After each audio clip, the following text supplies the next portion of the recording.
You are listening to RudolfSteinerAudio.com.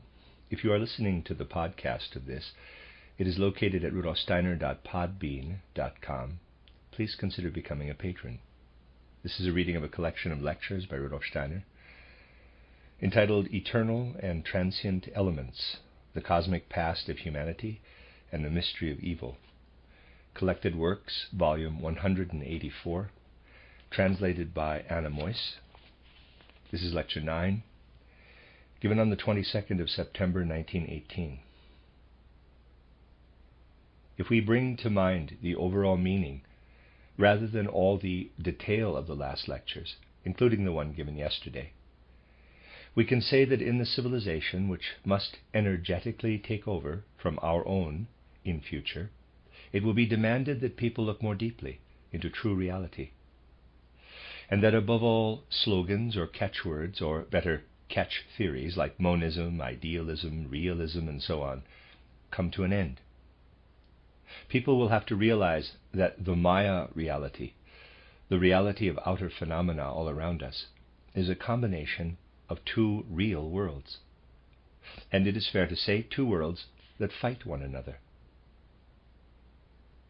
To look at reality is something very different from following the world of phenomena around us theoretically, the way it is done in natural science. Let us get down to practicalities and take a concrete example. I think you'll agree that everyone will think that the materialistic philosophy of life, which has spread among civilized nations mainly from the 1860s or 1870s, and the materialistic way of life which results from the ideas in that materialistic philosophy of life, also make human beings more materialistic under their influence. Looking at the phenomena in the world superficially, people think that the ideas human beings get into their heads lead to something which looks like an external realization of those ideas. But that is not how it is. As soon as one considers the successive configurations in real terms, it is not at all true that the world somehow arranges itself according to the ideas which people get in their heads. And one will only realize that this is not the case when one understands that human beings have the two sides to them of which we have spoken, and that the Ahrimanic and Luciferic principles are indeed interfering with one another all the time in the way I have described. It is only because of this that the following is possible. Let us assume that people were giving themselves up to materialistic ideas for a sufficiently long time during an era, as has happened in our era. Led astray by those ideas, people would also develop some kind of materialistic way of life in their conscious will to act. The consequences would not arise in the part of the human nature which is the vehicle for conscious life. Initially, this vehicle for conscious life would not have the deep-reaching influence on human life which one would be inclined to think if taking a superficial view. No. The effect comes at the unconscious level. Schematically, you can visualize it as follows.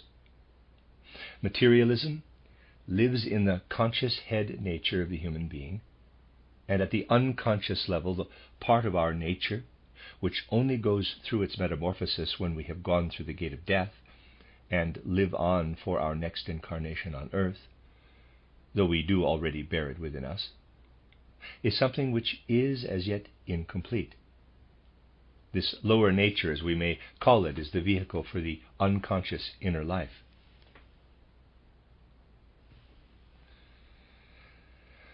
Strangely enough, it is growing more and more spiritual under the influence of materialism. Thus, the real consequence of materialistic ideas, the real consequence also of a materialistic way of life, is that man's lower nature is growing more and more spiritual. You therefore have to imagine the following. If you go really deeply into ideas of energy and matter and believe only in them, And if you arrange your life in such a way that you say, quote, food and drink, and then, after death, nothingness, close quote, and do everything you do in this style, materialism will truly become your way of life, and the lower nature will then grow more and more spiritual. But then this lower nature, which is growing more and more spiritual, demands that something else influence it, for it cannot make the progress which it must make through world evolution on its own. The consequence of having only materialistic ideas and materialistic sympathies in the upper nature of the human being is that this upper nature cannot influence the lower nature of the individual, and that the lower nature is therefore exposed to other influences. Upper nature being powerless, lower nature is exposed to the influence of the Luciferic principle. The Luciferic principle does not come into its own in the reality perceived through the senses, as I told you yesterday. The Luciferic entities are spirits. They enter into the lower nature of human beings when this grows more and more spiritual under the influence of materialism. And it is exactly because of materialism that nothing from the human beings themselves can enter into their lower nature. The paradoxical truth is that a materialist era is in reality always the preparation for a spiritual, though Luciferic, culture. Let us also look at the opposite situation. Let us assume an ecclesiastical truth, not filled with spiritualism, but resting purely on tradition, takes hold of people, or was intended to take hold of them. Abstract idealism is related to such an ecclesiastical truth. Belief is limited to abstract ideals, especially in the moral sphere, and there is no feeling for the way in which the abstract ideals arise. For however excellent such ideals may be, they will serve no purpose unless one has a feeling for the way in which they may turn into powers. Purely religious and purely idealistic ideas mean that the lower nature of human beings grows more and more materialistic, whilst materialistic ideas encourage spiritualism in man's lower nature.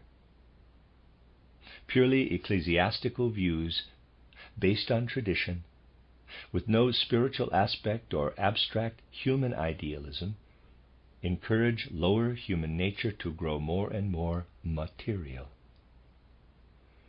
I'd say that the typical figure showing this material progression due to traditional abstract ecclesiastical views, please forgive the drastic choice of words, is the fat prelate given up to traditional ecclesiastical views, his paunch growing larger and larger in the process. It is merely a comparison, it is not a fact, and not a law of which I speak. I merely want to illustrate. But it is in line with a reality which is behind these things. This process of lower human nature growing more and more material does, however, lack sustenance if there are only traditional or abstract idealistic notions in the head. A humanity which establishes such a civilization is predominantly exposed not to its own head nature, but to the Ahrimanic influences. We therefore have to say that abstract religious elements, abstract idealism, essentially encourage materialism, a materialism with Ahrimanic orientation, whilst materialistic ideas encourage a spiritualism with Luciferic orientation. Essentially, all these things arise because genuine reality is something completely different from the apparent outward reality. Now, however, it behooves us to get to know the genuine reality, its laws and nature.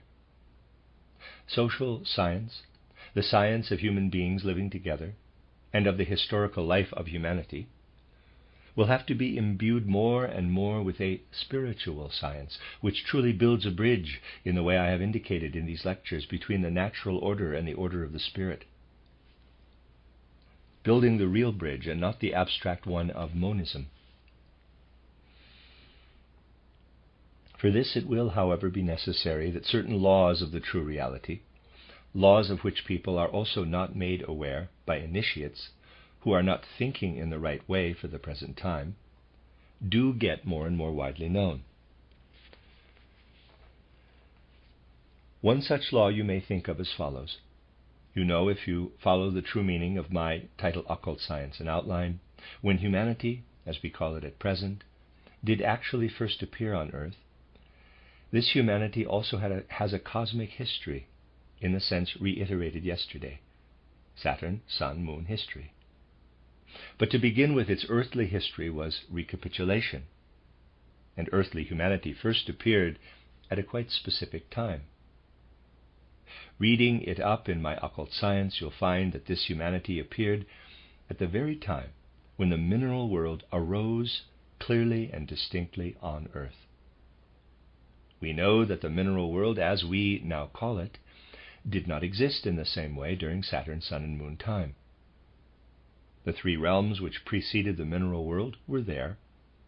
The mineral world came into Earth evolution, and at the same time as this macrocosmic fact of the mineral world appearing in Earth evolution, man appeared in his present form, in the form which his body has at the present time, in his present bodily configuration.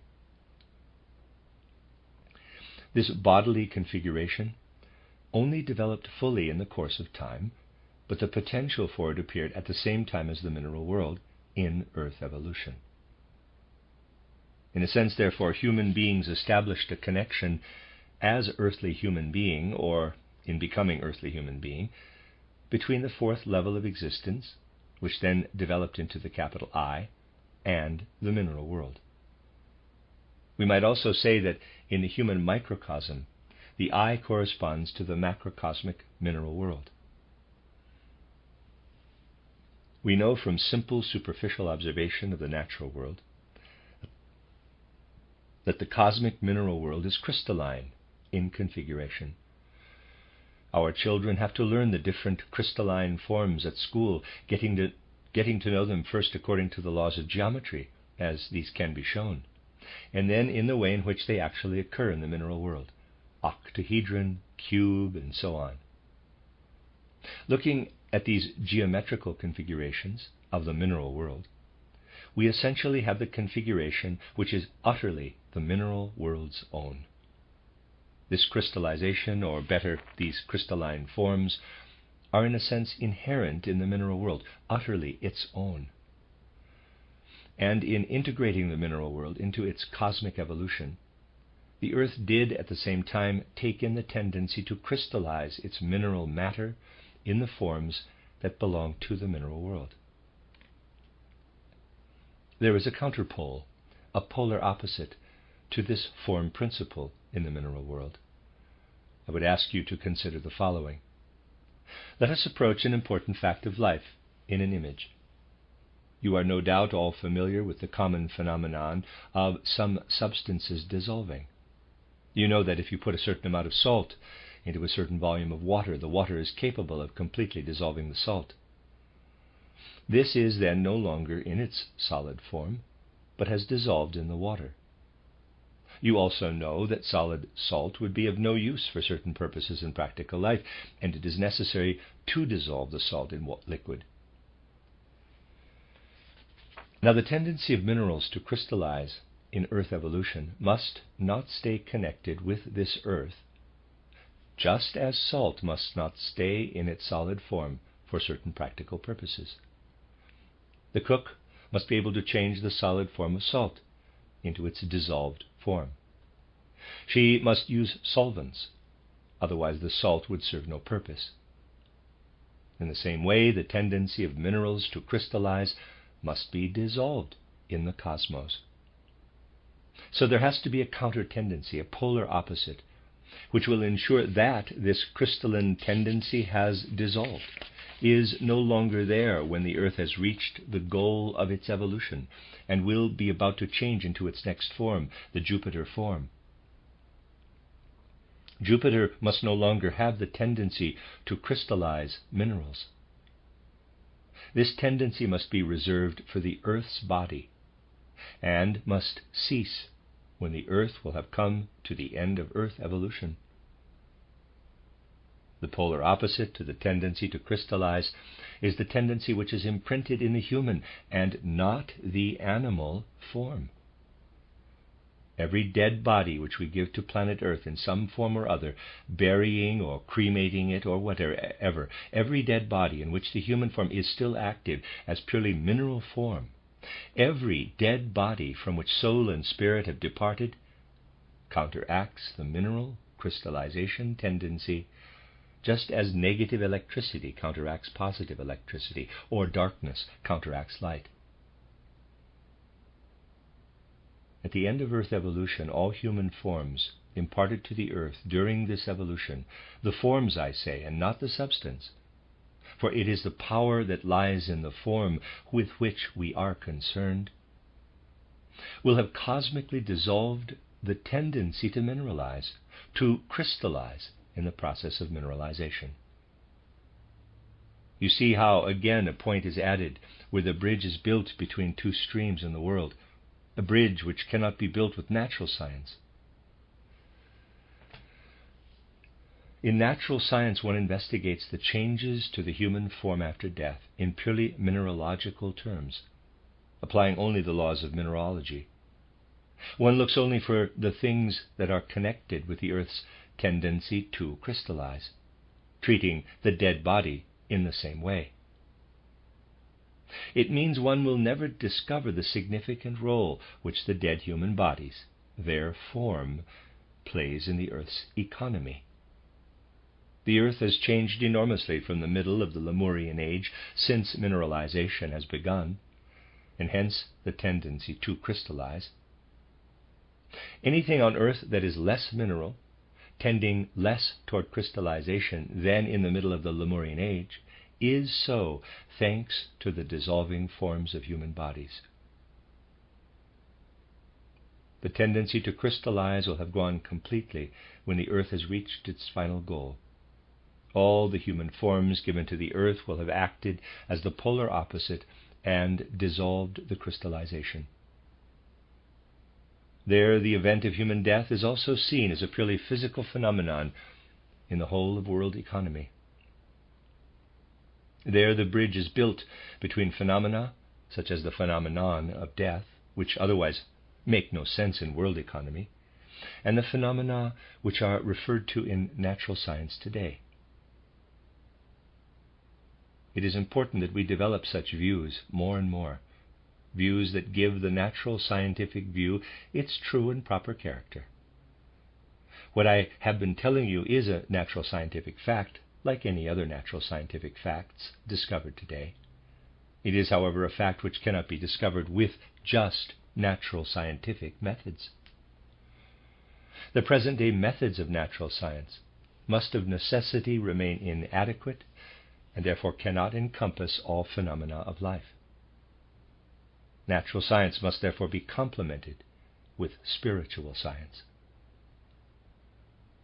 When laws as comprehensive as this one will be known, laws saying that human forms given to the planet Earth will dissolve the Earth's tendency to crystallize, the laws will also make the human mind ready to enter more deeply into the reality of spiritual evolution.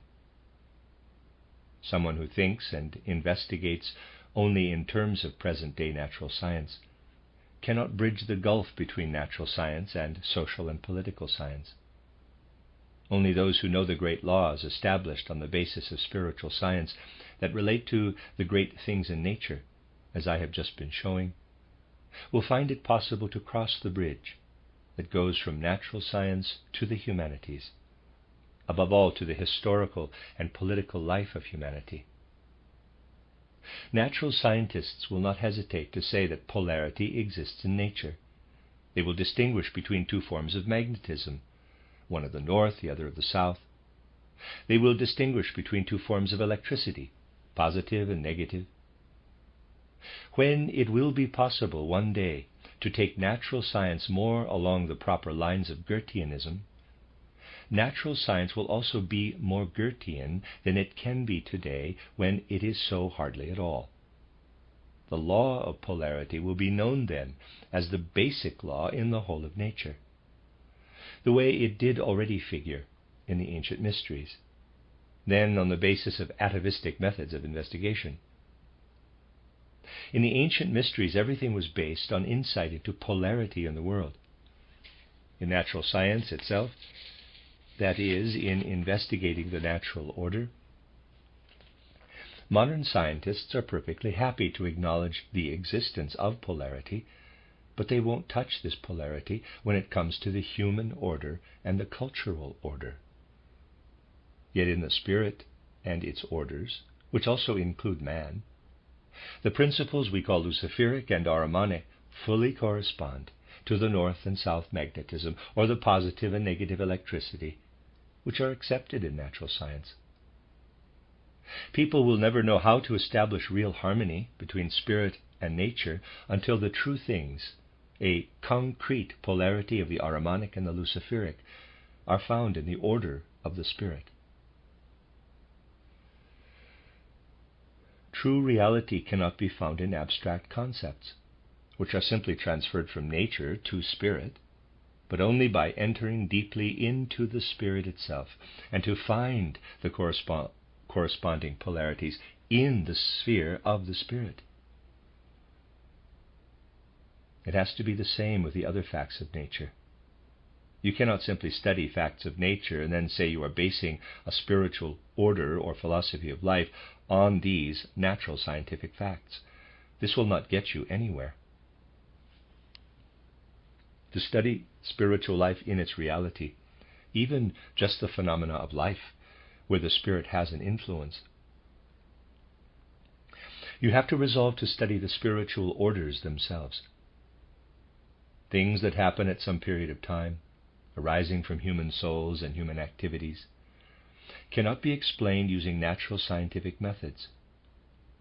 In reality, you can only understand them if you use the methods of natural science to elucidate them. If you want to consider certain phenomena of our present civilization, for instance, you must clearly establish to what extent the Luciferic element plays a role in our present civilization, and to what extent the Ahrimanic principle does. I made the attempt in 1914, before the present catastrophe came upon us, in the lectures entitled The Inner Nature of Man and Our Life Between Death and New Birth, a course I gave in Vienna before this war began. Let me quote the important passage where I spoke of the key issue of today. Quote, "This spiritual science has now made its appearance in the world because human evolution makes it necessary that penetration of the spiritual worlds and their conditions lives more and more in human souls, instinctively at first, and then deliberately so.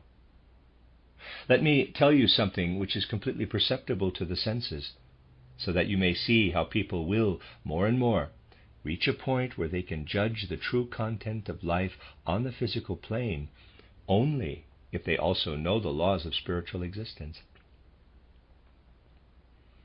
It is entirely in the world of Maya, but of tremendous importance. Looking at the world of nature, we see the strange spectacle that everywhere only a small number of seeds are used to continue the life of a species, and a vast number of seeds perish.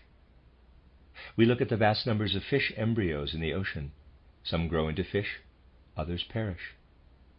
We look out over a field and see countless wheat grains. Only a few of them will be wheat plants.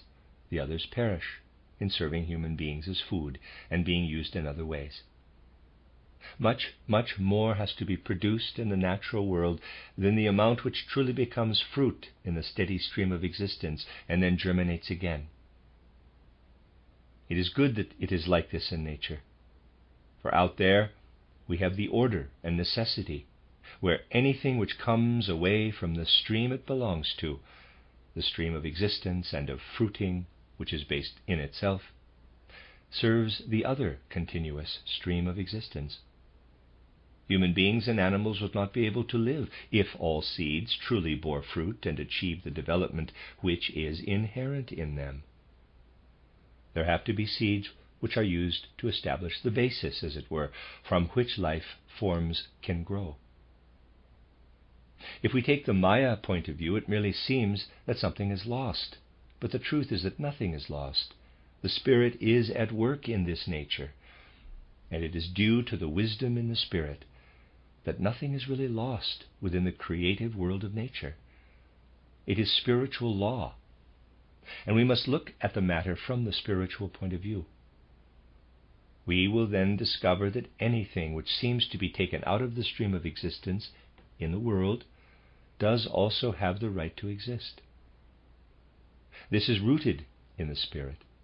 It will therefore also have the right to exist on the physical plane insofar as we live a life in the Spirit.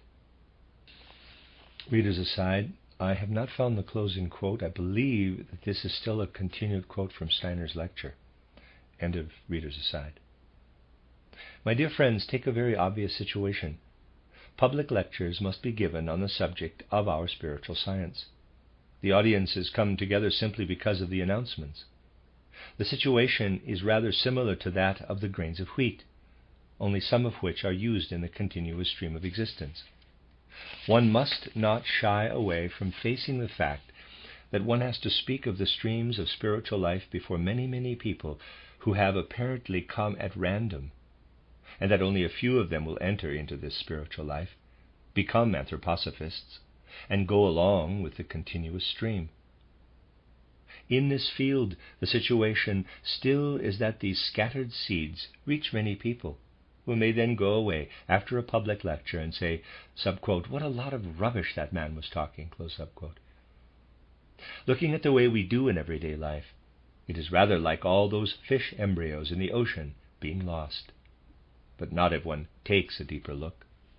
The souls who came because of their karma and then went away saying, subquote, "What a lot of rubbish that man was talking," close subquote, are not yet right to take in the truth of the Spirit. Their souls do, however, need to feel that the power that lies in the science of the Spirit is coming up to them in this incarnation. And that feeling will go on, living in their souls, however much they may complain about it. It lives on in their souls for the next incarnation, and so the seeds are not lost. They find ways. Existence in the Spirit is subject to the same laws, irrespective of whether we study the Spirit in the natural order or in the case which we have been able to cite as our own. But let us now assume that we intend to apply this also in everyday life, saying, subquote, "Well, this is also the way in which it is done in everyday life," close subquote. It is indeed the case, my friends, that in doing what I will describe to you now, we move toward a future where this will emerge more and more. People keep producing, building factories, and never ask how much is required. You know, there was once a tailor in a village who would only make a suit when it had been ordered. It was the consumer who determined how much was to be produced. Now people produce for the market. Goods are piled up as much as possible. Production exactly follows the principle which applies in the natural world. The natural world is also applied in the sphere of the social order. To begin with, this will be more and more the case. But we are here entering into the sphere of material things. Being valid only for the spiritual world, the spiritual law does not apply in everyday life, and so something very peculiar arises. We are here amongst ourselves, and so it is possible to say such things. The world, however, will not meet us with understanding. People are producing for the market today, taking no account of consumption, not in the sense of my essay titled Anthroposophy and the Social Question, but using storage facilities and the money markets to produce stacks of things and then waiting to see how much is bought. This trend will grow and grow until it will destroy itself. You'll see why from what I am going to say next. Close quote. This is the most important of the causes of the present war. It must, however, be derived from spiritual life. Continue quote.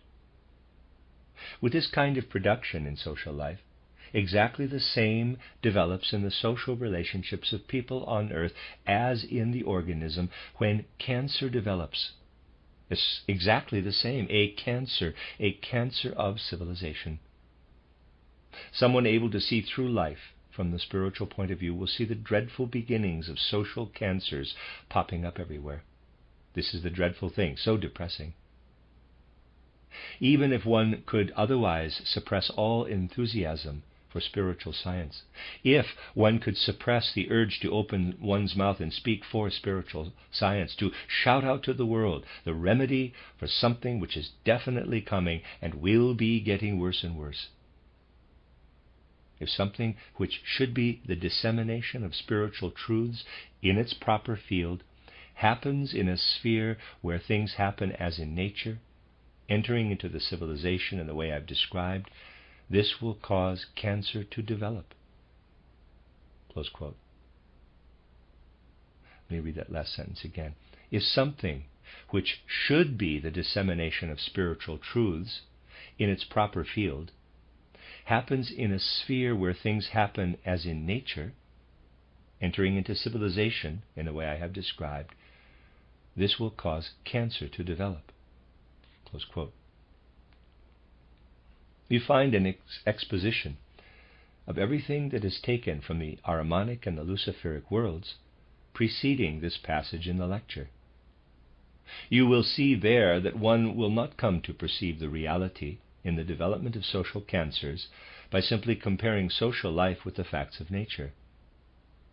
One has to look at the Ahrimanic and the Luciferic aspects to discover the real tendencies active in the present-day social order. Things that proceed in the social order must be looked for using spiritual methods. Using the methods of materialism will not produce anything but at most a comparison and analogy to social processes with abstract facts in the natural world.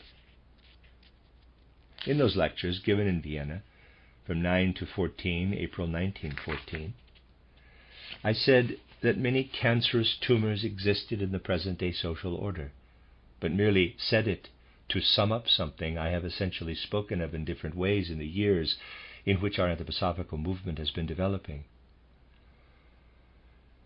This was to prepare people for the time when the social cancer would be in a particular crisis, in 1914. A book has just been published, a rather foolish, worthless book, dated 1918 and published by Max Rascher in Zurich. It is C.H. Murray's, titled Weltmutation, World Mutation. I'll read you some passages from the book. The author has completely focused his mind on economic facts. And whereas the things said in those lectures on the inner nature of man were helpful in arriving at reality, this book encourages people to turn away from true reality, leads them into wrong ways of thinking. I'll quote you some passages from the book. The author endeavors to grasp the development of European and American civilization merely by comparison, analogy, with facts of nature. My lectures, given in 1914, give you the reality. But here you get abstract monistic comparisons, mere analogies, that do not really say anything. Essentially, if one speaks just of facts of nature and then suggests that such things also exist in the social order, not understanding the social order but merely pointing out analogies, this obscures rather than illumines understanding. But what does it lead to? It is shown how from antiquity seeds of disintegration gradually entered into Western civilization, gnawing away at it from within. Such an aperçu is then put in words like this. Quote, these pathological changes started in the early Renaissance cities as they came into flower, in the city republics of still purely productive middle classes, when they had to feed their giant cell, cancer, adapted to the need and so had to become an apparatus for feeding a cancerous nodule. The development of this institution, this organization, which then became the structure of a modern state, went hand in hand with the transformation of the productive tissue, a tissue which must definitely not be considered to be part of their own life. Close quote. He refers to civilization, the order of civilization, as a productive tissue. That is, he merely raises a tissue of natural facts and not the genuine spiritual fact. Quote, "For foreign elements cannot normally be in contact with one another in bodies without causing inflammation, as initially such inflammations also occurred when the Burgrave's soldiers came in contact with the burghers. Think of the bells being rung to call the burghers together. Normally this would simply have meant cutting out the toxic nodule. People did start to do this, and efforts to do so may also be seen in later times. Yet the moment the two elements, the cancerous nodule and the tissue at work or trade, were able to tolerate one another without getting inflamed, an anomaly arose which could only maintain itself under pathological conditions. Such abnormalities are found everywhere, in organisms where tumors, ulcers, in short, foreign elements are encapsulated to avoid inflammation. The tissue which develops is a deformity, and once healed, serves no further purpose in the organism. During the disease it does, however, serve to protect the organism. It is an arrangement which makes the poison harmless in the body, though it may, on occasion, hypertrophy, grow beyond all bounds, and then be a seriously morbid element in itself. The modern state has thus also arisen as a deformity in a life of work or trade that was continually burrowed through. All the tissue needed to work together, however, to protect itself as the deformity developed, and to paralyze the harmful nature of it and counteract the destructive toxic effects. The state accordingly developed as a separate structure, which, whilst interlacing productive life, never did itself become the structure, the apparatus of productivity. The system of the whole of modern economics developed separately, alongside the state. The richest people, who required extensive protection for their commercial dealings, had the most immediate relationship with the toxic nodule. Because of this, they were also more eager and, being rich, also more able to offer more to the burgrave. They provided the money he needed, and he would turn to the patricians when he wanted to get somewhere with the city. It was very much in their interest that the prince be strong. Others, whose trading did not go beyond the city walls, had a regular natural dislike of the burgrave, physiologically a negative chemotactic effect. They would really only tolerate him because of the protection given by the surrounding walls. The toxic effect did not, or only rarely, change the patrician's individual nature. They would only rarely become warring nobles, for they did already belong too much to the anti-toxic tissue of work or trade. Their wealth had come from this and was bound up with it. There would be a toxic effect not on the individual but on the protoplasm, meaning their wealth. In the past, wealth certainly did not serve or function as capital, but merely as the reserves for life and prosperity. Now its role was changing. Wealth began to have work processes connected with it." Close quote. At this point, I'd ask you to recall that in 1908, I pointed out in lectures I gave in Nuremberg, which have now also appeared in print, that the modern economic order is removed from direct personal influence, and how money, capital as such, begins to work. I said, quote, the present-day social order is under the Ahrimanic influence working its way up, in such a way that now one individual is on top and then another. The individual does not count any longer. What matters is that money as such runs things, casting an individual up and then throwing him down again. The shares, the piling up of capital, and the credit system as its counterpole. This impersonal and anti-personal way is the Ahrimanic counter-image to the spirit self, and intended to develop for the future social order. Close quote. In the book, all this is put in purely Ahrimanic terms. There is, however, a danger that it will be considered with the greatest respect, because page by page it presents extensive notes relating to natural science. This Ahrimanic caricature of spiritual science has appeared years after reference was made to reality found through spiritual scientific investigation. It is often using the same words for the same phenomenon. It will impress people in spite of being misleading, unless they want to build a bridge from the external natural scientific facts that are presented here and the purely spiritual scientific processes which can only be found with the help of spiritual science. It will undoubtedly happen that something like this, like other things that have occurred, and of which I have spoken in my lectures, will be accepted as genuine scientific knowledge, whilst the scientific validity of spiritual science will, without doubt, be denied and fought against most dreadfully in the immediate future, and this with an intensity which you cannot even imagine as yet. One must be able to see through these things, all the more so as these facts are just below the irreality of outward reality. It does need good will to gain insight into such facts, the will to follow the spiritual scientific investigations sensibly and with sound common sense. Opposing streams, polarities, must be balanced out. This can only happen if new influences come all the time into events on earth. Influences coming directly from the spiritual world, so that new facts concerning the world are continually revealed out of the Spirit.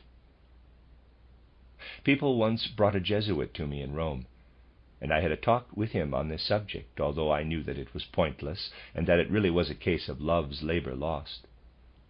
The reasons behind it are, of course, different, for there, too, one must consider the genuine reality and not the outward appearance of things.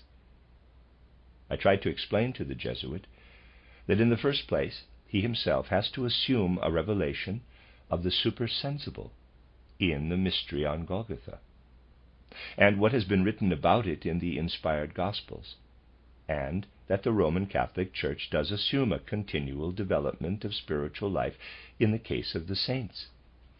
He replied, as one would expect, quote, "Yes, all that is correct, but it is over.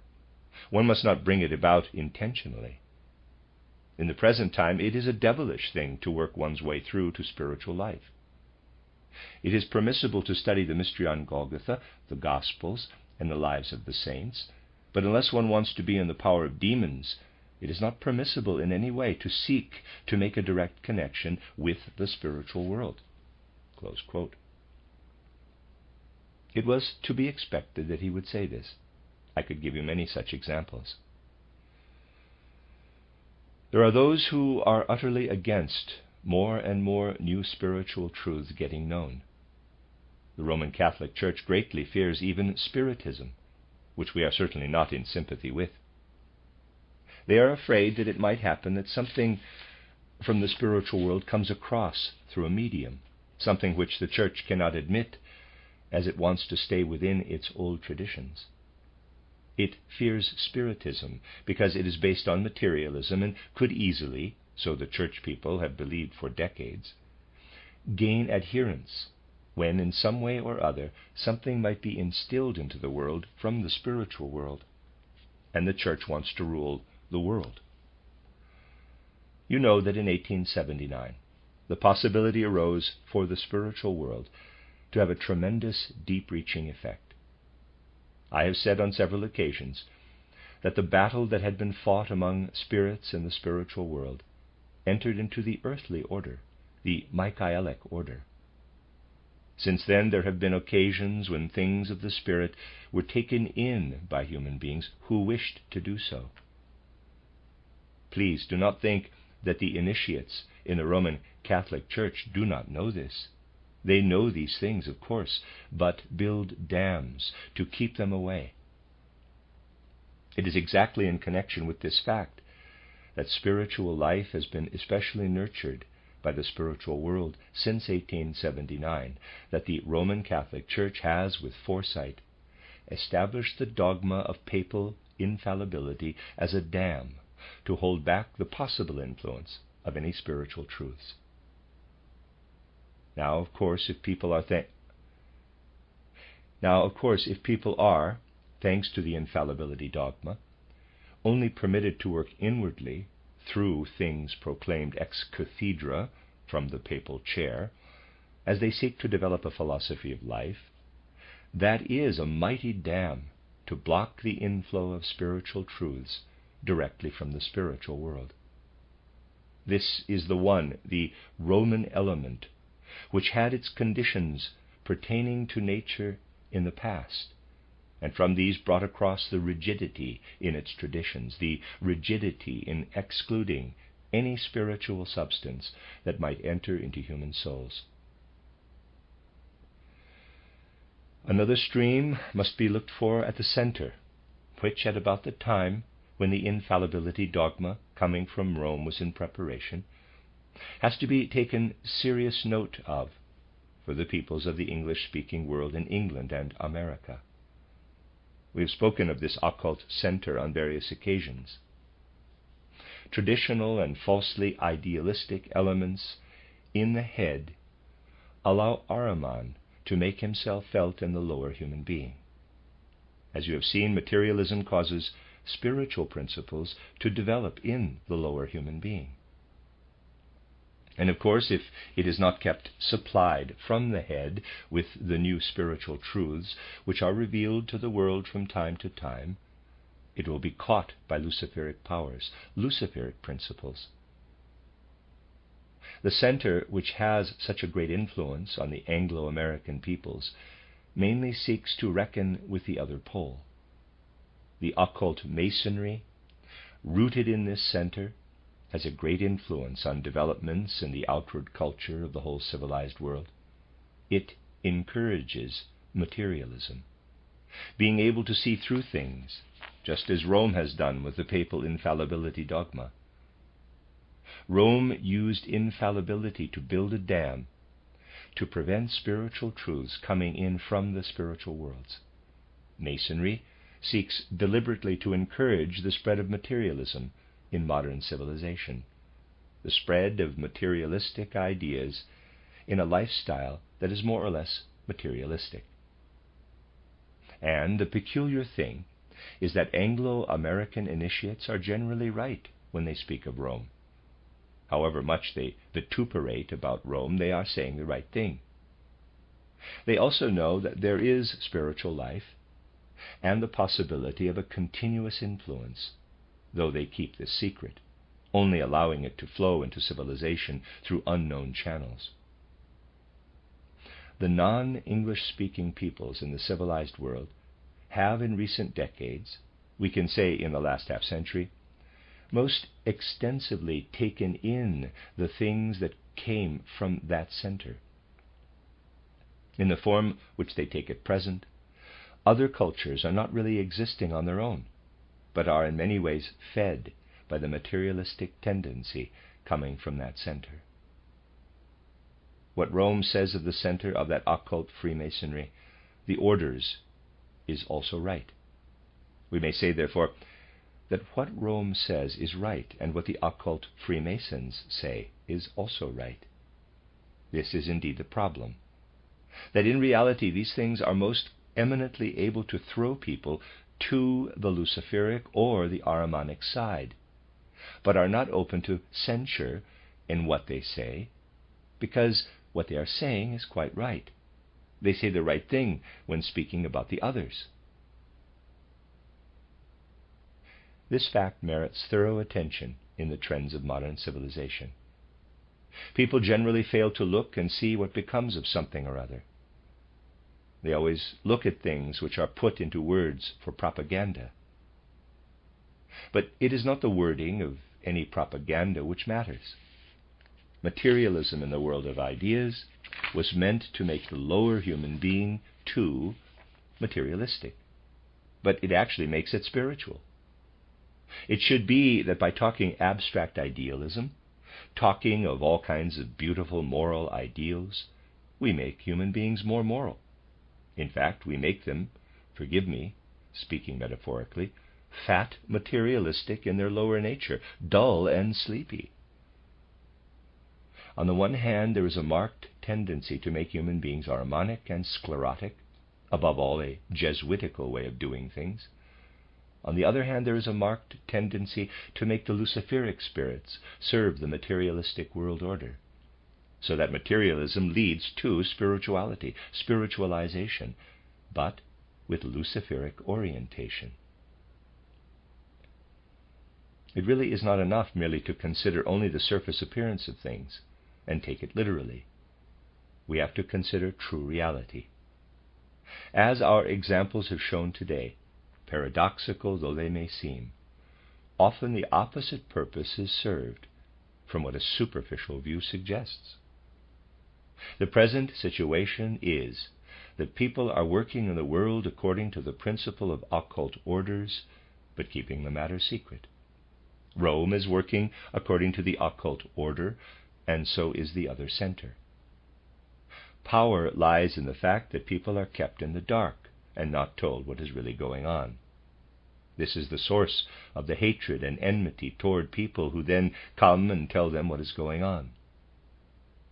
The naivete of some people, a naivete where they keep thinking that something is achieved with the streams I have mentioned, is particularly harmful when one shows them that our spiritual science leads to a beautiful view of Christ Jesus, or the like. When one shows them how the most profound truths of spiritual science may be found in genuine Christianity. It is naive to think one can gain the attention of certain groups if one shows them that one has a truth which they really ought to acknowledge, considering the whole of their principles. This will actually provoke opposition. The more we show certain groups that we have the truth, the greater will be their opposition. And the more this truth proves effective, the more intense will the opposition be. In recent times, people were merely wanting to see if the anthroposophical books were available in greater numbers, and thousands of people listened to Anthroposophy, after all, before going into the attack, not because they think that Anthroposophy is untrue, but because they fear that Anthroposophy will offer the truth. This has to be considered.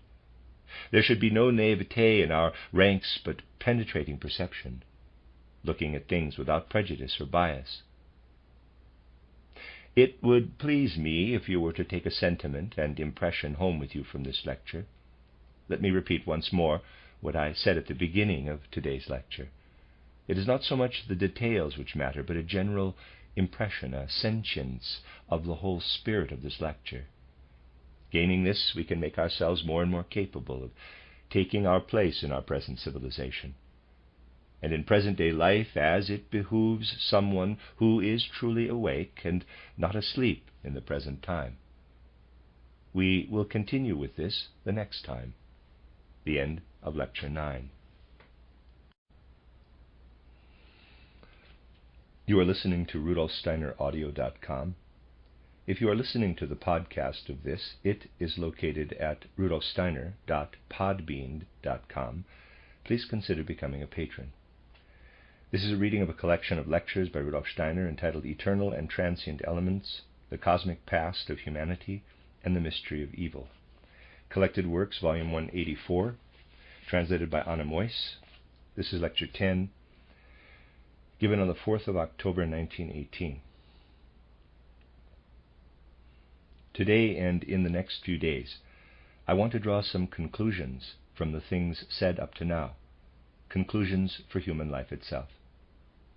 Let me say beforehand that in the world at large, people have ideas about anthroposophy with regard to which we should really develop a view which we must then also stress. Things we want to assert for life in the spirit, for the spiritual order, are generally acknowledged today, but for the natural order. The anthroposophical view must inevitably be misunderstood if it is mixed up with any old established errors or mysticism bordering on superstition. we must get in the habit of using terms like Ahrimanic or Luciferic, terms commonly used for the spiritual order, but at a higher level of existence. We may use them just as natural scientists use terms like positive and negative electricity, positive and negative magnetism, or the like. But in contradistinction to common or garden variety natural science, with all its prejudices, we must be clear in our minds that with regard to the spiritual order of the world, terms which in natural science have a definite and indeed abstract meaning must be taken in a more concrete, distinctly more spiritual sense. We know that human beings, as we know them in the life between birth and death, present one aspect which we have got in the habit of calling the physical body. Then the principle we call the ether body, or, in the endeavor to make a passable term, the body of creative powers. Then, and this already has spiritual character, the astral body, though it does not yet have the conscious mind character that fills the present-day conscious mind, which is closest to us. The principle which we call the subconscious, the term used by many people today, would be part of the astral body. Then there is our ordinary conscious awareness, as we call it, alternating between sleep and waking states. This sends only chaotic dreams into our sleep states, and in its waking states does not content itself with views or opinions, but takes recourse to judgments and abstract concepts. All this we refer to as the human I, capital. We might say that people of today only know where they are at when it comes to this last principle, the I as such. This I is mirrored by the conscious mind. It is where all thinking, feeling, and will to act actually take place. Everything else, astral body, ether body, and the physical body, in its true configuration, are below the level of consciousness, and also of the I. Anything that can be said about the physical body in anatomy, physiology, and so on, is merely the outside. Essentially, it is nothing but the awareness of the human physical body we gain in the same way as we gain other information through the senses. It is the outer image of the physical body for the conscious mind, but not the physical body itself. The three parts of essential human nature, which we call pre-earthly, as far as their evolution is concerned, you know this evolution from my title Occult Science, are initially outside the field of conscious awareness. You know that with regard to the spiritual order, we speak of the spirits in hierarchies that are above man, whilst three worlds of nature, animal, vegetable, and mineral, are below man. As soon as we consider the human being spiritually, we can no longer speak of the details of the astral, etheric, and physical bodies, of which ordinary sciences, or also anthroposophists, speak, when they are only concerned with human life as it is perceived through the senses. As I said in earlier lectures this autumn, the spirits of the individual hierarchies are connected with these lower levels of essential human nature if we consider their true nature.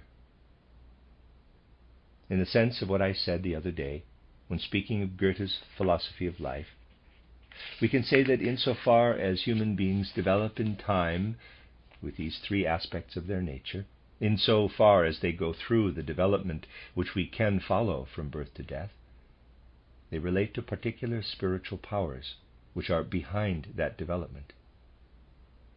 I tried to explain this by saying that when we take this, there's a picture, to be the essential nature of modern man, we have to take a retrospective view and think of present-day human nature connected with the spiritual powers which we have identified as members of the higher hierarchies. As you know, these spiritual powers do not have a direct influence on the I of normal individuals, except for the spirits of form, or exousiae. Apart from the exousiae, therefore, which give man his own original form, the other spiritual powers do not influence the present-day conscious mind of man. We get a limited, but at least somewhat reasonable idea of the spirits of form if we turn our attention to the form, only a part of the general conformation, which human beings assume in their physical life. We are all born as more or less crawling creatures. The vertical is not within our power. A tremendous proportion of our general nature as human beings is connected with our uprightness. Not exactly mathematical verticality, but the power to be upright. If we consider the difference between human being and animal, purely in terms of external characteristics, we should not concern ourselves with the things which are usually considered, the number of bones and muscles and so on, which human beings essentially have in common with the animals. But indeed, this power to be upright, which gives developing human beings their form. This is merely a part of what is involved, but an important part. The power which intervenes in our physical development as power to be upright is of the same kind as all the powers which give us our form as earthly human beings. Only powers of this kind intervene in our I. Other powers do intervene. We call them the powers of cosmic movement, cosmic wisdom, cosmic will, referring to them as dynamis, kuriotetes, thrones, which are the old names for these entities now seen in modern terms.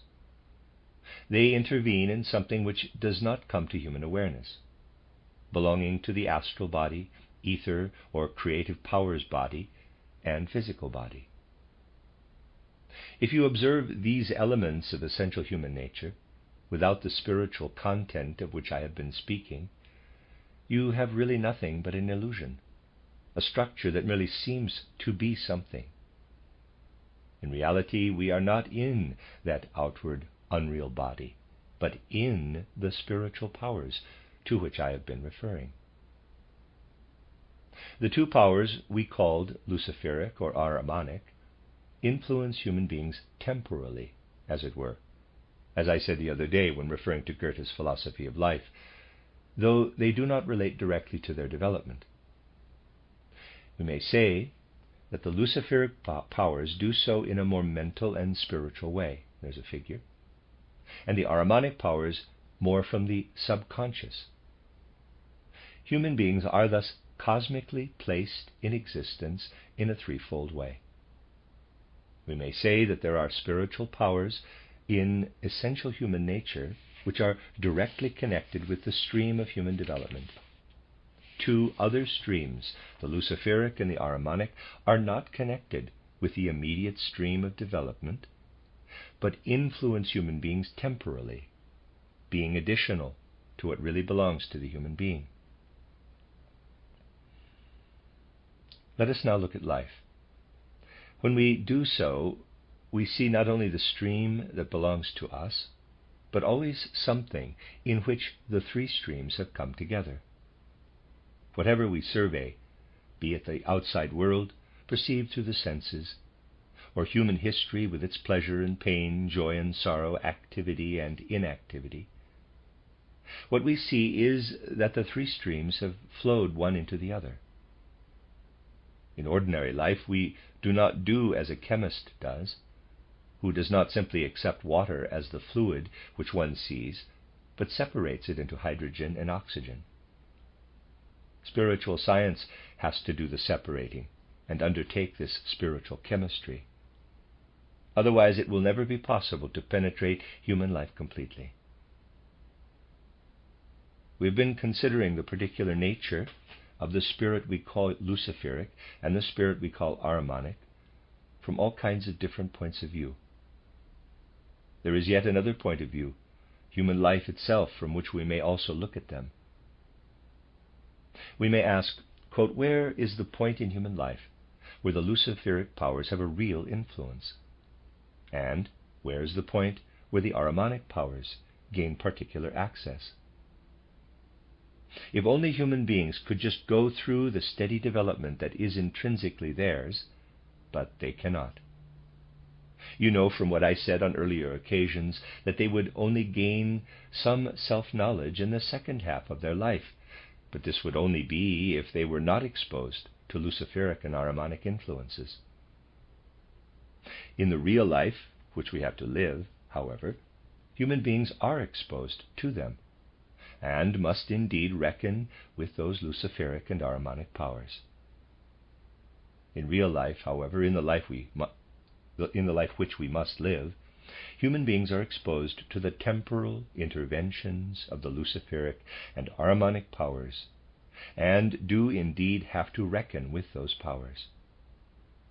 In everything in us that belongs more to the sphere of the conscious mind, but in such a way that we do not merely come to it naturally, but by going beyond the natural course, having self-knowledge already in the first half of life, for example.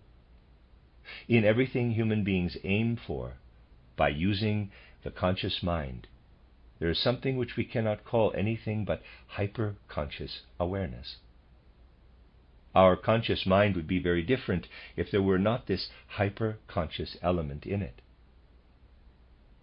The hyper-conscious state of mind makes people put more into historical life than they would put into it if they gave themselves over to their purely physical development only. At the present time in human evolution on Earth, we would be in a civilization of a completely different kind if hyper-conscious elements had not flowed into a conscious mind developed purely in the human way.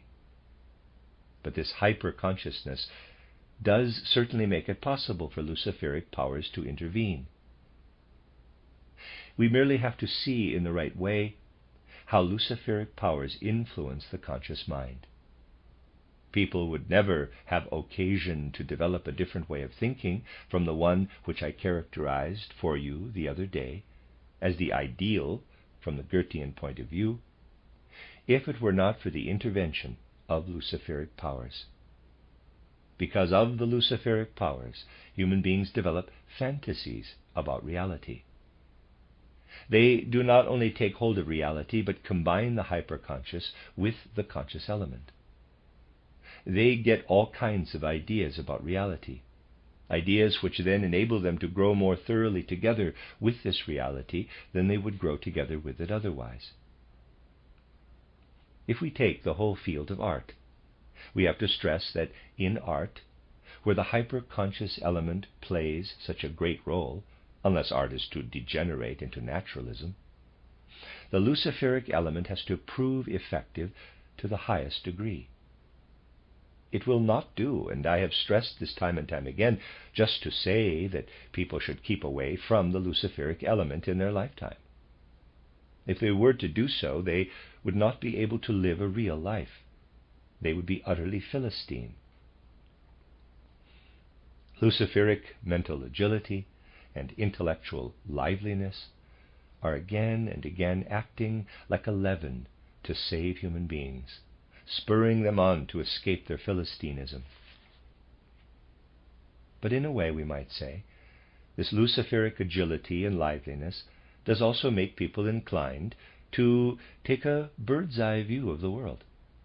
Everything by way of program, of really good ideas coming up, which people always think will bring the golden age in some way or other.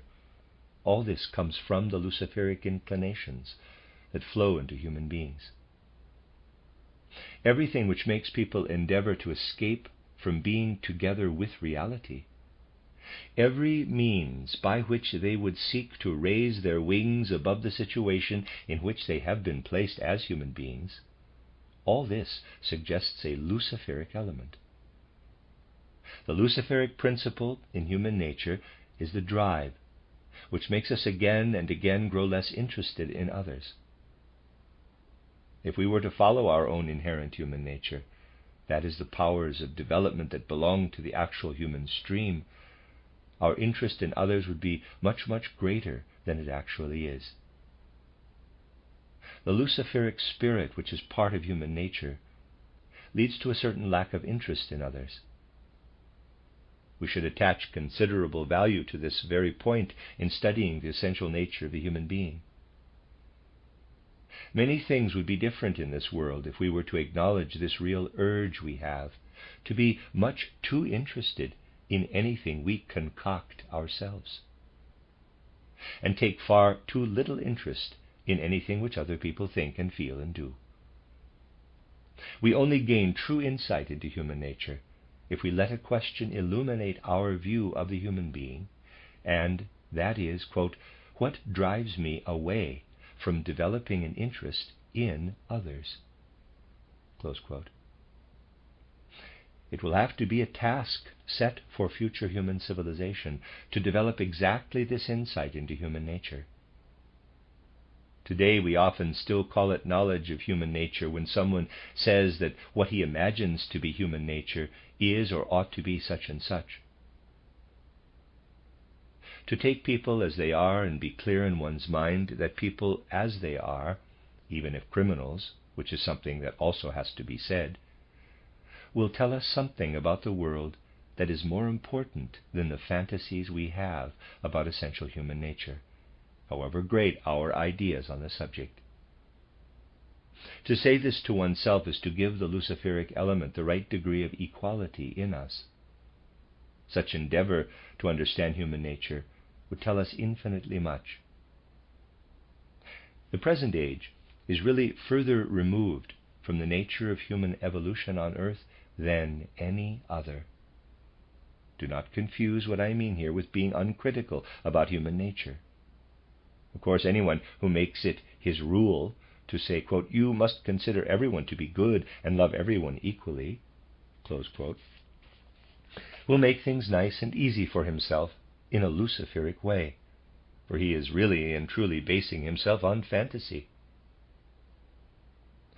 To consider everyone to be equal is really and truly a Luciferic fantasy. It is not a question of cherishing a general idea, but exactly of taking each individual in real terms and developing understanding that is full of love, or perhaps better put, quote, full of interest, close quote. Now we may ask, quote, what is the point of all this Luciferic power in us if it prevents us from being tolerant of human nature in a way full of wisdom and developing an interest in it, close quote. That power has its justifiable place in the human mind and spirit. This Luciferic power does have to be there as well, for if we were only in the ongoing stream, developing the inclination to gain insight into every human being, we would simply drown quite miserably in our knowledge of the human being. We would drown. We would not be fully ourselves. It is connected with many of the secrets of existence, that there is really nothing to be found in it, which, if consistently followed, its consequences taken to their extreme, will not then turn into evil, into misfortune. The principle which really and truly unites us with others, which lets us find the other person in ourselves, would make us drown in our knowledge of humanity if that Luciferic element were not always there, again and again picking us up away from drowning, again and again taking us to the surface, to find ourselves and develop our interest in ourselves again. In our relationship to others, we are constantly alternating between our own inherent power and the Luciferic power.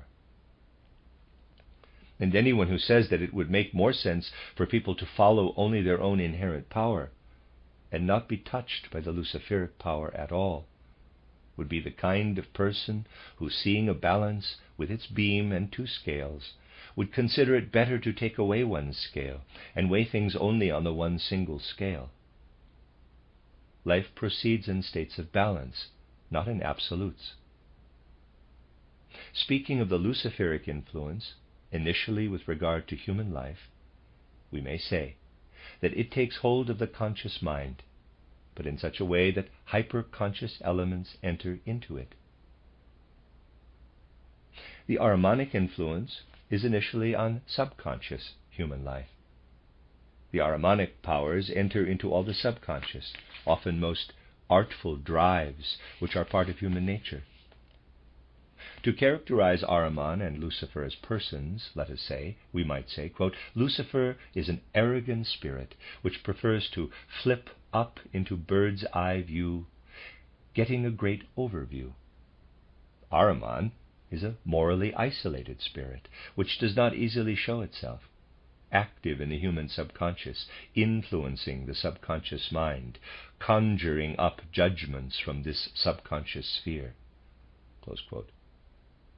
People then think that they form judgments in the conscious mind, when in fact they are often conjuring them up from their artful subconscious impulses, or also let them be conjured up by Ahrimanic powers. As we know, religious references often originate in ancient spiritual scientific views, and Peter was not wrong in referring to Ahriman as the lion who walks about, seeking whom he might devour. Peter called Ahriman this because Ahriman does indeed prowl about secretly in the subconscious mind, and seeks to achieve his goal in the world by drawing the subconscious power of the human being to himself, using it to achieve goals in world evolution that differ from those which are reached by following the straight line of human evolution. With regard to historical life, it is always the Luciferic powers which make us think up great cosmic dreams, which, however, are not in accord with human nature. Think of all the great utopian ideas people have thought up. This happens because such Luciferic thinking has the bird's eye view perspective, ignoring all the lesser life down below. People then think that the world can be organized along the lines which our thoughts take from the bird's eye view. Such ideas about creating an ideal world are Luciferic by nature. Dreams of world power arising from human spheres that are set apart are Ahrimanic by nature. They evolve from the subconscious mind. It is Ahrimanic to take a certain sphere of human existence and aim to encompass and embrace the whole world in that sphere. Anything connected with the desire to gain power over others, everything which goes against sound social aims, is Ahrimanic by nature. Anyone of whom we are able to say that he is possessed by Lucifer, now not in a superstitious but in our sense, is losing interest in others.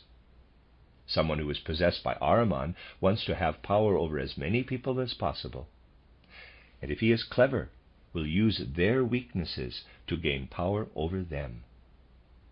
For it is Ahrimanic to look for human weaknesses in the underground sphere, in the subconscious, and so gain control over people. We now have to ask where all this comes from. The question which has to be of the greatest interest to us is, quote, where does all this come from? What is the nature of spiritual powers, such as the Ahrimanic and Luciferic ones? Close quote. You'll agree that we know our Earth to be a metamorphosis, to use the Goethean term, of earlier cosmic bodies, the fourth metamorphosis. To be able to put names to them, we spoke of Earth's first embodiment as Saturn, then Sun, then Moon. It is now embodied as the planet Earth. We know, therefore, that this Earth is the fourth embodiment of its cosmic nature, the fourth metamorphosis. It will go through further metamorphoses. We have to consider all this when we now want to ask, quote, what significance do the Ahrimanic and the Luciferic powers have in the whole cosmic setting in which man finds himself? Close quote. We know that the spirits of form are connected with the configuration of our Earth, the part of the cosmos with which we are in immediate contact.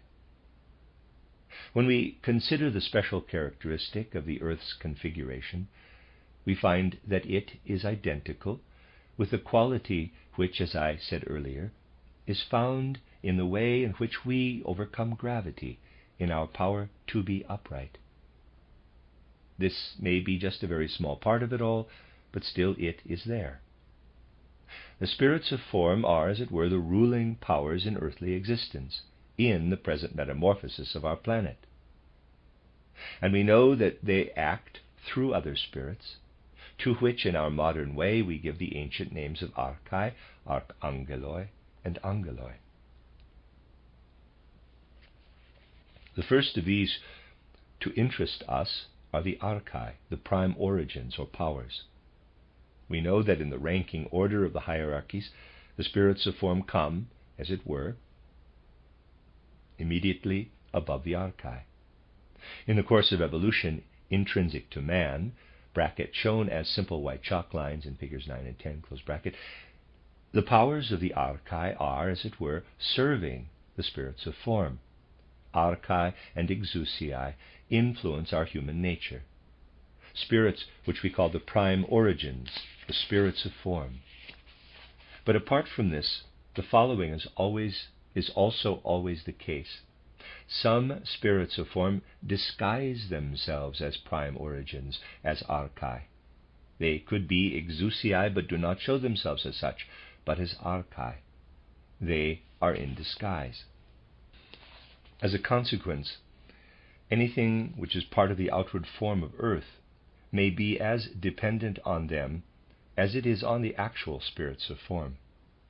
The important point is, however, that in our earthly existence, everything connected with space, taking form in space, configures itself out of something which is non-spatial. We will only fully understand the spatial principle if in its image nature we trace it back to archetypes which are non-spatial.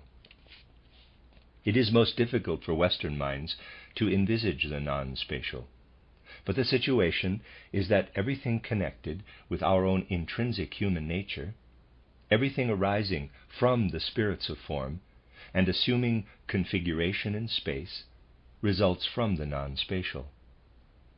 In real terms, this means that as an individual human being who first went on all fours, we come upright, overcoming gravity in erect configuration in space.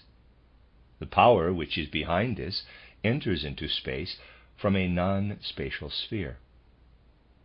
So if we were merely subject to the spirits of form which belong to us, we would, in every way in which we occupied space, bring the non-spatial to realization in space, for the spirits of form do not live in space. You will not find the divine if you look for it in space. Of course not. Any configuration appearing in space is a realization of the non-spatial. The spirits, which really are spirits of form, but disguise themselves as archai, as prime origins, would by their nature have been destined for the non-spatial sphere. But they enter into space. They are active in space. And that is the actual Ahrimanic quality. Spirits which are designed to be non-spatial have preferred to be active in space. This makes it possible to configure things in space in such a way that the configuring does not shine in directly from the non-spatial sphere, but that the spatial is reproduced in space, the one by the other in space. To give you an instance, we all differ from one another because all of us are placed in life from the non-spatial sphere. Our originals are in the non-spatial sphere. Everything is altogether different. You'll know the instructions Leibniz gave to princesses. Sometimes they don't have anything else to do, to look for two leaves that were exactly alike. They did not find any, for there truly are no two leaves that are exactly like one another. In a sense, therefore, we are, all of us, configurations that come from the non-spatial, for none of us are like anyone else. Yet we are also like one another, especially if related by blood. We are like one another because there are spirits which shape spatial according to spatial, shaping the spatial not according to the non-spatial, but also the spatial according to the spatial. We are alike because there are Ahrimanic powers in us. People have to admit this to themselves. Otherwise, they'll go on speaking ill of Ahrimanic and Luciferic powers without ever wanting to understand them. This example shows most clearly how Ahriman plays into life. Insofar as you have the nerve to say, quote, I am a unique human being in my configuration and not like anyone else, close quote, you are in the straight line of evolution. And if this alone did apply in the world, if the Ahrimanic stream were not to come in from the side, no mother would take pleasure in having a daughter who looks so much like her, for she would notice that every human being is a reproduction in space of something non-spatial, with no spatial form resembling another. The entry of some spirits of form into space was the occasion that gave rise to the Ahrimanic principle. That principle is not, of course, limited to human forms being alike. It applies to many things, but we were able to give it as an example. I would now ask you to remember what I added, not to cheer you up, but as part of our subject matter, when I said that human beings are really only intelligent enough for self-knowledge in the second half of their life. I said that, insofar as our life proceeds in time, and if it did only this, with nothing else influencing us, we would indeed only gain self-knowledge in the second half of life. However, I said that Luciferic powers were active in the first half of life and produced a self-knowledge that does not arise from our own inherent human nature. But I juxtaposed what human life would be if it followed only its own inherent trend with the realm of eternity, as I called it. With regard to everything which is part of our essential human nature, we are a different person at 50 from the one we were at 20. We develop. With regard to everything where we do not develop, we belong not to our physical body, but to the element of spirit and soul, and are connected with the realm of eternity, the realm where time does not play a role. Just as something non-spatial is behind everything spatial, so something timeless is behind everything that exists in time. We would be completely different human beings if we did not have the connection with the realm of eternity. We would only wake up from a kind of dream life, as I said some time ago, when we were 17 or 18. But we live in the realm of eternity, and this balances out the half-asleep state in the first half and the terrible cleverness in the second half of life. All the spirits of the higher hierarchies that we know belong to this realm of eternity, the only exception being the spirits of form. They play into the realm where things evolve in time. However, their life is spatial and non-spatial, for they live, as it were, between non-space and space, and so they bring the forms from non-space into space. This is subject to a time process. Their life plays into time.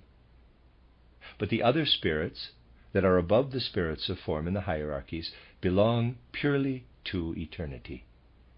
We can only speak of them as spirits in time by way of analogy. To take it as real would make it nonsense. It really is difficult to speak of these things, the simple reason being that in the present evolution of time, only very few people have a lively awareness of the concepts and ideas which one develops when stepping out of space and out of time.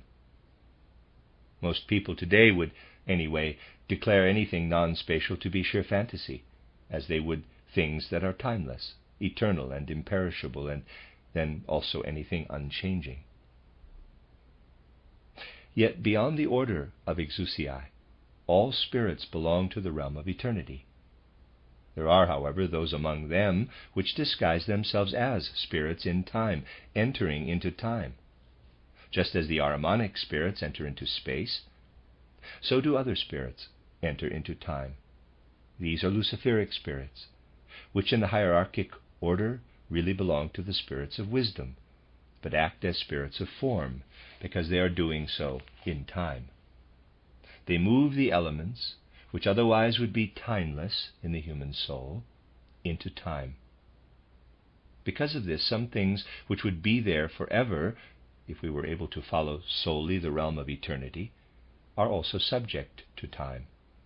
We may forget them, for instance, or recall them to a greater or lesser degree, which happens because of our body and soul nature, and not our spirit and soul nature. Recall, memory. The Luciferic powers are spirits of eternity, disguised as spirits of time. They are really spirits, spiritual powers of a most elevated nature in the cosmic order, ranking above those of which some parsons who consider themselves well versed in theology speak when speaking of the divine principle. In fact, they are talking about much less sublime powers, as we have mentioned earlier here in this place. These Luciferic powers have the potential to translate into time, as it were, things which otherwise, from our human point of view, would seem to us to be purely spiritual and eternal. They make it appear to progress in time. And it is this apparent progress of certain phenomena in time which solely and only makes people say that their mental and spiritual activity is connected with processes of a material kind.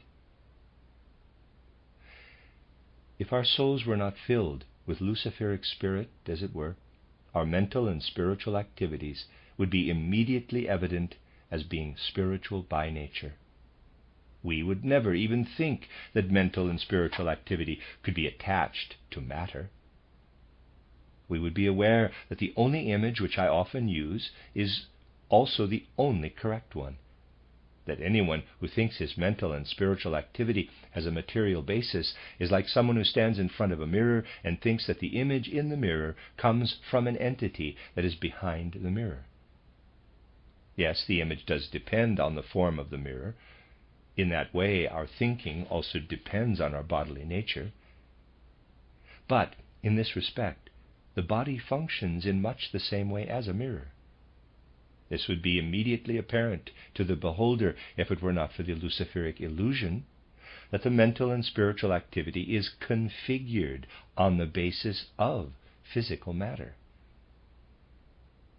To the degree to which Lucifer enters into the hyperconscious, he is again producing the illusion which fools us much in the way in which we may be misled to shatter a mirror in order to see what the person behind it is like. The illusion that something non-physical can derive from physical matter is essentially Luciferic. We may say that anyone who says that things of the mind and spirit are the product of matter is making Lucifer his god, even though he may not actually say so. To say that anything mental or spiritual arises from physical matter is exactly the same as saying that the mirror produces the mirror images as if the entities were behind it. To say such a thing is wholly identical with saying, though not in explicit terms, that Lucifer is God. We may also inquire into the opposite pole.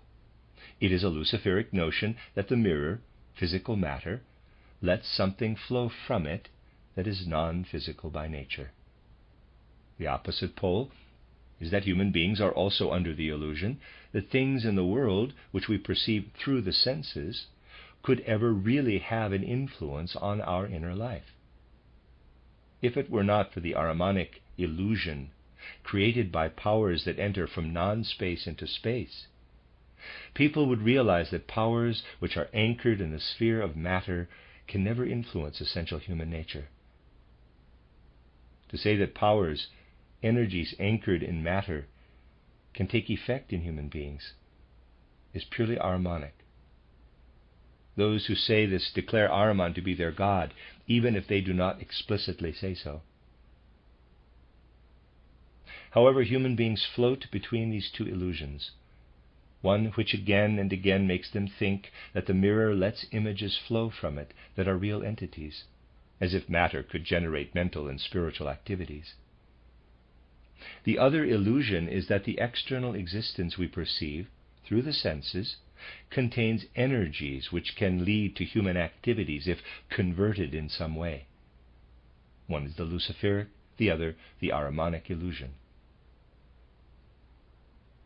It is a characteristic of our time that people have no inclination to concern themselves with things of the spirit the way they do with the natural order. It is, of course, easier to talk about the spirit from a point of view of nebulous mysticism or of abstract concepts relating to nature than it is to enter into spiritual processes and spiritual impulses in a truly scientific way, the way one does for the natural world. We do live in an age when people must start to enlighten themselves about the principle which is active in their soul sphere. We know why the time has passed when people could find the impulses that would take them further in their unconscious. Today we must start to enter consciously into the field in which the soul lives and generates conscious awareness. We may say, therefore, that human beings would really be very different from the way they are now if they followed just their own inherent nature and the good spiritual powers in the world as they develop. The fact is that they follow this original development and are at the same time also under the influence of Luciferic and Ahrimanic powers, which are active in time. The question is, how can equilibrium arise between the three powers? To establish this equilibrium, or at least discover how it can be established, we have to pay attention to the following. People take things easy in external natural science, for in certain areas they base themselves on the principle, quote, one needs a knife to eat, so one takes a razor from its case and uses it to cut up the food on the table, close quote. Many scientific views are developed in this way. For instance, the one about death. In modern natural science, people tend to use not much more of the concepts at hand for the phenomenon of death, but the cessation of an organism.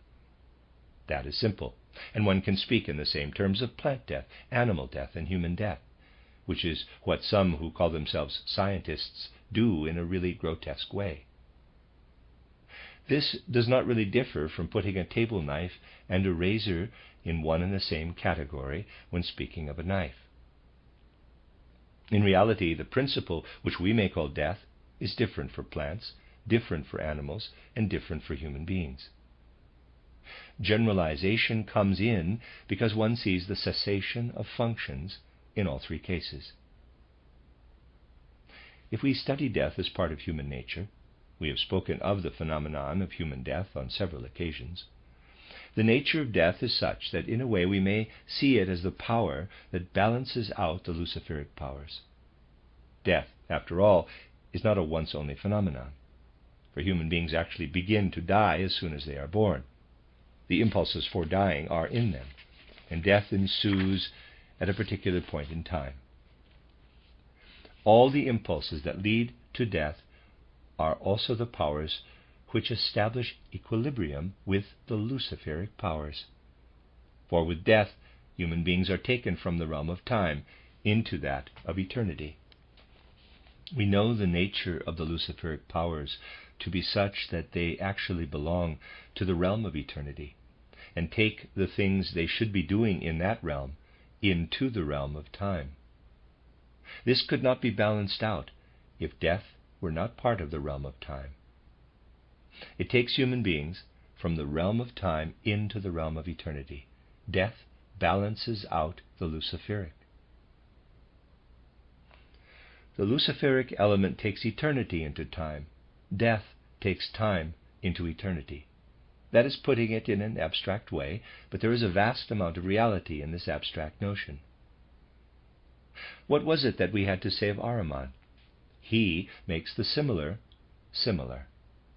I gave the example of similarity in human nature, which is connected with the Ahrimanic principle.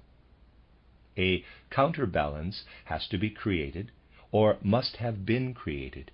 We can't be teleological about this, hence, quote, have been created, close quote, for this state of being similar.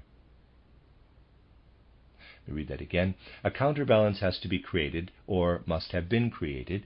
We can't be teleological about this, hence, have been created, for this state of being similar. There has to be this counterweight, which acts against the similarity. Oddly enough, people often use one of the confusing ideas which one gets if one does not enter into deeper connections in ascribing this similarity to the very counterbalance. The counterbalance for similarity actually is the power of heredity. We are similar not only in the form which leads to our configuration, but also have inner powers of heredity in us.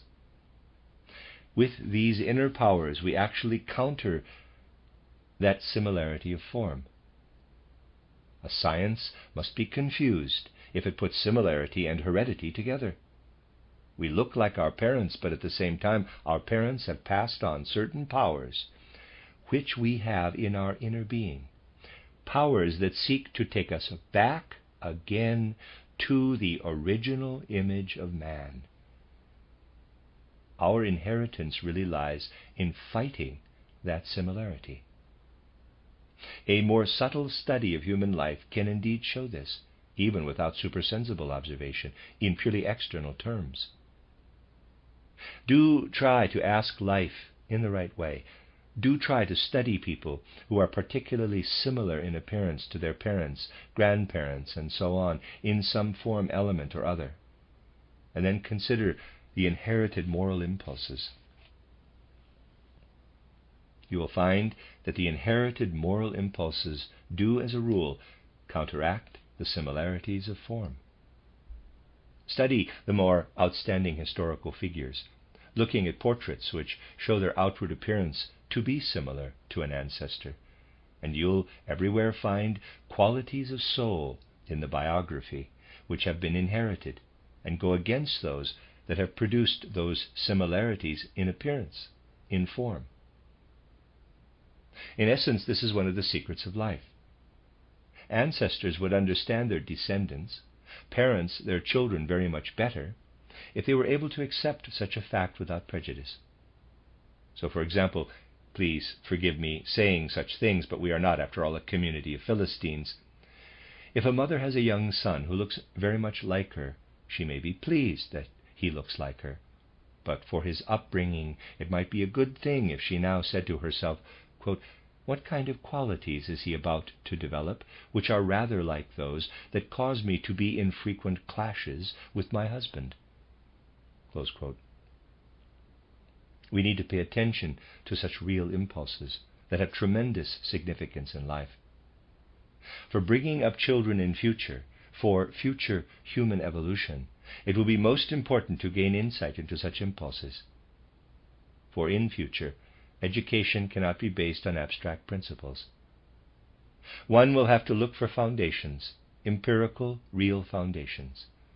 And these cannot be found unless one is able to read life. We must be able to read it, which means we must know the letters. In real terms, as you know, there are many more, but to spell out what is needed for the immediate future, it will be sufficient to know 3 letters: normal development, and the Ahrimanic, and the Luciferic principle. Those who do not know them cannot read, just as someone who does not know the alphabet is unable to read a book. They simply are the letters through which we come to know life, to read life. And the utopian spirit, which is so widespread, can only be overcome if we learn to read life.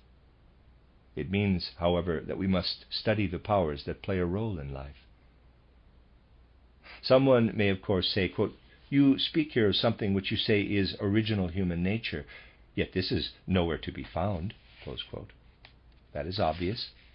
But the objection is the same as when someone says, quote, "You are telling me that the water flowing in the river contains hydrogen and oxygen. I do not find them there," close quote. You see, we have to go into these things, and above all get a real idea of what form is. I have made the following comparison before and would like to repeat it now. You may go to Koblenz in Rhineland-Palatinate, or also to Basel, and admire the river Rhine, and the thought may come to you, quote, "This Rhine, there it flows. No one knows for how long it has been flowing, for centuries no doubt, and perhaps even for time immemorial. How old this river Rhine is," close quote. What does old really mean? The water you see there will be somewhere entirely different in a few days' time. It will have gone. It certainly is not old. For a few days before it simply was not there, but somewhere entirely different. What you see there certainly is not old. You should not think of it as centuries old. And when you speak of the Rhine, you will probably not be speaking of the channel in the ground in which the water is flowing. You are actually speaking of something which actually is not there at all. For speaking of reality, you cannot speak of something which is there in front of you. For what you have there in front of you is a coming together of currents that are active throughout the world, and it is merely that they are in equilibrium. Wherever you look, you see states of equilibrium. The realities are something which you need to penetrate. Spelling out life is only possible if we penetrate into the realities. Tomorrow I'll talk about the way the Luciferic and Ahrimanic impulse is connected with the Christ Yahweh impulse, so that you may see how this Christ Yahweh impulse really relates to these streams. The end of Lecture 10. You are listening to RudolfSteinerAudio.com. If you are listening to the podcast of this, it is located at RudolfSteiner.podbean.com. Please consider becoming a patron. This is a reading of a collection of lectures by Rudolf Steiner entitled Eternal and Transient Elements, the Cosmic Past of Humanity and the Mystery of Evil. Collected Works, Volume 184. This is Lecture 11, given on the 5th of October, 1918. You will have been able to learn from the many things I said about the Christ mystery that we must make distinction between the general progress of evolution at the time of this mystery on Golgotha and the new elements that came into human evolution through that mystery. You have learned that this is a continuous flow of powers that come from the spirits of the higher hierarchies and are part of man's original inherent nature, and that there are also two lateral streams, one Luciferic, the other Ahrimanic. The Luciferic and Ahrimanic streams came to a peak within human evolution exactly at the time of the mystery on Golgotha. In a sense, if one may put it like this, humanity faced the danger then of development going beyond this peak, which could upset the balance between Ahrimanic and Luciferic activities for the whole of human evolution as it progressed. For the following had emerged in the course of this evolution. If we make progressing human evolution a straight line, there's a figure, we can say that this evolution has gone through, let us begin with the Lemurian age, the Atlantean age, and our own age, the fifth post-Atlantean age, as we may call it. Now I add the strength of the Luciferic influence as a red line, say something like this. We may say that there was a certain strength to it in the Lemurian age, and it grew, then became less, and this Luciferic strength diminished greatly, and was then lost altogether in the Atlantean age, to rise again in post-Atlantean times. During the Atlantean age, I am speaking not of individual human beings, but of the evolution of humanity. Essentially, there was little direct Luciferic influence. But Ahrimanic evolution, I'll put it in yellow, was particularly strong in the Atlantean age, growing weaker here in the post-Atlantean age. I am speaking of historical development, and we have to be clear in our minds that when we characterize anything like this, we must always take account of what I said the other day. Quote, when Lucifer is particularly powerful, he calls up Ahriman in the subconscious. Close quote. So if the Luciferic curve is a strong one in our fifth age, this does not mean that Ahriman is outside our sphere. Quite the contrary. With Lucifer most active among the historical powers, Ahriman is particularly active in the subconscious regions of human beings. you see that there is a kind of wavy line for Ahrimanic activity and for Luciferic activity in the course of human evolution on Earth. A balance must be established between the strengths of the Ahrimanic and Luciferic elements. This state of balance has never been a perfect one in the course of historical evolution. There were times when the Luciferic activities were most powerful, and times when the Ahrimanic influence was really marked.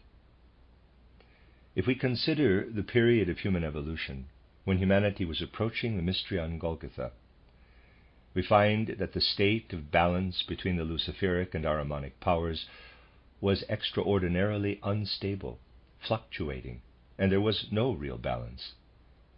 On the one hand, there was the stream of humanity moving toward the mystery on Golgotha, historically presented in the evolution of Semitic peoples. This stream of human evolution was particularly open to Luciferic principles, with the result that powerful Ahrimanic influences were generated in the subconscious. Greek nature, on the other hand, was very open to the historical Ahrimanic powers, with the result that the powerful Luciferic influences were generated in the subconscious.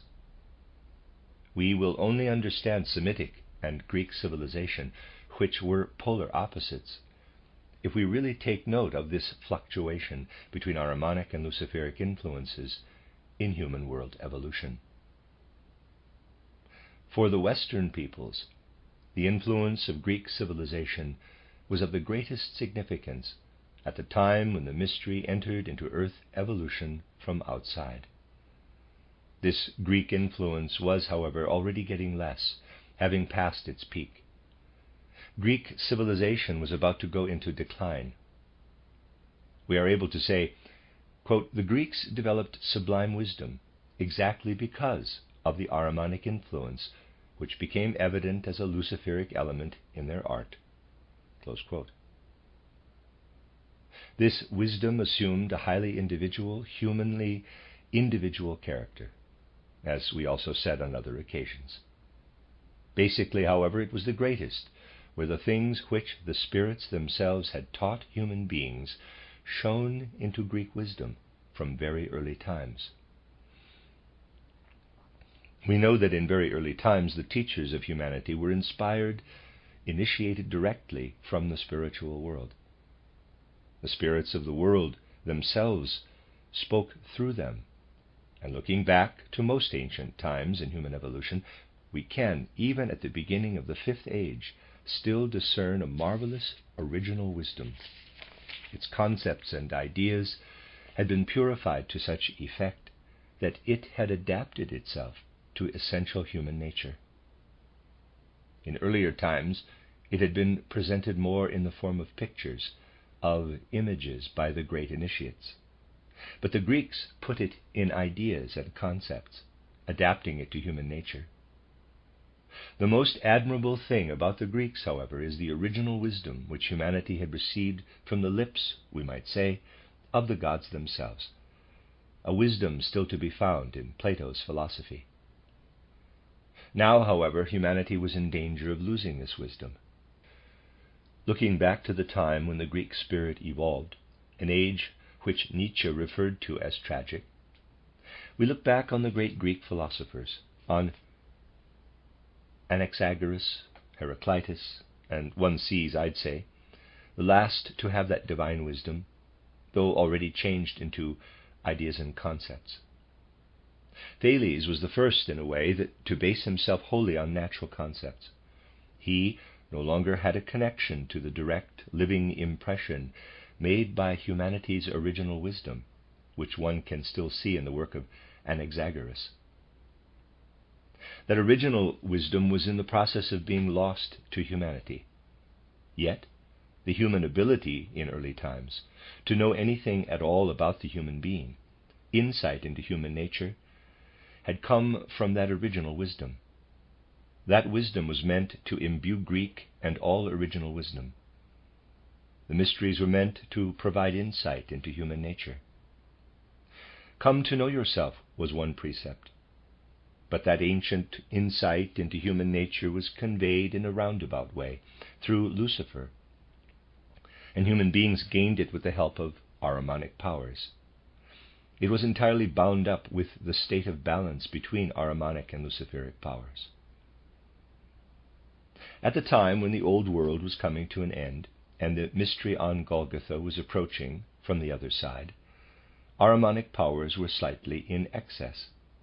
They were particularly strong at that time. The strength of the Ahrimanic powers, above all, caused the inner life of human beings to drift toward abstraction, even the high degree of abstraction we see in the Romans. We have to ask ourselves, what would have happened to humanity if evolution had proceeded solely in the stream which I have just characterized, and there had been no mystery on Golgotha? What would have happened is that people would no longer have a notion, an idea, sentience of the nature of the individual human being. This is an extraordinarily important statement. Humanity was threatened by this because they could no longer be told anything in the way that had come from the gods, because even the tradition of that way had been lost, and they were becoming more and more of a riddle to themselves. We need to get a strong feeling for the truth of this. If it had not been for the mystery on Golgotha, human beings would have been in danger of becoming more and more a riddle to themselves. They would have been able to gain wisdom, but only about nature, not about themselves. And they would have been forced gradually to forget that they were born of the Spirit. They would have had to lose their knowledge completely. Then came the mystery on Golgotha.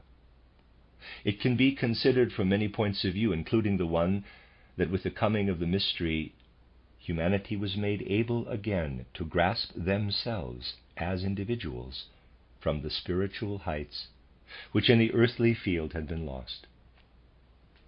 The Christ impulse made it possible for people to see themselves again as individuals, but now doing so with powers that came from within. Today it is extraordinarily difficult for people to imagine how those early people gained their awareness of individual nature.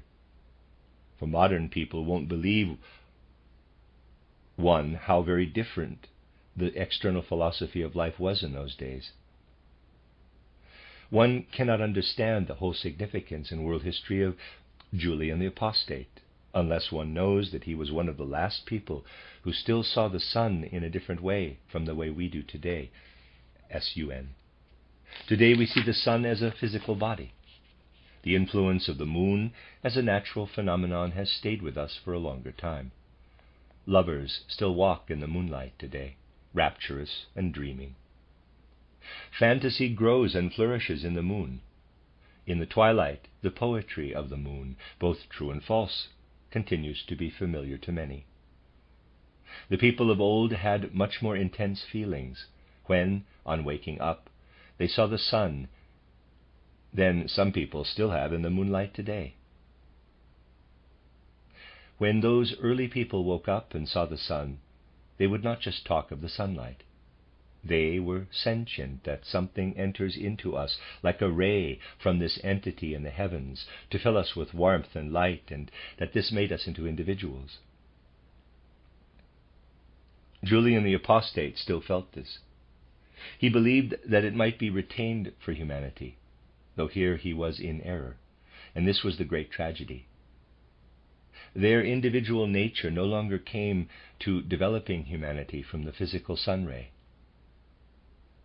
This insight into individual nature was now coming to them in a spiritual way, something which the sun out there in space could no longer give to human beings, which could no longer come to them from outside, now had to rise up from deep down inside them.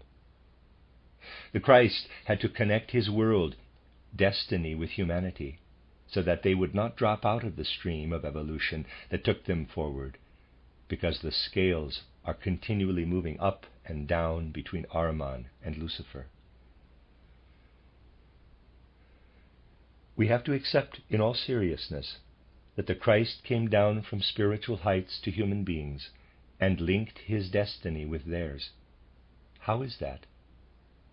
The strange thing is that when human beings looked into the world, perceptible to the senses, before the mystery on Golgotha, they would at the same time also see something spiritual.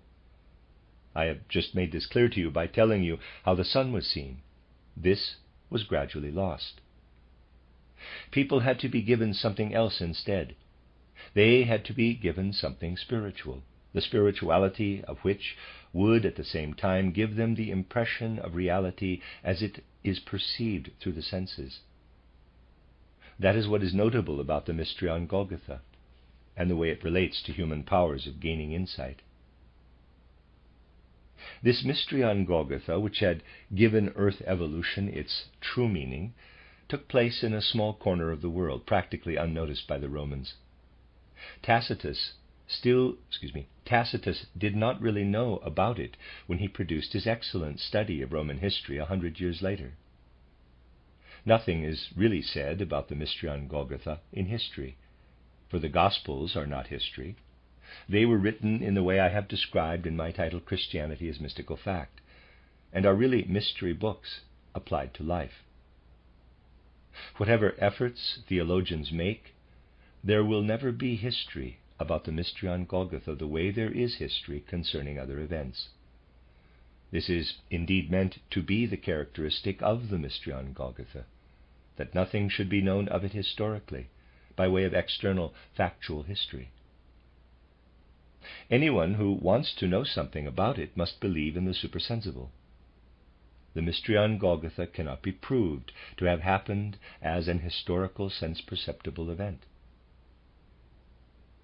Where the people of earlier times looked into the sense-perceptible world and also perceived supersensible truths, modern people who do not want to lose their insight into individual nature must look on the mystery on Golgotha as something that was supersensible. Looking at the supersensible, they will gain the conviction that this too was an historical event, though there is no mention of it in history.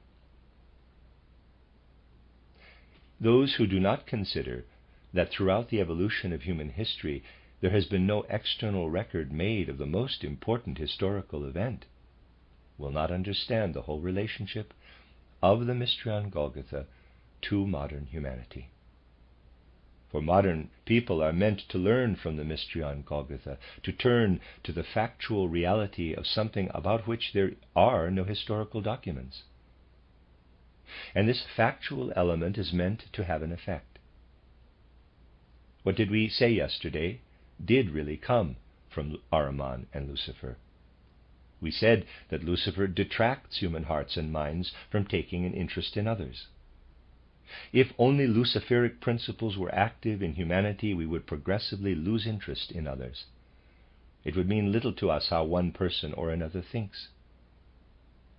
You actually get a good indication of how much Luciferic nature there is in someone if you ask, quote, does this person take an interest in others, objectively tolerant, or is he or she really only interested in himself or herself?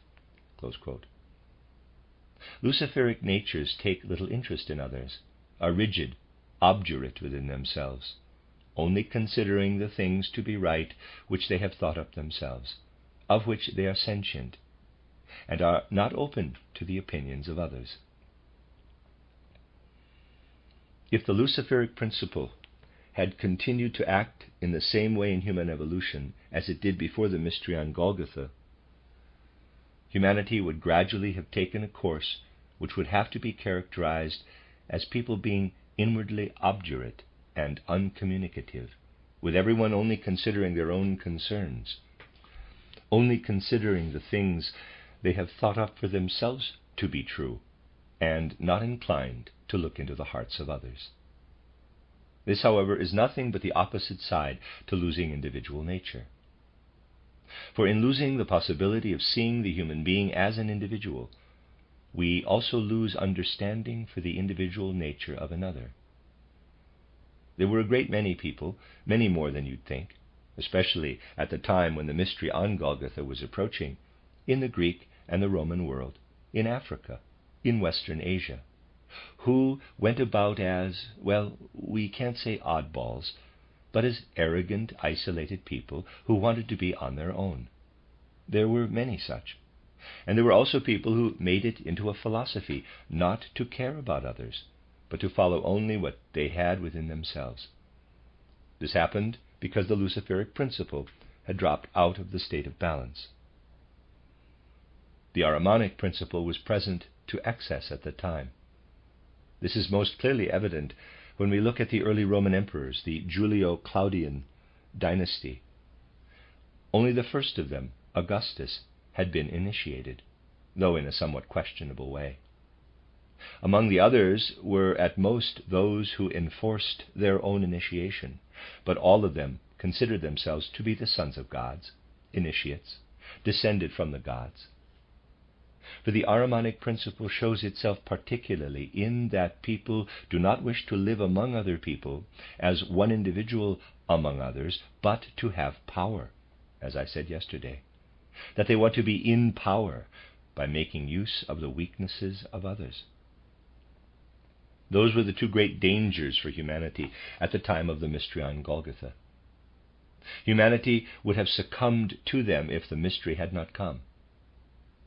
Lack of interest in others, every individual lusting for power. The Christ connected his destiny with that of humanity, and in doing so implanted something in human beings that was extraordinarily profound. You may perhaps understand this best if I tell you in a schematic way what the Christ actually implanted in human beings. I have told you that we human beings have powers which we develop out of our own inherent nature. As you know, that inherent nature really only lets us grow intelligent in the second half of life. I have told you this in every detail and on several occasions. There is more to this, however. Essentially, everything I have told you about people growing more intelligent between birth and death only applies to Earth evolution, and we are meant to grow even more intelligent in the course of the Jupiter, Venus, and Vulcan evolutions. The powers which we are meant to develop in the course of Jupiter and Venus evolution are already in us. What happened was this. You know that human beings cannot gain any of the self-knowledge which they are able to gain in the first half of life by their inherent nature. They need Lucifer to gain it. Their inherent original nature progresses. Luciferic principles coming in during the first half of life give them self-knowledge. In the second half of life, Ahriman dampens down this brilliant self-perception. Another stream came into human evolution with the Christ impulse. The impulse that came with the mystery on Golgotha addresses the inmost depths of human beings. If humanity were to gain the insights which have entered into Earth evolution through the Christ entirely by their own inherent powers, they would only be able to do so during the Venus evolution. However intelligent human beings might have grown, by the time they die, they would not be able to achieve of their own accord what they do achieve, because the Christ impulse has connected its destiny with Earth evolution. We live our life on Earth, therefore, but will not be able to understand the Christ impulse by the time we die if we purely follow our own inherent course of development. Surely this tells you that the Christ had contemporaries, his pupils.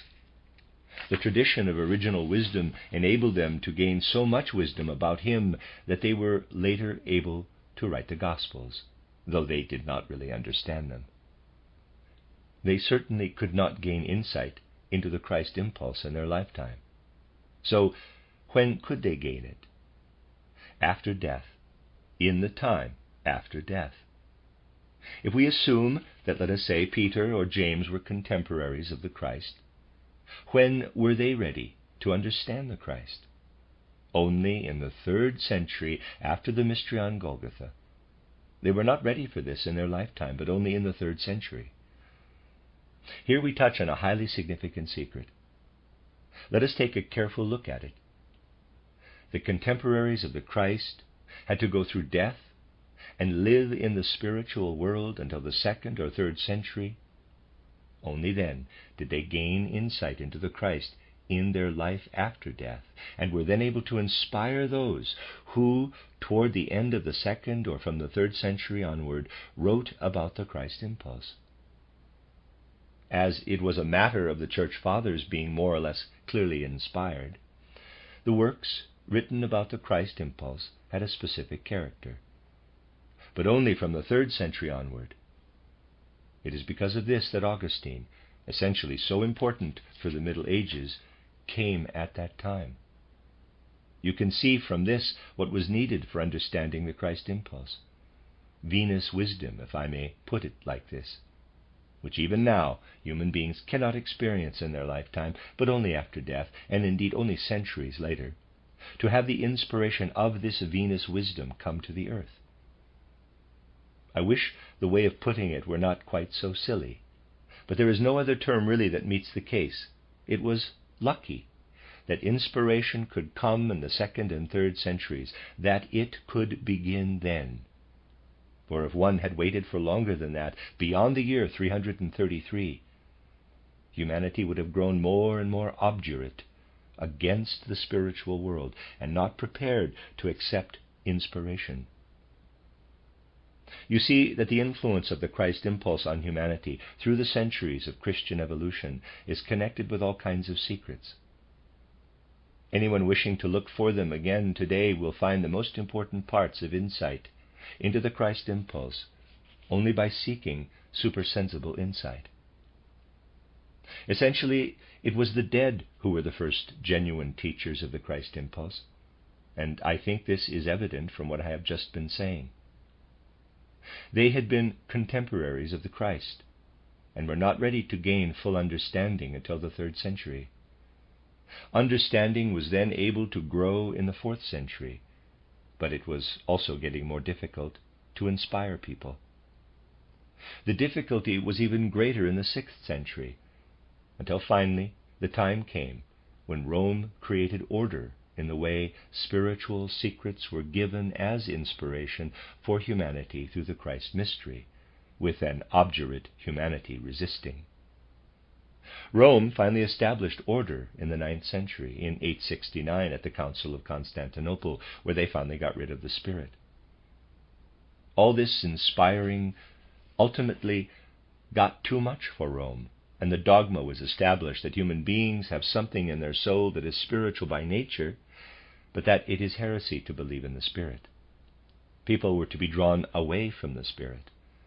This essentially is the dogma connected with the 8th Ecumenical Council held in Constantinople. I have referred to this on several occasions. It is simply a consequence of this removal of the spirit when Jesuits tell one today, I spoke of this the other day, quote, "Well, there were inspirations in the past, but today inspiration is devilish. One must not seek supersensible insight, for then you get the devil." Close quote. These things are connected with a most profound thing, which must interest us if we truly want to enter into spiritual science. They are connected with a form of recognition given to the wisdom character, which many so-called spiritual sciences, especially those which have come together in secret societies, do not recognize. I'd say that there is a kind of deception which is brought into humanity over and over again by the people who know spiritual secrets. This deception comes under the cover of a false polarity. Surely you have heard people say that there is Lucifer and his opponent is the Christ. People establish polar opposition between Lucifer and the Christ. I have shown that even Goethe's Faust concept suffers from Ahriman and Lucifer being confounded, that Goethe could not tell Ahrimanic principles apart from Luciferic principles. This is also the subject of the second essay in my small volume entitled Goethe's Standard of the Soul. This is something of extraordinary importance. The true opposition, as those who would speak truth from the spiritual world have made known to human beings is between Ahriman and Lucifer. The Christ impulse brings something else and has nothing to do with the polar opposition between Ahriman and Lucifer. The Christ impulse moves in the line of equilibrium, of balance. Something of tremendous importance rests on the recognition of this fact. We will take this further tomorrow. The end of Lecture 11. You are listening to RudolfSteinerAudio.com. If you are listening to the podcast of this, it is located at rudolfsteiner.podbean.com. Please consider becoming a patron. This is a reading of a collection of lectures by Rudolf Steiner entitled Eternal and Transient Elements, The Cosmic Past of Humanity and the Mystery of Evil, Collected Works, Volume 184, translated by Anna Meuss. This is Lecture 12, given on the 6th of October, 1918. Basing myself on the science, which we must call the science of initiation, I made two remarks yesterday, which I want you to call to mind again, for we need to take them further. In the first place, I said with reference to the mystery on Golgotha, that the most profound truths relating to this mystery on Golgotha must, according to the nature of the matter, be truths that cannot be established by means of sense-perceptible historical evidence.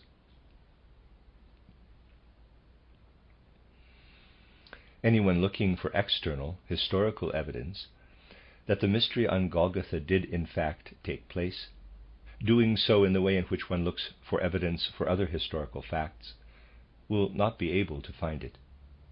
The mystery on Golgotha is intended to assume a place in humanity where access to its truths is ultimately mediated in a supersensible way.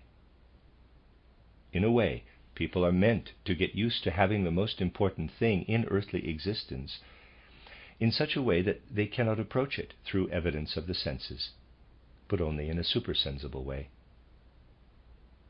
The second thing I said yesterday was that the kind of understanding given to them as earthly creatures up to the time of their death, note well, literally, up to the time of their death, will not take them so far that they might be able to grasp the mystery on Golgotha with the understanding which is their own, an understanding which develops in the world perceived through the senses. I said that it is only after death, post-mortem, when they are in the supersensible world, that human beings develop the understanding, or the powers to develop understanding, for the mystery on Golgotha. Because of this, I said something yesterday which the outside world will inevitably consider to be absurd, wholly paradoxical. I said that even the contemporaries of the Christ were only able to understand the mystery on Golgotha in the 2nd or 3rd century after the event, and only in their other life, and that the things written about the mystery on Golgotha were inspired by those contemporaries, who inspired the actual writers in the 2nd and 3rd centuries from the supersensible world. The seeming contradiction is that the Gospels, which after all are inspired works, as you can see from what I have said entitled Christianity as Mystical Fact, are works to inspire Christianity. The inspired Gospels could only say the truth about Christianity because, as I have also stressed on a number of occasions, they were written not out of inherent original human nature, but with the last remnant of atavistic clairvoyant wisdom concerning the mystery on Golgotha. The things which I have been saying about the way in which human beings relate to the mystery on Golgotha were taken from the science of initiation itself. Having reconnoitered something like this from such supersensible insight, one may well ask, quote, what does such a thing look like when one compares the facts of external historical life with it? Close quote. Today I will therefore begin by taking one particular ecclesiastical writer from the 2nd century, initially more as a question, with the answer coming to us at the end of today's discussions. I might just as well have taken Clement of Alexandria Origen, or any other ecclesiastical writer, though the whole would then, of course, have to be in a different form. I am taking one who is often mentioned, Tertullian. Referring to him, I would like to pose the question, quote, how does the external progress of Christian life relate to the supersensible facts of which I spoke yesterday, and the most important aspects of which I have recapitulated for you today? Close quote. Tertullian is a most unusual figure. Hearing the things usually said about him, one does not gain more than essentially the knowledge that it is said to have been Tertullian who justified belief in the Christ Spirit, in the sacrificial death, in the resurrection, by saying, credo quia absurdum est, I believe exactly because it is absurd, because it goes against common sense. Those words actually are not to be found anywhere in his works, nor are they to be found in the writings of any of the other church fathers. They are pure invention, but it is through them that the view taken of Tertullian to this day is often made into dogma. Yet, if one takes the actual Tertullian, no need to become an adherent, the more one comes to the man himself, the more one does develop respect for this strange man. Above all, one feels respect for the way in which Tertullian managed the Latin language, a language which reflects the most abstract way of human thinking, and had already in his day become a language used by other writers to reflect utterly prosaic Roman culture.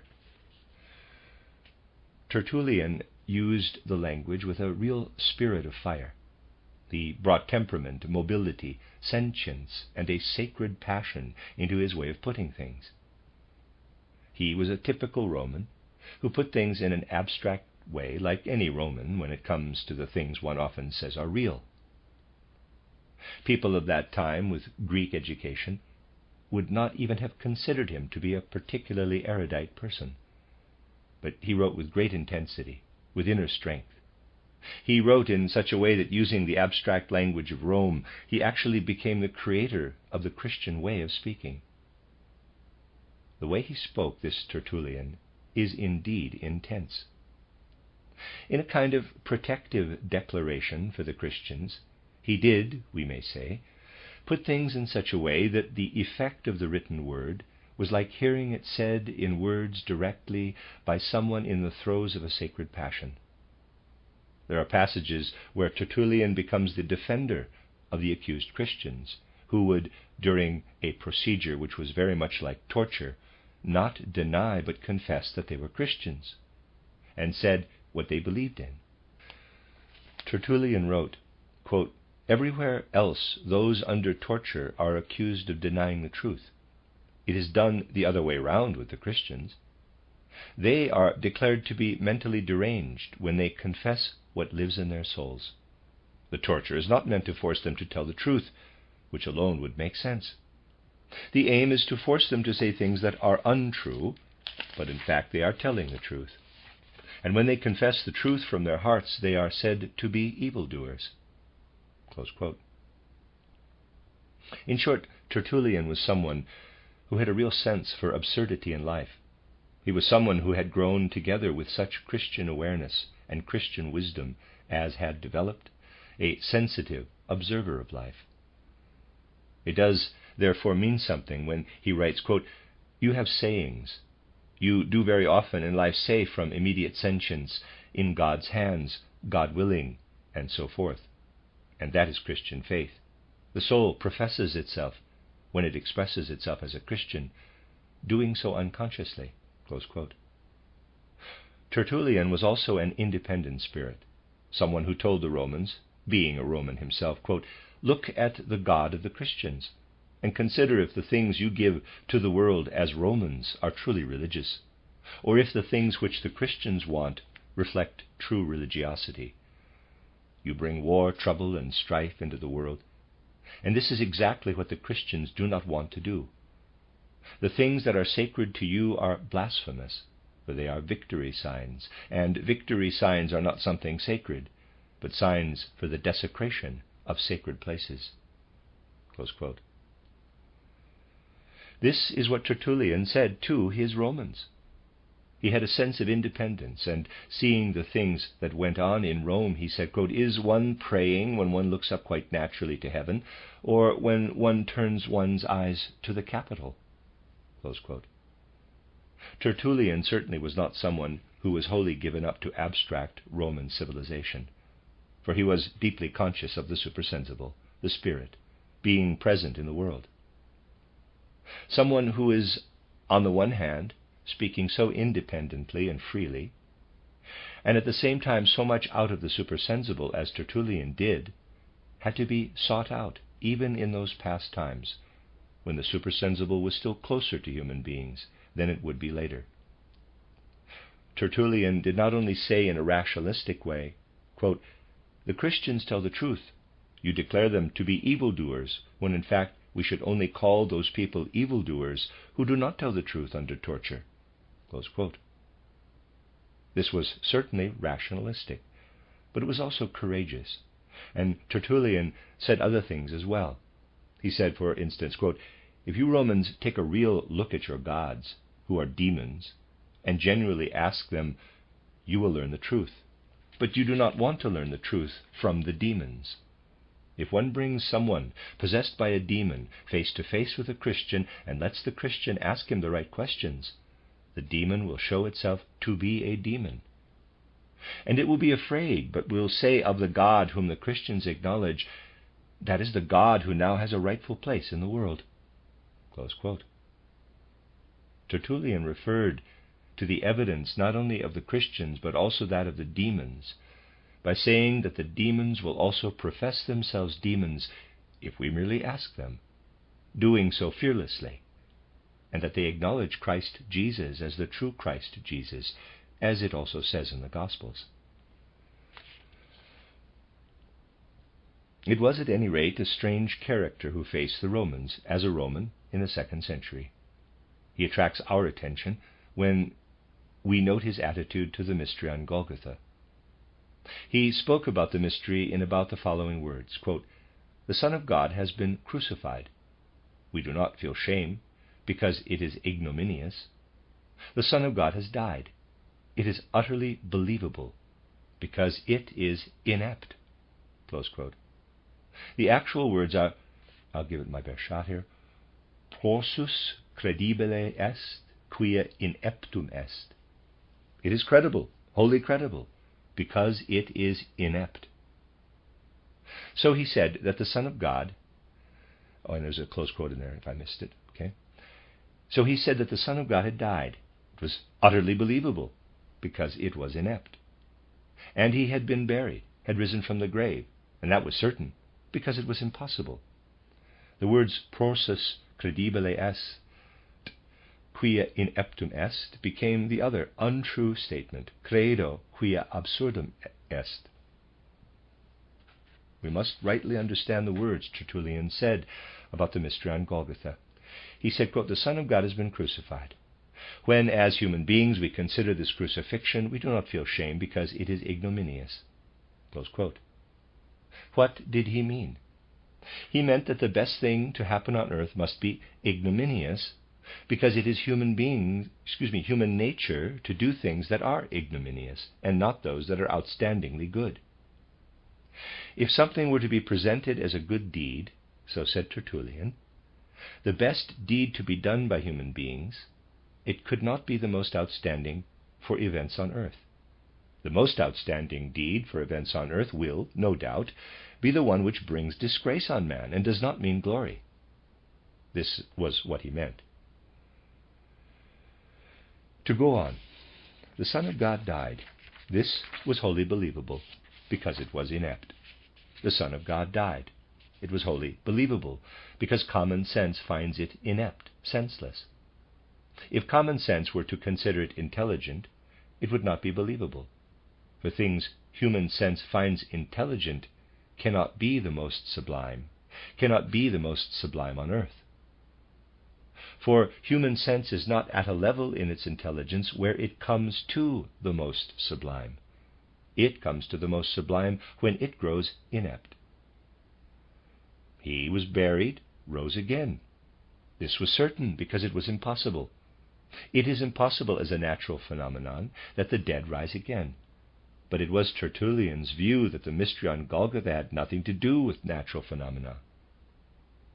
If one had to refer to something as a natural phenomenon, it would not be the most valuable thing on earth.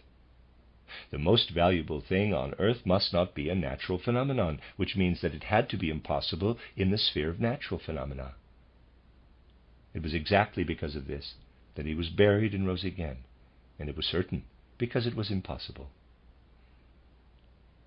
In the first place, I want Tertullian to stand before us as a question, especially in the words I have quoted, which are taken from his De Carne Christi. I have tried to characterize him, firstly, as an independent, free spirit, secondly, as a spirit who also saw the demonic and supersensible in man's immediate surroundings. At the same time, I quoted 3 sentences he wrote, and because of which all intelligent people must really consider Tertullian to have been a nincompoop. It really is always a strange thing with matters of this kind, that people are biased in their judgment.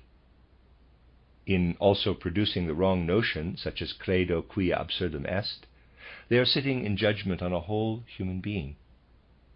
It is important, however, to consider the 3 sentences which do not make immediate sense. Tertullian certainly also did not want to make immediate sense. Together, firstly with the independent spirit of Tertullian, and then with his complete awareness of the supersensible world being involved in our human environment. Let us now consider something which can cast light on the mystery on Golgotha from a different angle, as it were. These are 2 phenomena in human life to which I did already refer the day before yesterday. One is death, the other heredity. Death is connected with the end of life, heredity with birth. With regard to death and heredity, it is important that we have a clear understanding when it comes to human life and human knowledge. Considering everything I have been telling you for weeks now, you can see that when human beings use their senses to consider their environment, and want to use their intellect to understand the world perceived through the senses, the phenomena of heredity also present themselves with the characteristics of the ancestors popping up in their descendants, in a sense, and people acting out of the subconscious aspect of these inherited powers. We are often studying all these different inherited traits connected with the mystery of birth, even without thinking of them directly. When we study ethnology, for instance, we always speak of inherited traits without being aware of doing so. One cannot really study an ethnic group without seeing everything really in terms of inherited traits. Speaking of any nation, Russians, English people, Germans, and so on, you speak of characteristics which belong in the sphere of heredity, traits which the son has from his father from his grandfather, and so on. The field of heredity, which is connected with the mystery of birth, is vast indeed. And speaking of the external life into which the human being is placed, we often speak of the facts, the powers of heredity, without always being aware of doing so. The mystery of death enters into the life we live in the senses, a fact which is frequently apparent to us, so we need not waste words on this. However, something else emerges when we look back into human powers of insight.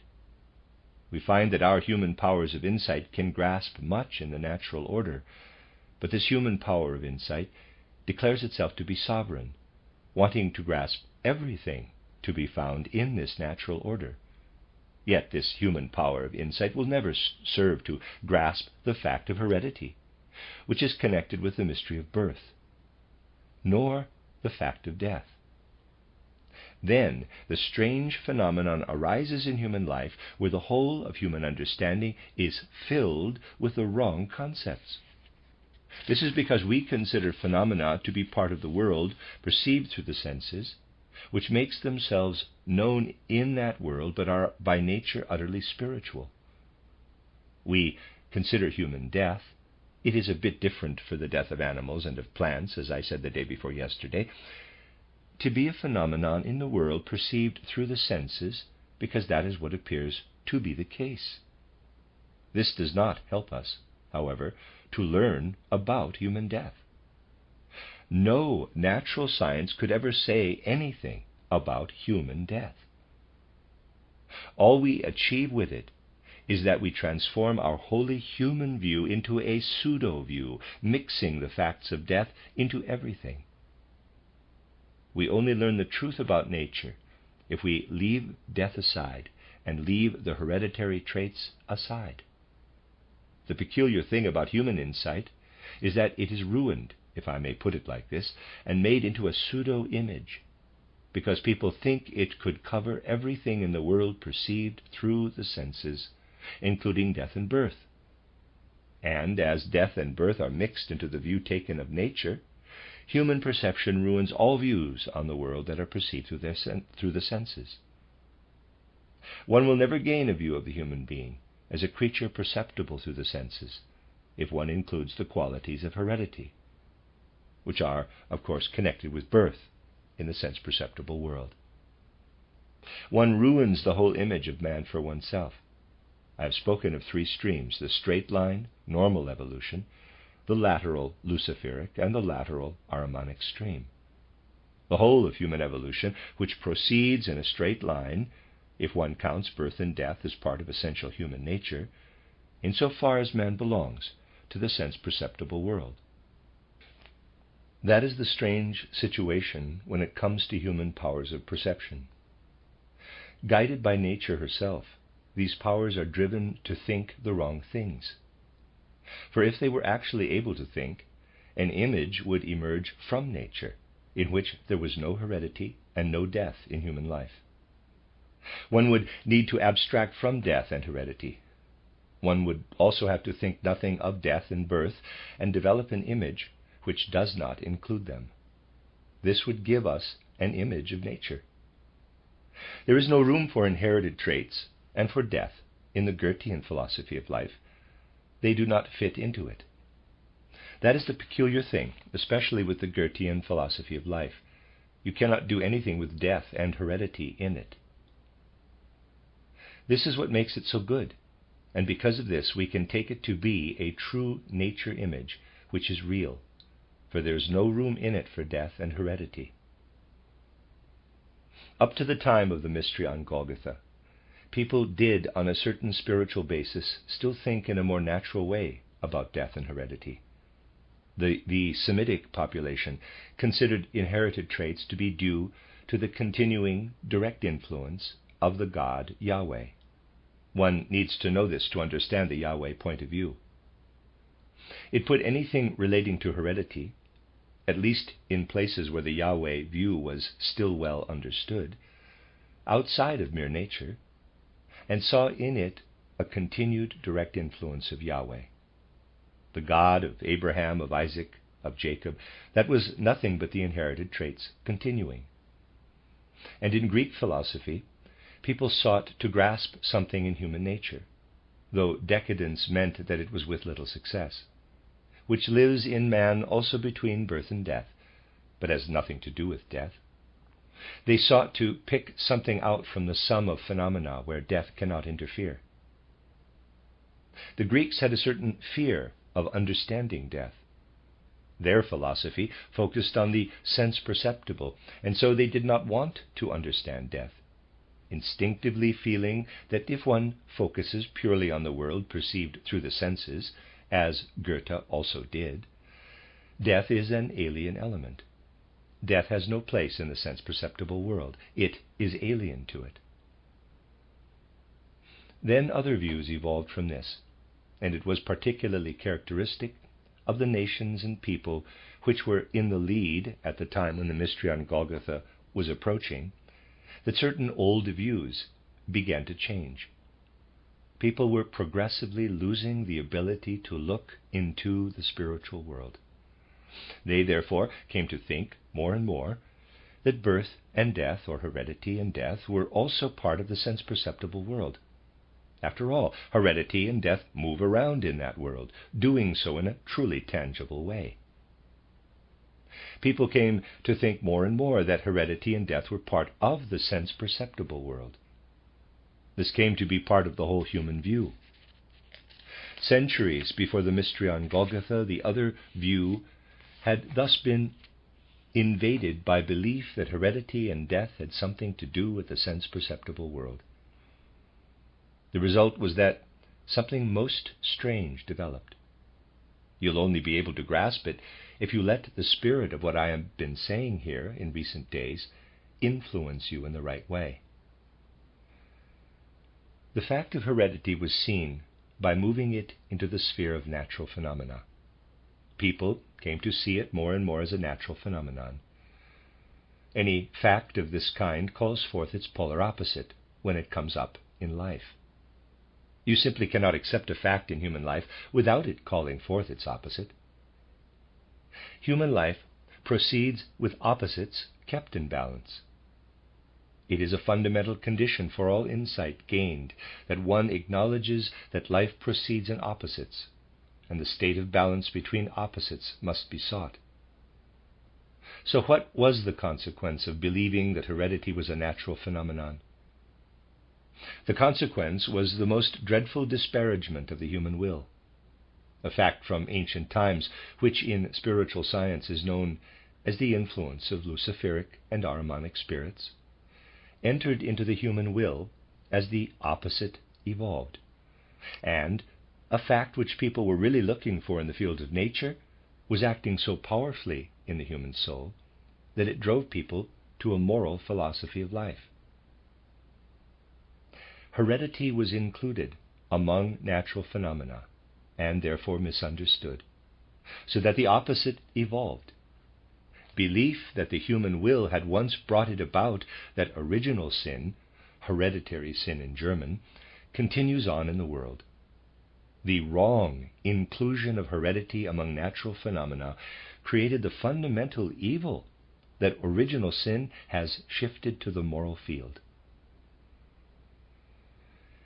This meant that human thinking was also ruined, for it did not get to the point of taking up the right belief that the whole idea, the whole way in which people usually see original sin is blasphemy, a terrible blasphemy. A God who purely from ambition permits the things usually told about paradise to happen in paradise, which is what most people think, doing it not because of the intentions described in Occult Science and Outline, his book, but the way it is usually described, really and truly would not be a sublime God. And to ascribe such an ambition to the God is blasphemy. One will only arrive at the reality in this field if one does not consider the inherited traits which pass from ancestors to descendants in moral terms, but sees them in supersensible terms, even though perceptible through the senses, looking to the supersensible without first giving a moral interpretation, and seeing in supersensible light the things one should not, with rabbinical theology, make into a moral interpretation of the world. Rabbinical theology will always intellectually reinterpret the powers of heredity that are spread out through the sense-perceptible world. We should train ourselves to see the spirit in things, and so discover the spirit also in the inherited traits we see in the sense-perceptible world. That is the crux of the matter. My main concern is to have you realize that without this mystery on Golgotha, humanity would at that time have denied the spirit, having learned to deny the spirit in the hereditary traits, which were evident in the sense-perceptible world, and people would have come more and more to use rabbinical and socialist interpretations instead of taking the spiritual view. Tremendously much depends on it that we know it to be necessary to say, quote, "You'll not comprehend anything in the sense-perceptible world unless you equip yourself to deal with something which is indeed a supersensible stranger in the sense-perceptible world because it has spiritual connections." Close quote. Things connected with heredity must be considered by taking the spiritual, the supersensible view. The intellect which has made spiritual into something which is sense-perceptible although it is indeed something supersensible, making it into something moral that is grasped with the intellect, is the spirit which opposes the spirit of the Christ, the spirit of the mystery on Golgotha. So much about heredity and about death. Yes, the Church Fathers themselves were able to establish that among pagans, too, there were many people who were convinced of immortality. But what was that about? Well, in early times, people did realize that death is a supersensible phenomenon, even in the world perceived through the senses. By the time of the mystery on Golgotha, people had ruined their philosophy of life by taking death to be a sense-perceptible phenomenon, and thus spreading the powers of death also through the rest of the sense-perceptible world. Death must be considered a stranger to that world. This alone will make it possible to have a pure science of the natural order. Added to this were the things which some philosophers of antiquity, in decline, thought about immortality. They considered the immortal principle in man, rightly so, for they said to themselves that death is present in the sense-perceptible world. They did, however, say this from a corrupted philosophy of life. For if it had not been corrupted, they would have had to say that death is not present in the sense-perceptible world. It only appears to enter into that world. They gradually came to think of a sense-perceptible world where death had a place. In so doing, one does, however, ruin everything else for oneself. Of course, you also do so if you generally think that death has its place in it. But when they did so from a corrupt philosophy of life, they also had to say something else to themselves, and that was, quote, "We have to turn to something or other which contradicts death, something supersensible which contradicts death," close quote. In the decline of antiquity, people had a corrupted philosophy as they turned to the impersonal spiritual principle that this immortal spiritual world, which they did actually call something else, was the Luciferic world. What mattered is not what we call things, but what is truly powering in our ideas. And so it was the Luciferic world. Although different words were used, the philosophers of paganism in decline really said nothing else in all their interpretations but, quote, "As souls escaping death, we want to flee to Lucifer, who will take us in, and we shall then be immortal. We die into the realm of Lucifer," close quote. That was the true meaning. Today we still see the last remnants of the powers at work which reign in human insight, from all the preconditions of which I spoke today. What do you really have to say to yourselves if you take the words which I have spoken from initiation science today seriously? You have to say, quote, "There is man's origin and his and his end. These two must not be grasped with the intellect we have as human beings, an intellect which is fit for the natural world. One arrives at a wrong view of both the supersensible and the sense-perceptible if one mixes birth and death in with the sense-perceptible. They do not belong there, being strangers to it. One ruins both one's understanding of the spirit and one's understanding of nature," close quote. And the consequence? One consequence is this, for instance. There is an anthropology in which the origin of man is ascribed to very lowly creatures, doing this in a very natural, scientific, and very clever way. Go through all the anthropologies where the origin of man is said to go back to lowly creatures, which are envisaged as if something which is said to be found among indigenous people had been there at the beginning of the human race. Such notions are a perfectly correct judgment in natural science. But the conclusion to be drawn is the following. It is wrong exactly because it is scientifically correct. Correct in the light of a natural science where birth and death are believed to be part of the sense-perceptible world. Things were not like that at the true origin of man. When Kant and Laplace developed their theory, they did so on the basis of natural science. It seems that no objection can be raised to their theory, but it was exactly because the theory was developed on the basis of natural science that the situation was different. You will arrive at the right knowledge if, for both the origin and the goal of man, and for the origin and goal of the earth, you accept the opposite to be true of what is considered right today in natural science. Anthroposophy will provide the right information about the earth's origin, the more it is contradictory to what can be said in the natural science, which is considered to be correct today. Anthroposophy does not contradict natural science. It lets it stand, but instead of broadening it beyond its limits, it draws attention to the points where a supersensible view must come in. The more logical anthroposophy is, the more correct is it with regard to the natural order which is necessary to and inherent in present-day human beings. The more will it not say what was not at the beginning of human and earth existence. And natural science will be less correct about death the more people fantasize on the basis of the ideas it provides. Without the mystery on Golgotha, it would have been the fate of human beings on earth that exactly the most important things would have had to be considered on the basis of a corrupt philosophy of life. For it absolutely did not depend on a human failing, but merely on human evolution.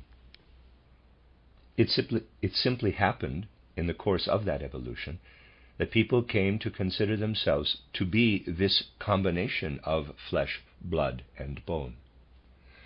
An ancient Egyptian would have found it utterly comical if someone had said that the figure going about on two legs, consisting of blood, flesh, and bone, was a human being.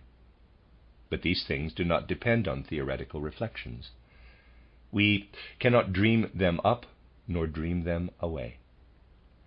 No, it gradually came to be an accepted thing to consider oneself to be the form which is made of flesh and blood and bone, though in fact one is the image of all the hierarchies.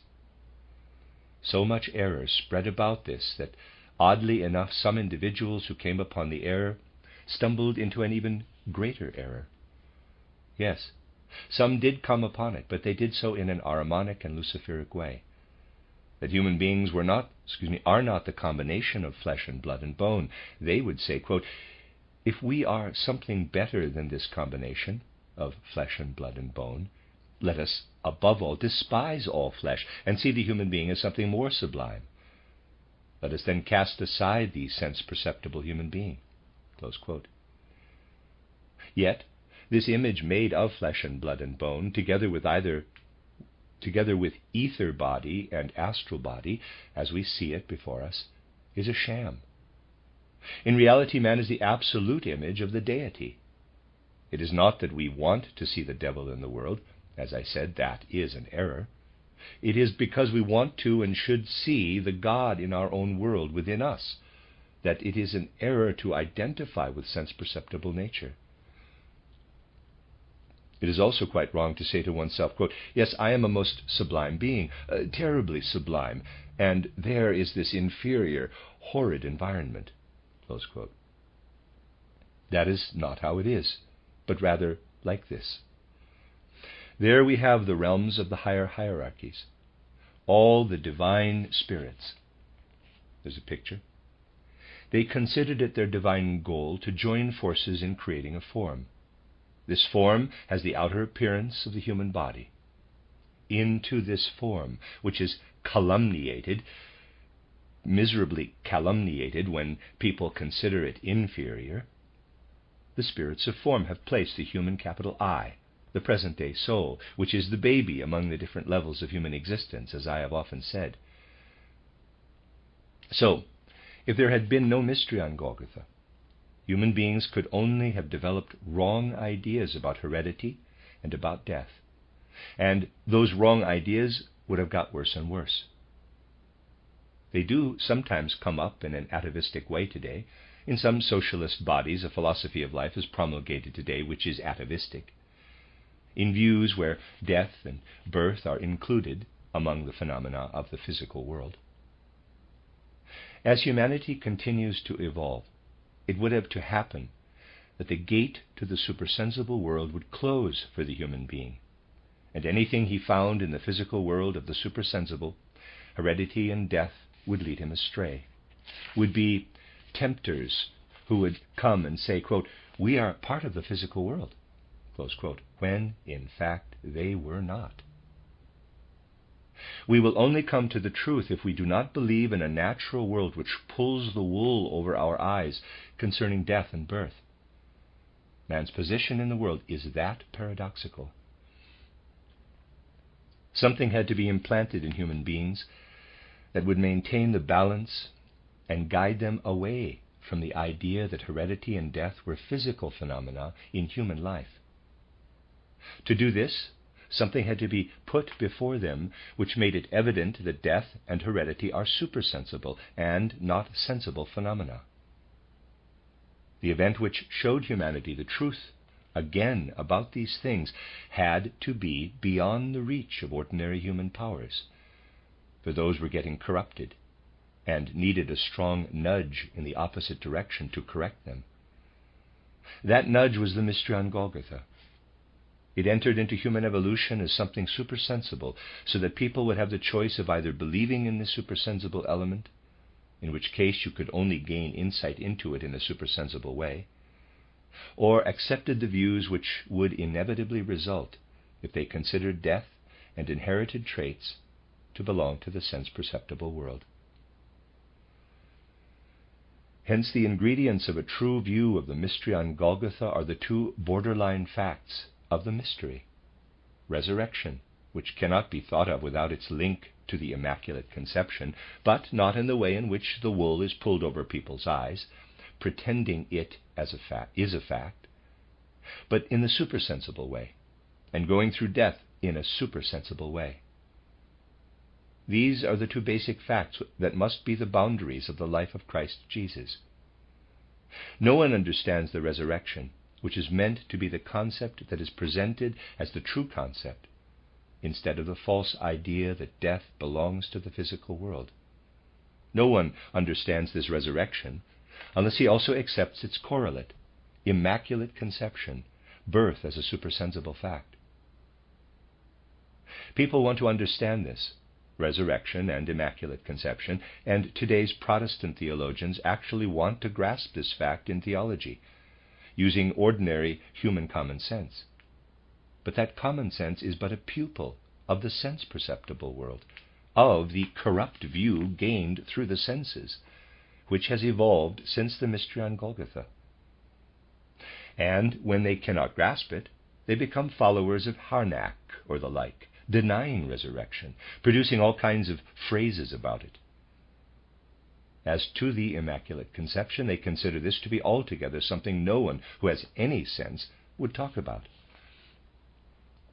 Yet it is closely connected with the mystery on Golgotha that it holds within it the metamorphosis of death, that is, its metamorphosis from a sensible fact into a supersensible fact, and the metamorphosis of heredity, that is, that where the physical world pulls the wool over our eyes about heredity, which is connected with the mystery of birth, birth is transposed into the supersensible with the Immaculate Conception. Whatever may have been said in error or inadequately about these things, humanity's task is not to accept these things without understanding, but to develop the supersensible insights that will let them grasp these things which cannot be grasped by sensible means. When you think of the lecture courses where I spoke about these things, and particularly also of the lectures on the Fifth Gospel, you will find a number of ways for understanding these two things, though only by supersensible means. For it is the case that for as long as common sense continues to be a pupil of the senses, which is how it has to seem to people today in their philosophy of life, humankind will not be able to grasp this fact. It is exactly where the most sublime facts in earthly life are such that the mind, being a pupil of life in the senses, cannot grasp them, that they are indeed true. It is not surprising, therefore, that external science is fighting against initiation science, for this is about things which quite naturally, exactly because they do not contradict genuine natural science, must contradict a natural order which originates in a corrupt view of the natural world. Theology, too, has often taken the wrong direction, albeit a different one from that of corrupt naturalism. If you consider what I said yesterday, that human beings can only arrive at the right view of the mystery on Golgotha after death, you will no longer find it incomprehensible, if you think about it, that on dying, going through the gate of death, human beings enter into a world where they can no longer be told the fable that death is part of the physical world. For they then see death from the other side. I have often spoken of this. And they learn more and more to consider death from the other side. This will prepare them more and more to consider the mystery on Golgotha, too, in its true form. We have to say, therefore, if the mystery on Golgotha had not come about, but anything we say in this way can only be grasped supersensibly, humanity would die. There would also be evil in the world. There would be wisdom in the world. But human evolution made people succumb to a corrupt view of the natural world, and so they had to have the wrong idea about death.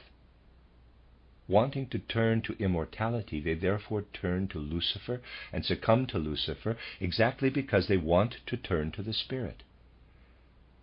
They are like animals if they do not turn to the Spirit, and they succumb to Lucifer if they do turn to the Spirit.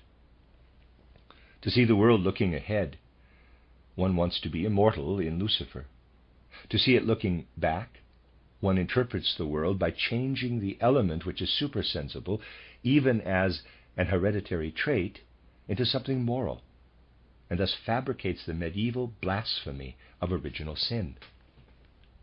Genuine devotion to the mystery on Golgotha will save one from all this. It provides the world with a true, supersensibly gained view of birth and death.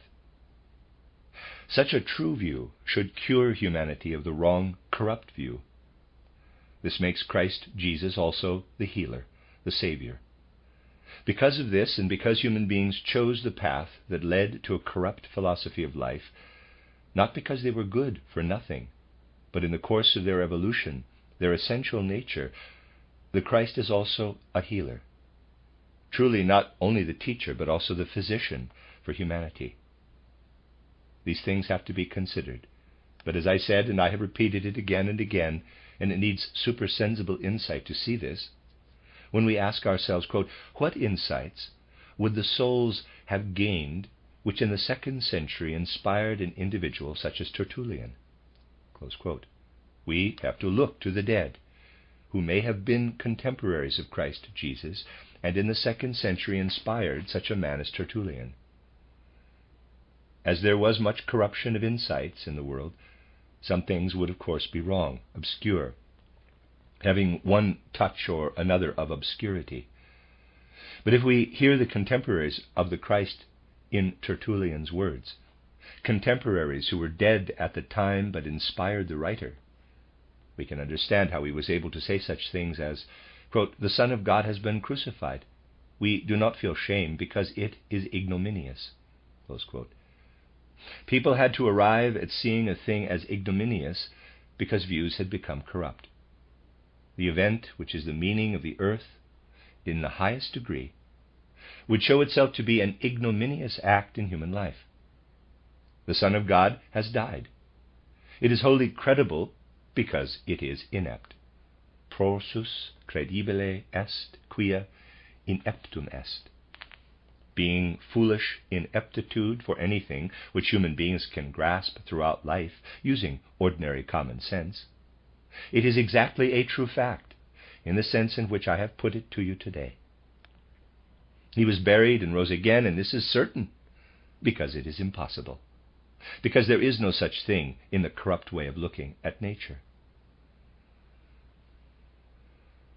If you take Tertullian's words in a supersensible sense as inspired by contemporaries of the Christ, you had then been dead for a long time, who had then been dead for a long time, you might say to yourself, quote, yes, certainly, Tertullian took it in the way he was able to take it in with the state of soul he was in, close quote.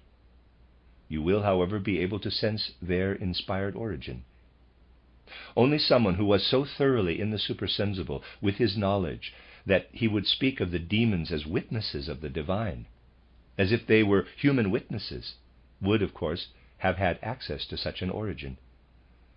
Tertullian wrote that the demons themselves said that they were demons, and that they acknowledged the Christ. That was the precondition for Tertullian being able to perceive anything of what was inspired into him. For those who want to be Christians in the wrong sense, this is a most uncomfortable business. Just consider, if even the demons speak the truth and point to the true Christ, those demons might at some point be questioned by a Jesuit. The demons might engage someone of whom the Jesuit says that he is in touch with demons in conversation about the real origin of the Jesuit's Christ. And the demon might then say, quote, yours is not the Christ. It is the one of which the others speak who is the Christ. Close quote. You understand the Jesuit's fear of the spiritual world. You understand that it is profoundly upsetting if one fears being exposed to the danger of being disavowed from some corner of the spiritual world. One might then produce Tertullian as one's principal witness and say, quote, well, dear Jesuit, the demon itself is saying that yours is the false god, and Tertullian, who you must acknowledge was a proper church father, says that it is the very demons which speak the truth about themselves and about the Christ, which is also what it says in the Bible. Close quote. In short, the matter is getting most precarious as soon as it is admitted by the supersensible world, albeit in an unjustifiable form, that demons bear witness to the truth. Even if one were to call on Lucifer, he would not speak untruthfully of the Christ. But it might become evident that something else is untruth concerning the Christ. Initiation truths sometimes sound different from the things which people are comfortable with. This does mean that all kinds of chaos arise when people attempt to introduce initiation truths to the external world today, especially when such initiation truths have to be introduced into the immediate reality. Yes, as soon as the field opens up, where things are made known from the supersensible sphere, conflicts arise, some of them quite extraordinary, if considered in relation to the things that do not well forth from the supersensible. We can often apply this to everyday life. I did feel a certain satisfaction when a suggestion I had made just for myself in my teaching, and things I say in my teaching I say from a personal conviction that is not meant to be binding for anyone, was taken up, and this building was in accord with our experience of the times called the Goetheanum. Even if we include some supersensible impulses, it seems to me to be right and good.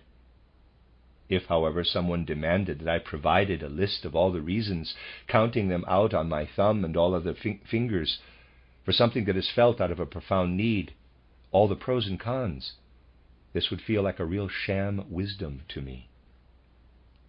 One often finds oneself in this situation, particularly when bringing supersensible impulses into play that are meant for the will. People often say, quote, I don't understand this. I cannot grasp it. Close quote. Well, does it matter so very much whether another person or oneself is able to grasp something? What does grasp mean? It means nothing else but to put the matter in the light where the thoughts are at ease. Thoughts which one has comfortably found to suit one for decades. Otherwise, understand, as people call it, does not mean much compared to the truths revealed from the supersensible world. When the supersensible spheres are not just something one is teaching, but are meant to intervene directly in the will, in the sphere of actions, it is always bad if people ask questions intellectually. Quote, why is this or that so? Close quote. Or, quote, How can one understand this and this and this? Close quote. With regard to this, one should get used to seeing certain things of the supersensible world in parallel to things one is continually accepting for facts of the natural world, but only in parallel. I don't know. If you go outside and Rover or Wolf or whatever name the dog has bites you, and you had not been bitten before, and have now been bitten, do you then ask, quote, why did the dog bite me? Close quote. Or, quote, how can I understand this? Close quote. What connection is there to make sense? You have to let the facts tell you. In the same way, certain supersensible things just have to be told. There are many of them, as you can tell from what I hinted at today, that two seeming things hide their true nature in the sense-perceptible world, human death and birth. They are really bringing something supersensible into the world of the senses, are strangers to that world, but wear masks, pretending to be part of it, and in doing so also spreading their false mask over the rest of nature. Modern man, therefore, has to see the rest of nature, too, in the wrong light. To understand things thoroughly, taking them thoroughly into one's search for insight, this will be asked of man in the future, asked especially by the spirits of the age, of those who want to seek insight for the future and unfold their will in a particular sphere. The demand should apply particularly to the academic fields of theology, medicine, law, philosophy, natural science, technology itself, and social life, and indeed politics. Politics, yes, indeed, truly, even this strange construct. Those who understand the age ought to introduce the knowledge gained through spiritual science into all of these.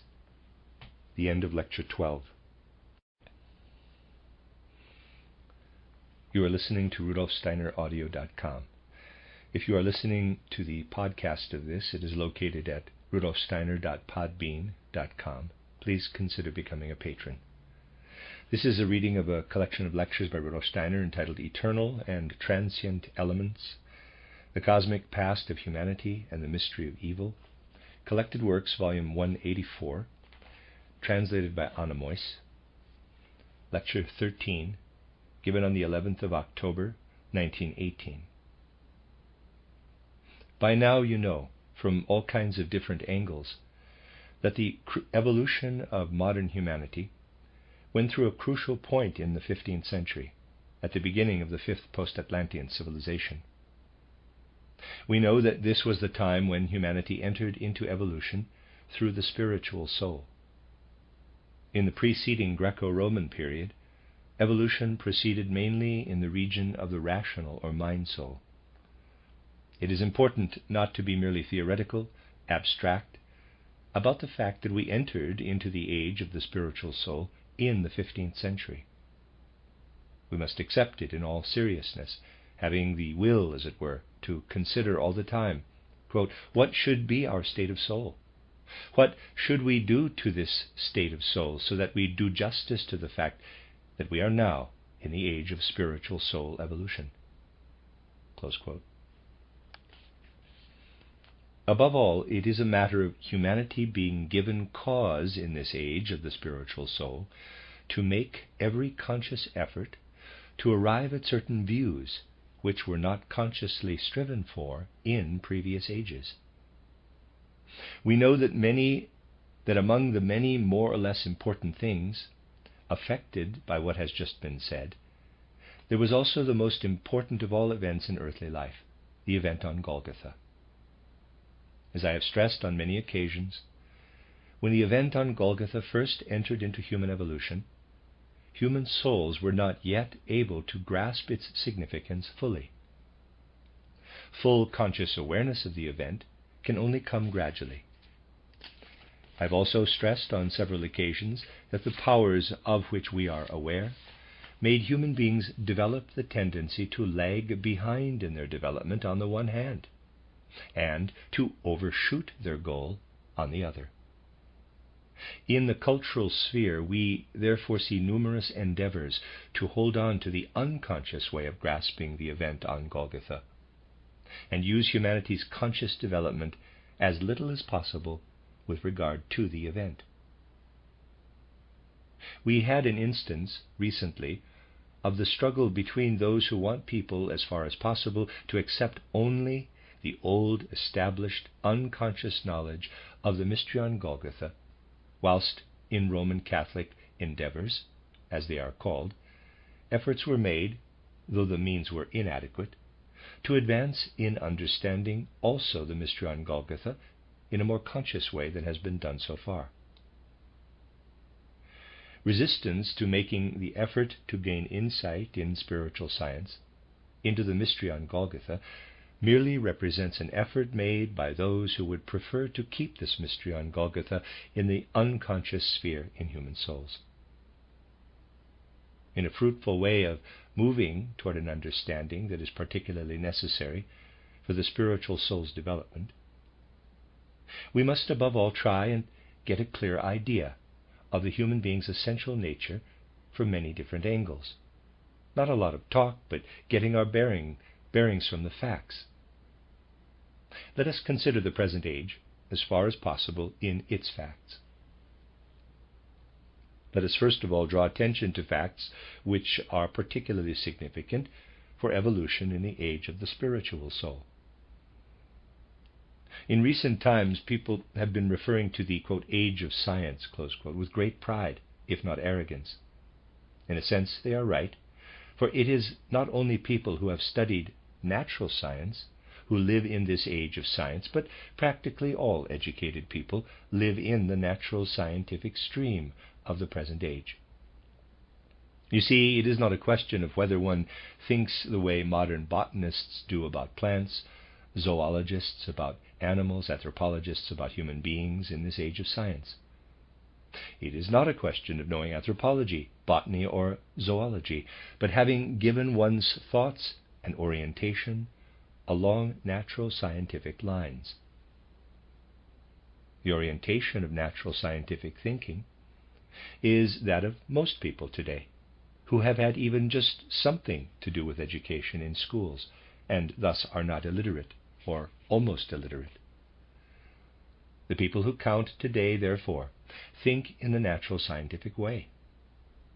Some of them may also be regular churchgoers, listening to the sermons, and be religious, pious. You know, just ask yourselves how much influence this religious piety still has on life in general, even if one believes oneself to be faithful, or that one ought to be faithful. The religious sentiments developed within one religious confession or another have extraordinarily little power or influence on people's thinking about the world. In the whole of external life, among the majority of the population, people think along natural scientific lines. For most people today, the religious element is merely an added extra. It is reasonable to say, therefore, that the more recent age of the spiritual soul is proud, indeed arrogant, about scientific achievements and the natural scientific way of thinking connected with this. People today show a certain arrogance when looking at earlier ages. Consider the sentiments, the self-satisfied, middle-class sentiments proper people of today have about their ancestors, saying that they believed in ghosts. One need not say anything much against their saying that their ancestors believed in ghosts, for they did so.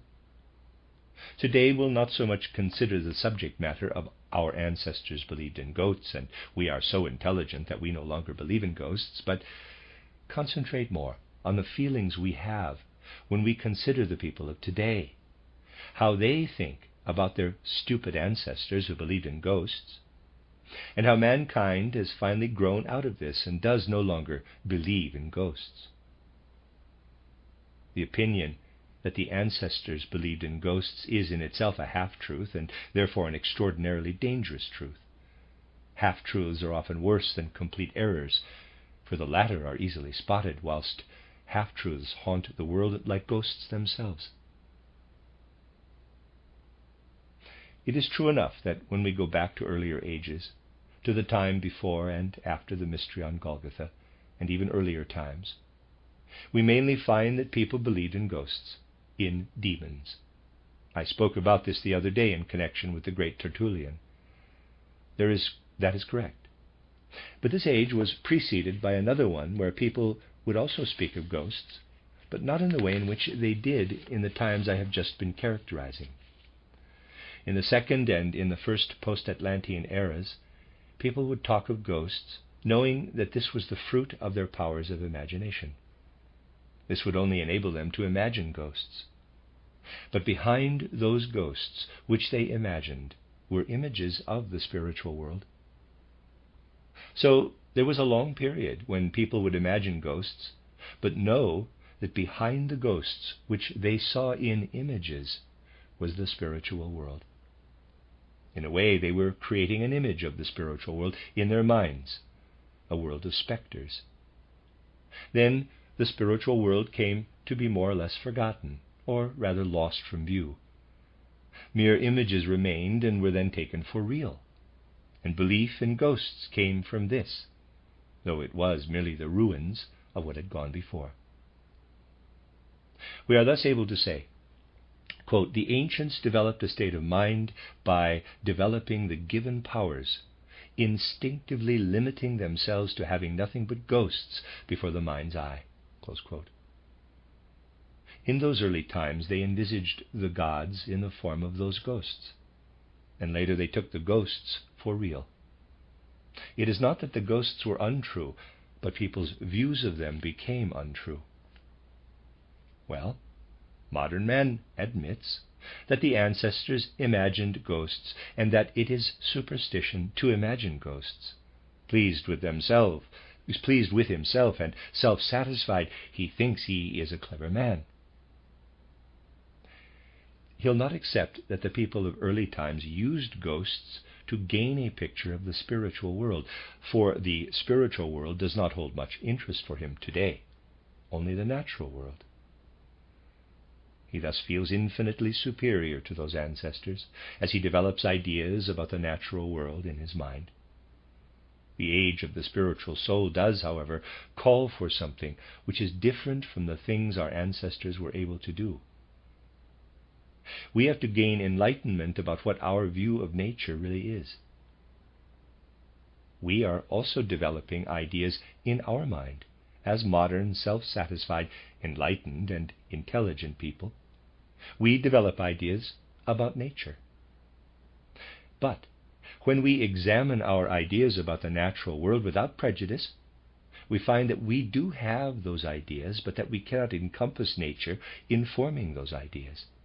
There are always limits to our understanding, as people tend to say. I have repeatedly spoken of a modern philosopher, someone who has not become widely known as an author, but has divulged things which others do not divulge, not having gone into them so deeply. Richard Wahler has written 2 major and a number of smaller books. He may be considered to be an exponent of modern man. We might say that everyone oriented toward the natural world really thinks the way Richard Wahler does. He has considered all the consequences, however, and this means that he became a professor of philosophy and immediately wrote a great tome on the end of philosophy, trying to prove on the basis of natural science that there should be no such thing as philosophy. In his tome, German über den Mechanismus des geistigen Lebens, on the mechanism of intellectual life, this professor of philosophy and philosophical author says strange things about his colleagues, the philosophers. He has said, more or less, that philosophers are, and philosophy is, like a restaurant.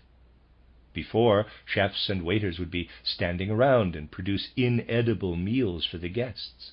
Now they were standing around with nothing to do. This one chef or waiter or philosopher says, therefore, that philosophy can be compared to a restaurant where chefs and waiters, his philosopher colleagues, produced nothing but unhealthy food in the past, and things had gone so far that now the chefs and waiters were not even producing unhealthy food, but were just standing around. Being such a chef, waiter, or philosopher himself, it must, of course, seem to him that he is really quite useless as he stands there. He therefore set himself a final task, as he sees it in his 2 books. After this, there'll be no more philosophers. He'd be the last of them. That approximately is the deeper meaning of his books. He's to be the last, for he has set himself the task, well, how can I characterize it? Richard Wahler, as one waiter or chef among others, who used to produce unhealthy meals of philosophy, and now are left with nothing to do at all, is busily producing a poison among these chefs and waiters that will kill them all. That is an extraordinarily interesting scene. If one is used to looking at the evolution of history symptomatically, this is a serious and highly remarkable symptom of the present time. For this philosopher shows great acuity, going deeply into the problems of thinking in the natural scientific way. I am convinced that having picked up one of these books, most of you will soon put it down again, for these books are written in modern philosophers' academic language, which, as you know, is a terminology that cannot be understood unless one has studied it. Anyone who knows how to handle this language can see that there is a vast amount of acuity in them, the kind of acuity people are able to show today, and that behind the pitiful circumscriptions found in the books is an intuitive insight, which must, however, be defined with a different kind of precision from the one used by Richard Wahler. One might say, however, that this peculiar passionate element, this peculiar passion he has to set about producing the poison I spoke of for the other chefs and waiters, a passion which shows that insight throbs in him, for otherwise he, a well-established professor of philosophy, would not have said that human beings had no more wisdom than do animals, and differed from animals only in that the animals at least were not so sensible as to seek wisdom, whereas human beings do seek wisdom, which means they are sensible enough to have an inkling of something which actually cannot exist for them. An important insight is throbbing there, though it is more or less negative by nature. Their insight is throbbing concerning present-day knowledge of nature. This knowledge of nature is meant to bring to mind nature in the form of ideas for the modern mind. Yet, when we really look into the ideas developed about nature, developed in highly academic circles, we find that, oddly enough, the human mind thinks up nothing but ghosts. In earlier times, people thought up ghosts for their gods. Modern people think up ghosts for facts of nature. The ideas people have and consider to be natural science relate to nature the way a ghost does to reality. Someone like Richard Wahler sensed that in the age of the spiritual soul we will have to realize that we are not really superior to our ancestors. They used their powers of mind to develop ideas of ghosts, and we are also developing ideas of ghosts. The only difference is that our ancestors had better-looking ghosts than those produced by modern thinkers in natural science. Essentially, these are horrific tissues of abstract concepts, and they are ghosts, just as the ghosts of our ancestors were ghosts. The relationship of these ghosts of natural science, this ghostly natural science itself, relate to reality just as the old ghosts related to divine realities. In the age of the spiritual soul, it is right for us to be aware of the fact that living in ideas, one is indeed living in ghosts. It is extraordinarily important to realize this important fact in the age of the spiritual soul. The ancients did not live in the age of the spiritual soul, and therefore were not obliged to gain awareness of the fact that their ideas were ghosts. Our natural scientists are also imagining ghosts, but in the age of the spiritual soul, it is our task to know that we are also imagining ghosts, that we are having ideas not about nature, but merely about nature ghosts.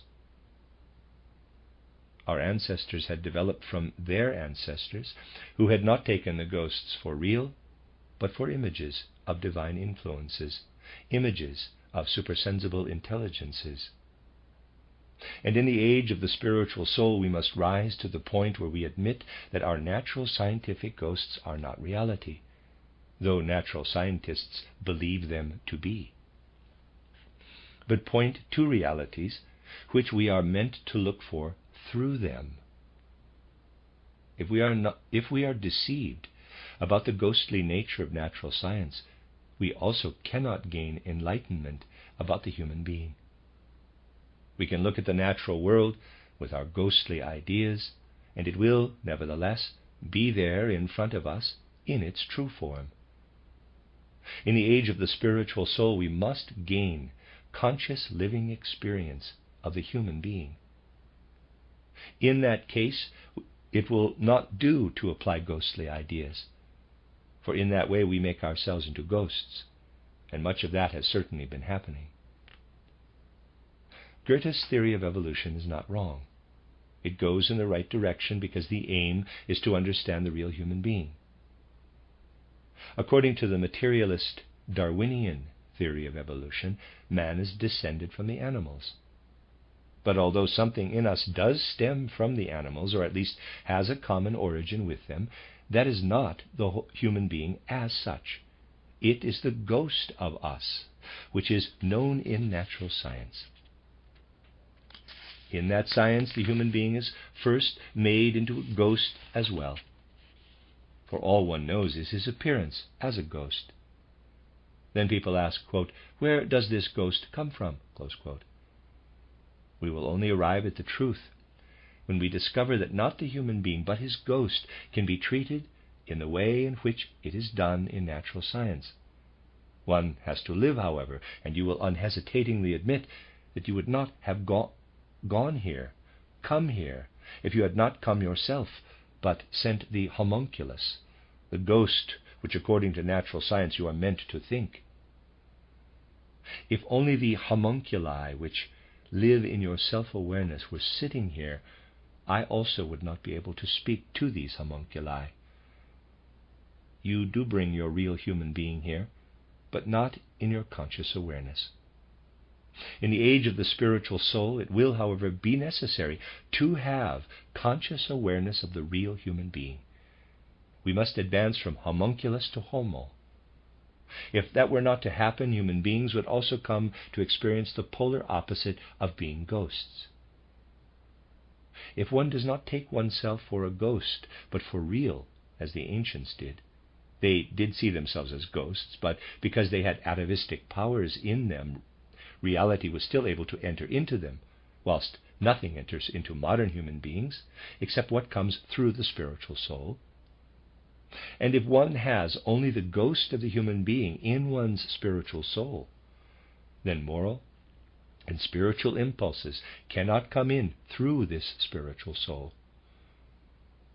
Look at the things that come with the ghostly science of nature, and you will find that in these more recent times, when we have a ghostly science of nature, it is really never accepted that impulses for acting morally come to us from the spiritual world itself. The moral impulses that govern human actions today are most ancient, coming from atavistic ages. For modern humanity does not want to ask the spirit when impulses to act emerge, but ask nature instead. They want to ask, quote, "What is the nature of man? What drives are there in human nature?" Close quote. It is terrible how humanity of more recent times really only wants to question nature, though they know only a ghost of nature. Because of this, reality lies and is powering unconsciously in modern human beings, asking to come in via the conscious mind, the human spirit, because we are living in the age of the spiritual soul. I have now explained something which is important in the present-day situation. I have sought to show that in the present situation matters are such that, on the one hand, people develop ghostly ideas about nature, turning into experimenting naturalists in every field. People then approach nature as she really is, and consider the human being as he really is. But the ghostly concepts of natural science are inadequate means. Those people, therefore, do not become observers of humanity, but merely observers of the human ghost, psychoanalysts. Psychoanalysis is very much the offspring of ghostly natural science, and I therefore always call psychoanalysis something which is using inadequate means. We may ask, what has brought it about? The situation has arisen because the constellation which has arisen in Earth evolution had led to a quite specific relationship between mainstream human evolution and the Ahrimanic and Luciferic lateral streams. I have been referring in various ways to the mainstream and then also to the two lateral streams, the Luciferic, which came in Lemurian times, and the Ahrimanic, which came in Atlantean times. These three streams are there in human evolution, and whatever happens in human evolution is under the influence of these three streams. Everything in these streams caused an important nodal point to come about in a particular year of human evolution. In that year, a nodal point came in human evolution where the three streams came together. This is merely covered over by chaotic external conditions, so that one does not see exactly what happens, but only the chaos. This important nodal point came around the year 666, after the mystery on Golgotha.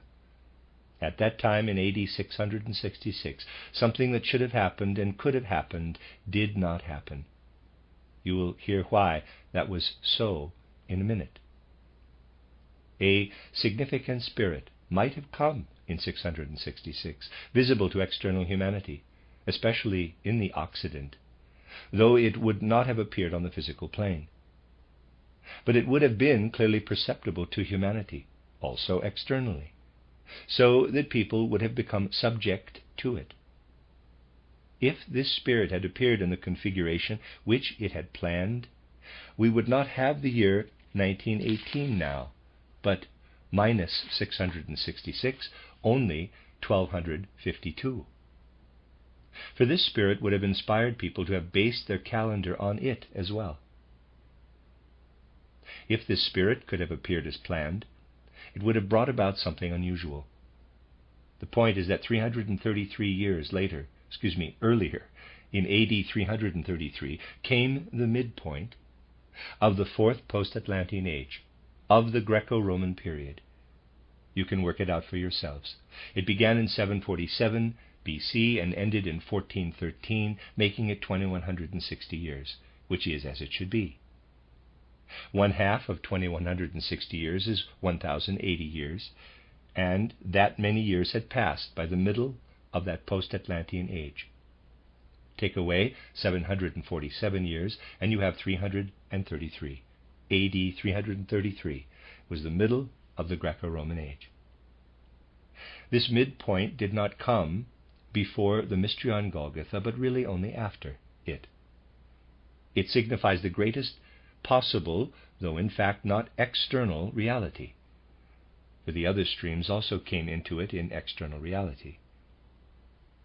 If evolution had continued in a straight line, and there had not been the lateral streams, there would have been the proper midpoint, and it would have been the high point in the age of the rational or mind soul.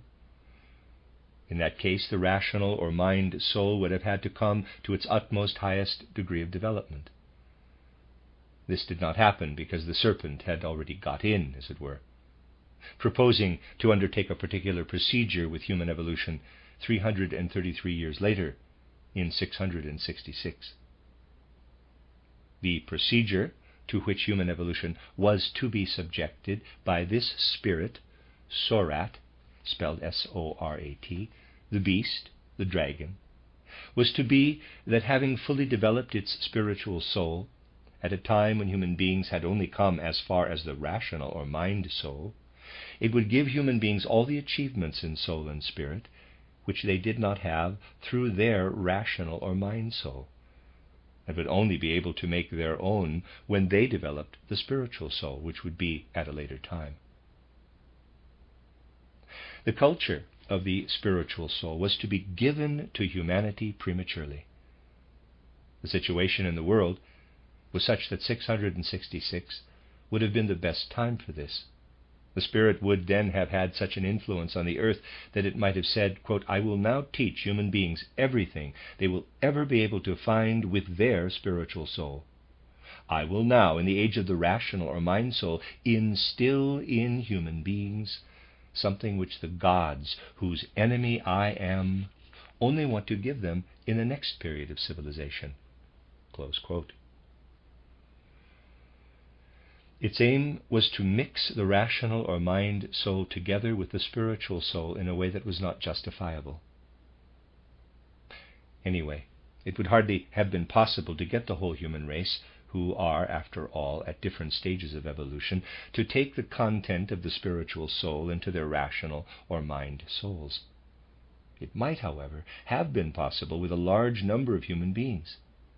It could have succeeded, so that if this spirit achieved its aim, there would have been a number of geniuses in the world, especially among the educated people of the Western world. For they would indeed have been geniuses.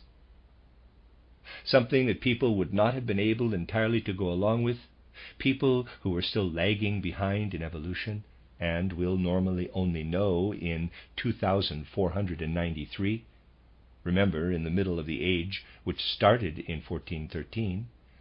For if you add half a period of civilization, which would be 1080 years, to 1413, this will give you 2493, could have bubbled over at that time.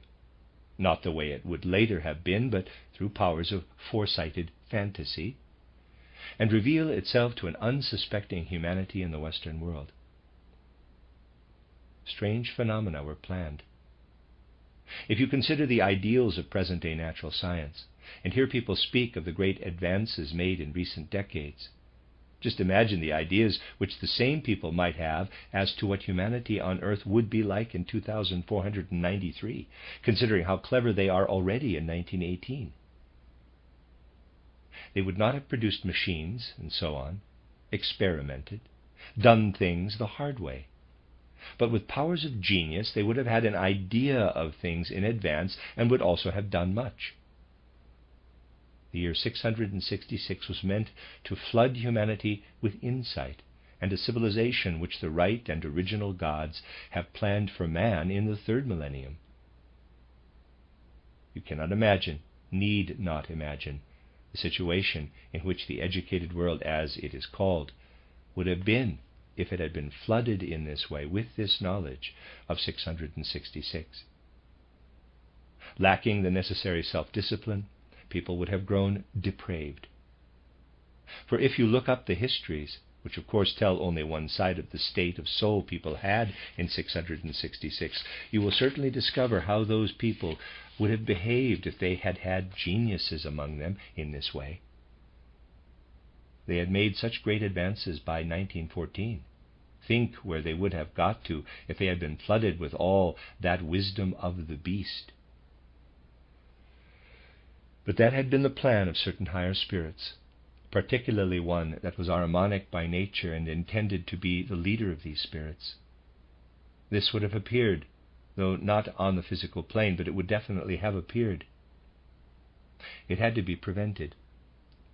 However, many people may think that nothing should be withheld from humanity when it is possible to give such a thing. It had to be prevented because it was not in line, in the spiritual sense, with human evolution. It was possible to prevent it by counterbalancing it. Consider, 333 was the midpoint of the fourth post-Atlantean age, and 333 years later came the year 666. Then the Ahrimanic powers would have taken arrogance of the materialistic kind to tremendous heights, though with powers of genius. The only way of counterbalancing this was for the Spirit to come on the scene 333 years earlier, that is, at the beginning of our chronology, to appear and put its own substance into human evolution to maintain the balance, and prevent that 333 years after 333, this spirit would appear, of which I have spoken. And there's a figure. Here you have the beam of the balance. It is 333 years from 333 to 666. And there's the other beam which maintains the balance from 333 back to the mystery on Golgotha. This creates a state of balance. Something happened which took place behind the scenes of external profane history, as it were. Something that could have happened was prevented by something else which did indeed happen, but can also only be grasped with supersensible powers, as I said the other day. For the whole process of supersensible significance serves the evolution of the earth. What would have happened from 666 onward if the beast had been able to intervene in human evolution and there had not been the mystery on Golgotha? You can get an idea of what might have happened if you consider the things I characterized earlier. People were hastening toward the 15th century. If the beast of 666 had done its mischief until the 15th century, then it would have got complete hold of what was coming. It was the ghostly, natural, scientific view of the world which was coming, and with it the emancipation of human drives. The spiritual soul was meant only to grasp the ghost of the human being, which meant that the real human being was left behind. He could not grasp himself. Human beings can only become truly human in the age of the spiritual soul by doing so consciously. Otherwise they will continue to be animals, lagging behind in their evolution as human beings. The spirit which intended to intervene in 666 wanted to make itself into a god. It said, quote, "There will be people who will no longer turn their attention to the spirit. The spirit will be of no interest to them. I will see to it." Close quote. And this is something this spirit did still achieve. Quote, "That a council will be held in Constantinople in 869 where the spirit will be abolished. People will take no further interest in the spirit. They will turn their attention to the natural world, developing ghostly ideas about it. Then, with human beings not noticing, because they will not perceive themselves to be real human beings but ghosts, I shall have the spiritual soul completely in my power. I shall deceive human beings about themselves. I will let them see themselves only as ghosts, and then pour all the wisdom of the spiritual soul prematurely into their rational or mind soul. Then I'll have them. I'll have taken hold of them." Close quote. What would have been achieved? If human beings developed more or less normally, with that spirit not intervening, they would advance to spirit self, life spirit, and spirit man. But they would be utterly deprived of this. The intention was that they would stay with the spiritual soul, being given what earth has to give and no more, and not move on to Jupiter, Venus, and Vulcan evolution. If human beings received the contents of the spiritual soul at the right time and through their own inherent powers, then the normal evolution they would have gone through would have given them the ability to advance to spirit self, and so on. But the aim was to prevent this. Human beings were to have the spiritual soul and its contents instilled prematurely into their rational or mind soul. The development would then have stopped at the spiritual soul. There would be an absurdity of knowledge handed over to them from the 6th era onward. But that would put an end to them. They would not develop further, but incorporate it all in their spiritual soul, in their utmost egotism, at the service of the spiritual soul. It was the intention of the spirit that wanted to appear in 666 to cut off future evolution on earth. See to it that it would be cut off. To conclude evolution when it had gone through the Saturn, Sun, Moon, and Earth stages. With humanity not taking the road which the spirits from the higher hierarchies wanted to take with them, spirits who had from the beginning taken normal evolution in hand.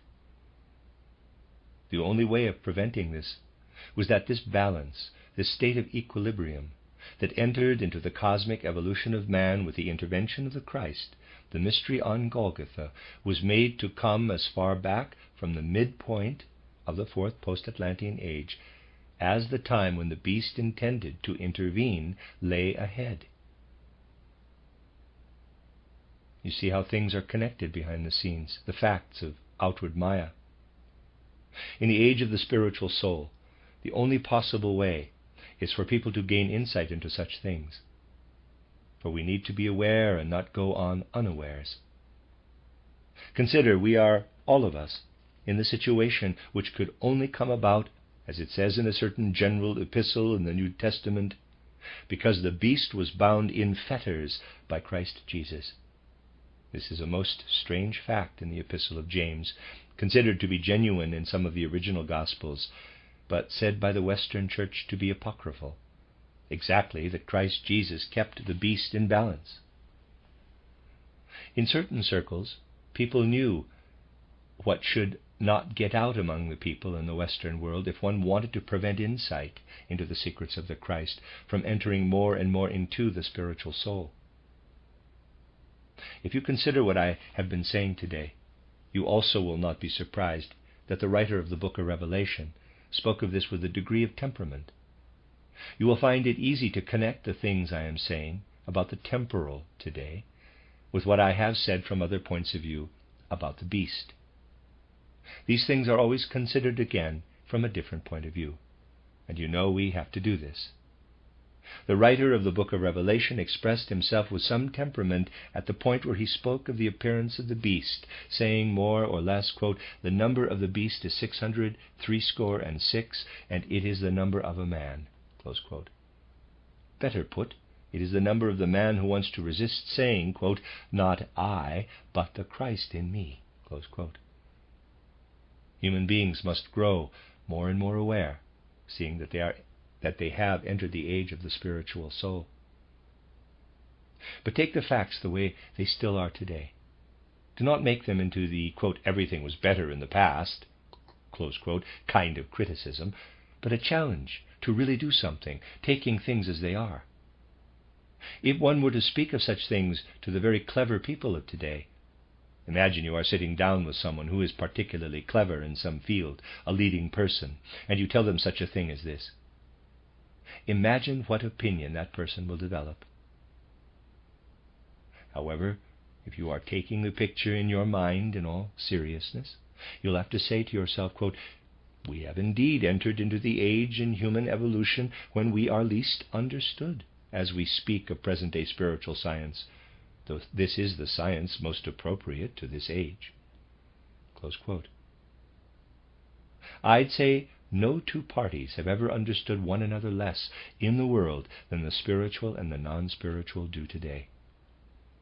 The spiritual scientists can understand the non-spiritual ones, of course, and this is not particularly difficult. But the non-spiritual scientists fight with every fiber of their being, and particularly with their tongues, against any understanding of the spiritual that is of a different kind. Well, we should not be surprised at this, for other things also do not fit well together today.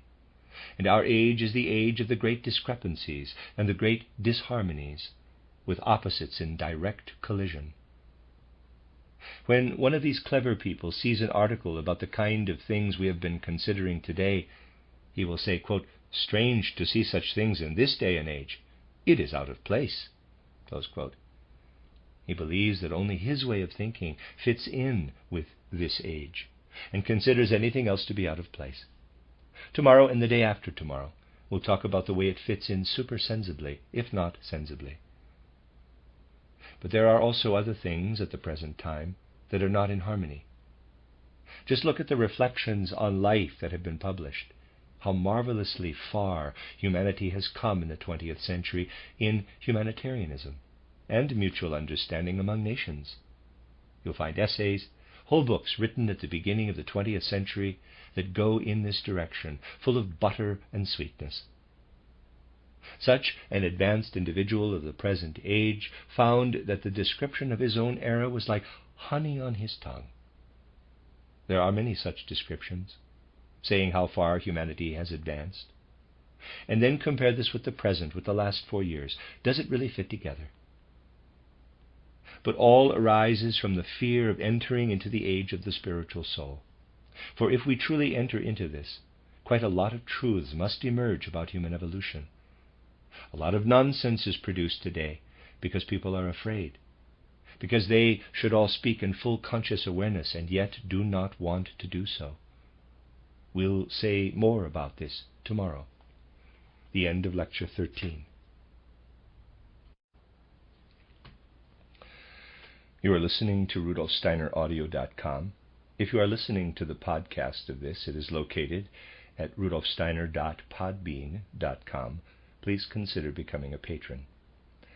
This is a reading of a collection of lectures by Rudolf Steiner entitled Eternal and Transient Elements, The Cosmic Past of Humanity and the Mystery of Evil. Collected Works, Volume 184, translated by Anna Meuss. This is Lecture 14, given on the 12th of October, 1918. Yesterday we attempted to characterize the inner nature of an extraordinarily important fact in human evolution, doing so from a different point of view than on other occasions, a point of view which is, however, extraordinarily significant. Let us briefly call this to mind again. What I tried to show yesterday was that a kind of balance was achieved in the evolution of European humanity by counterbalancing the event which should have happened in the year 666 with the other one, which we call the event on Golgotha. I said that humanity is subject to a course of evolution which was, as it were, predestined for it by the powers that rule the world, powers in whom humanity had its origin. If one follows this human evolution in detail, one comes to see how the soul is able to find its place in whatever age it is born into. We are living in the 5th post-Atlantean age, which had its beginnings in the 15th century and will extend as far as the beginning of the 4th millennium or the end of the 3rd millennium. Humanity is meant to develop the spiritual soul, as we call it. Painful and joyful events, ordeals for humanity, and events which we call a divine blessing. All the light and all the shadows we encounter in this age are meant to enlighten human beings more and more about themselves and their connection with the world.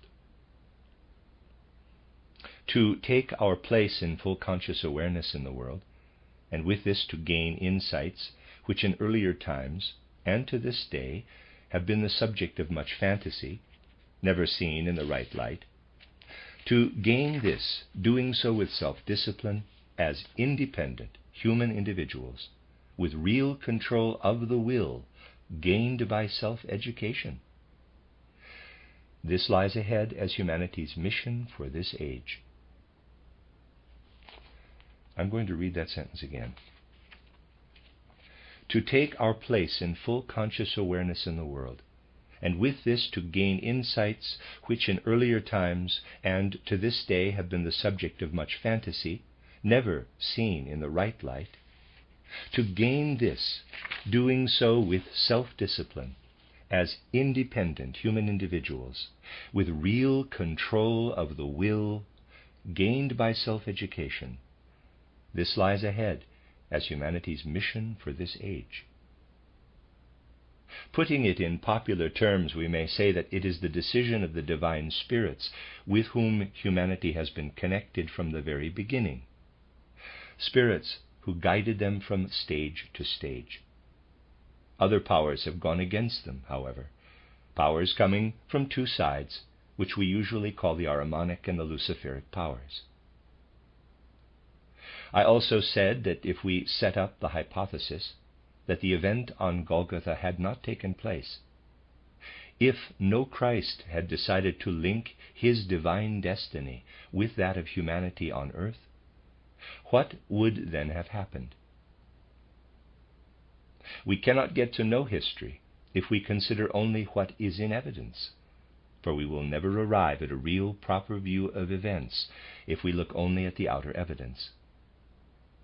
So if, for example, we were to be prevented by something from doing something which we would have done if it had not been for that something, perhaps being prevented from appearing somewhere or other tomorrow where we might have died in a railway accident, we cannot say that we give the right value to the event today by merely taking note of it.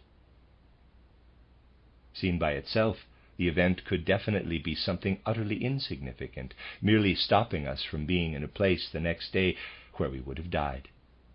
We could not understand the event which prevented us today if we merely considered it in isolation. It is exactly because people pursue only a sense-perceptible, rational science, never asking what might have happened, that they do not gain insight into the true reality and value of such events. So, our question is, quote, if we were to assume that the Christ would not have linked his divine destiny with that of humanity in the event on Golgotha, what would then have happened? Close quote. Yesterday I told you that in 666, when certain measures would have become possible, human beings would have gone through a very different point in their evolution. Certain geniuses appearing among them would have gained a vast sum of great wisdom, slightly bizarre, but a vast sum of it. This wisdom would have been of enormous significance for humanity, because in the natural course of evolution, human beings would evolve slowly toward such wisdom, as predestined for them by the divine spirits who are connected with their origin. They would have had to wait for it through millennia, as I said. They would, in that case, also gain it in a different way, because it would have to depend on their own efforts. The intention was, therefore, to preempt something which humanity would only be able to gain by their own effort over long, long periods of time. Humanity would have gained it when still immature. It is hardly possible to imagine today what the history of, in quotes, civilized humanity would have been if this event had happened. Humanity would have gained immature knowledge, as if by instinct, but an instinct of genius. A tremendous chaos would have developed, and something else. People would have been stunned as all that knowledge was poured over them, and their future evolution would have been cut short. They would have had the spiritual soul inoculated in the 7th century, and not as predestined in the natural way from the 15th century onward. But there would have been no further development into spirit self, life spirit, and spirit man. People would have been extraordinarily perfect as human beings on earth, but their development to higher levels would have been taken away. This is hinted at so vividly. I'm using the terms temperament and vividly in all seriousness, and not as generally used, in the book of Revelation when speaking of the beast or dragon. The figure 666 is given there, which has given much trouble to scholars. All of them have more or less guessed wrongly. Before that, to make sure that this did not happen and provide humanity with a counterweight, the event on Golgotha had to enter into human evolution when humanity was able to take in what did then enter with the coming of Christ Jesus. This is yet another point of view for forming the right opinion about the event on Golgotha and human evolution. It gives the whole of evolution on earth its proper meaning. As I have always been saying, to give just an indication of the true nature of the event on Golgotha, if an entity of the same rank as the human being on earth, which happened to be on another planet in our solar system, an entity not belonging to that other planet, were to come down to earth one day, many things on earth would of course be new to it. Suddenly arriving on earth, such an entity would not be able to understand all kinds of things. But there is one thing which it would understand. If you were to take such an entity, wherever it might have come from, to see Leonardo da Vinci's Last Supper and the Christ among his disciples, this entity would have an inkling, in its own way, of the meaning of our earth. You might show it all the products of nature on earth, all the works of art on earth. The only thing it would understand would be that the destiny of the Christ is in some way interlinked with earth evolution. Yesterday I spoke of things arising purely from the spiritual point of view. I said the same for something else a week ago. This spiritual point of view is the only possible guide for present-day humanity, showing the way to facts that are important in life. Looking at events in the course of time with supersensible senses will show this contrast between the year of Christ Jesus' birth and the year 666. Let us look at external history with this in mind, however. Let us ask, quote, does that history confirm in any way that something did actually happen? Close quote. Well, since the academic world does not know much about these things, they have also never been very much recorded. But when one knows the truth, then it is indeed the case that one will also in external history find the events which can then provide information about things of the greatest importance. You see, certain things happen here in life. There is a spiritual world behind them. Someone who knows the situation will know how to relate the one thing or the other which happens to its spiritual background. Looking at the way humanity of more recent times has developed from the ancient Greco-Roman era, the evolution of Greek and Roman civilization, one will find many, many things puzzling if one considers only the outward aspects of history. But the inner connections make them clear to us. Take an event which is of little interest to the world at large, but which is, nevertheless, of extraordinary significance. Take the fact that in 529 the Emperor Justinian faced Greek schools of philosophy with legislation that they should cease to function, not permitting the schools, which were the glory of antiquity, to continue. Justinian's edict of 529 got rid of the scholarship which from time immemorial had influenced the Greek schools of philosophy, giving rise to an Anaxagoras, Heraclitus, later a Socrates, Plato and Aristotle. We can, of course, develop ideas from what history tells us as to why the Emperor Justinian swept the old knowledge away in Europe, as it were.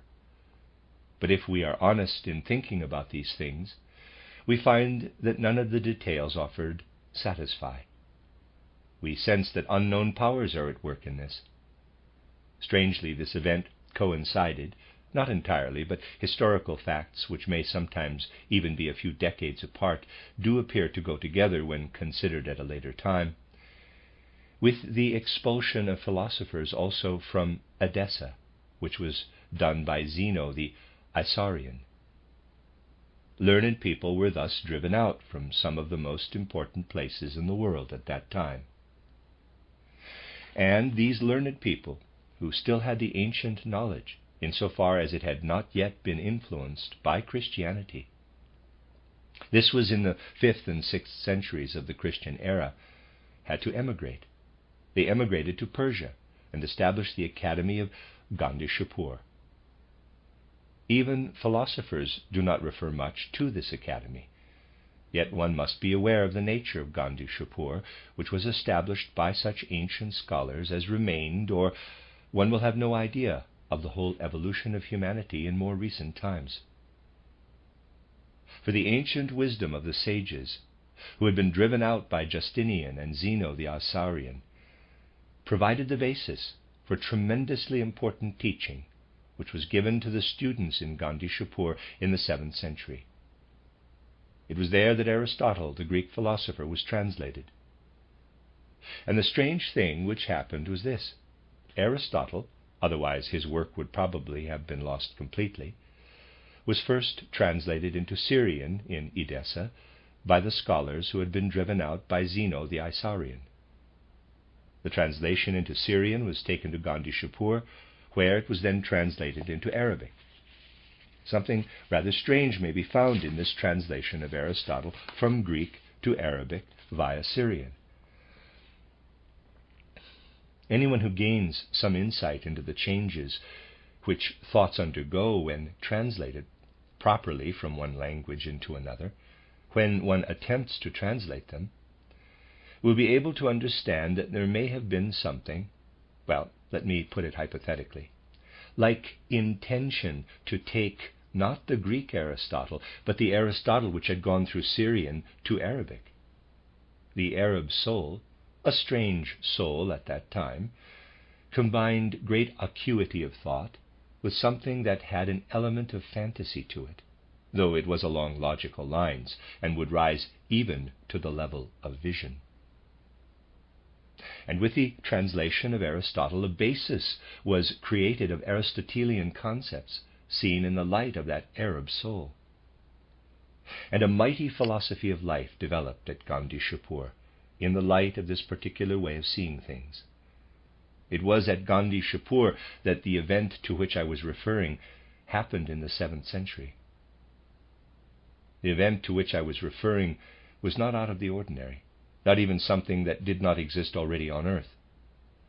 At Gandishapur they were indeed teaching what I spoke of yesterday, taken in its essence the greatest contrast one can imagine to everything that is evolved from the event on Golgotha. The learned people at Gandishapur had a particular aim. This was, and it was exactly what I told you yesterday, and have also just referred to, a comprehensive body of knowledge, which was intended to replace the efforts of the spiritual soul. It would have made human beings into nothing but earthly creatures, closing them off from the evolution which man's creators intended for him, with spirit self, life spirit, and spirit man. Anyone who has an idea of the wisdom of Gandishapur will consider it to be extremely dangerous for humanity, but at the same time also a tremendous phenomenon. The intention was to flood the whole known civilized world of that time, everywhere in Asia and Europe, with this scholarly knowledge. A beginning was made. But the knowledge that was to flow from Gandishapur was held back, in a way, by spiritual powers which retard, powers which were, after all, connected, in spite of also being a kind of opposite, with the elements that were influenced by the Christ impulse. The wisdom that was to flow from Gandishapur was, in the first place, blunted by the coming of Muhammad. He taught a fairly imaginative religion, particularly in the areas where the Gnostic wisdom of Gandishapur was meant to be taught, taking the ground away, as it were, from under the feet of Gandishapur wisdom. He skimmed off the cream, as it were, and when the wisdom of Gandishapur came sailing along, it could not get through the things done by Muhammad. This may be seen as the wisdom of world history. We will also only know Islam properly when, apart from other things, we know that Islam was destined to blunt the Gnostic wisdom coming from Gandishapur, taking away the great Ahrimanic powers of temptation, which would otherwise have been addressed to humanity. The wisdom of Gandishapur has not completely disappeared. To understand what happened in connection with the Gnostic movement of Gandishapur, we must carefully follow developments from the 7th century to the present day. The things which the great teacher there, his name has remained unknown, but he was the greatest opponent of Christ Jesus, taught his students have been lost, but something else has been achieved. It does, however, need careful study to perceive it. We may ask, quote, what has really led to modern natural science, this peculiar natural scientific way of thinking? Close quote. What I am going to say now is actually not unknown to careful historians. The present-day natural scientific way of thinking, I characterized it for you yesterday, has not developed by something evolving in a straight line from Christianity. We may say that in reality it has nothing at all to do with Christianity. we can trace, step by step, from decade to decade, how Gnostic Gandishapur wisdom, even if blunted, spread via southern Europe and Africa to Spain, France, and England, and then across the continent, especially via the monasteries. And we see how the supersensible was driven out, and only the sensible retained, the tendency, as it were, the intention. Natural scientific thinking in the Western world thus arose from the blunted Gnostic wisdom of Gandishapur. It is particularly interesting to study how the Gnostic wisdom of Gandishapur flowed into Roger Bacon, not Francis Bacon, Baron Verulam, but Roger Bacon, who as a monk was not greatly respected by his colleagues. People know so little today of the origins of things that influence their souls. They believe their thinking to be natural scientific, and without bias, when it has actually come from the academy of Gandishapur. Thus it is not the case that knowledge gained from spiritual vision cannot be substantiated. We must merely use the right method so that we can also show in life, as we experience it, how something gathered from the spiritual realm has really happened. Studies like this will be of tremendous importance for the immediate future of humanity. For humanity will have to get orientation about its past if it wants to find a way out of today's confusion, the chaos of recent years.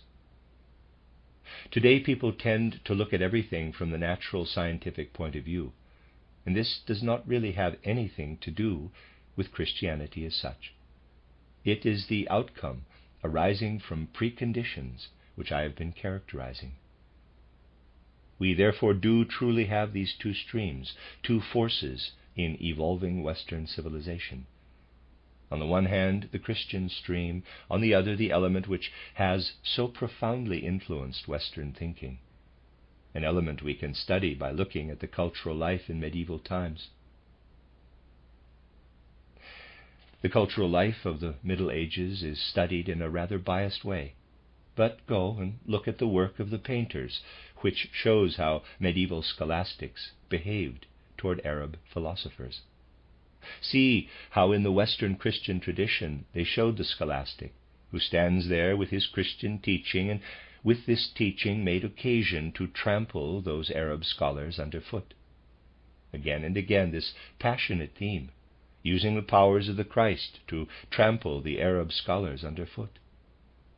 See this in the paintings produced under the influence of Christian tradition in the West, and realize that it is all the passion of the Middle Ages which lives in those paintings to oppose with the Christian ethos the elements which originally arose from the opposition to the Christ at the Academy of Gandishapur, oppose Arab scholarship coming across to Europe.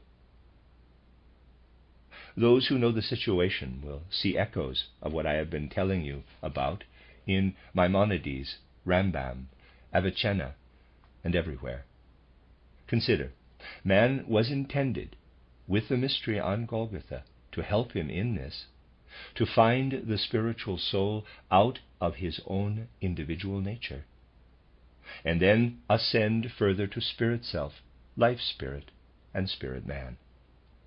At that time, however, the intention was to give him direct revelation out of the genius of Gnostic scholarship, of the wisdom which he would otherwise have to find by his own individual effort and skill, which was the intention of the divine spirits who determined his fate, Christ Jesus being one of these spirits. This still lived in the thoughts of those who, like Averroes, still had the Gnostic wisdom of Gandishapur, even if it had been blunted. Reading the foolish notes referring to Averroes that appear in modern textbooks and are out of context, how is one to understand why Averroes, Andalusian, polymath of Arab extraction, said, quote, "When we die, only the soul's substance flows out into general spirituality. Human beings have no personal individuality. But everything the individual has by way of soul is but mirroring the one universal soul." Close quote. Why did Averroes say this?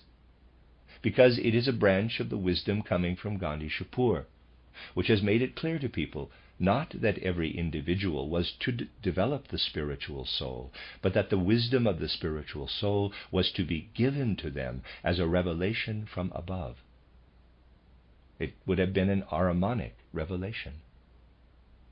Humanity would in that case truly have had a spiritual soul with monistic content, and individual minds would essentially have been but Maya. Everything that lives in Western civilization becomes clear when we look at things from a spiritual point of view.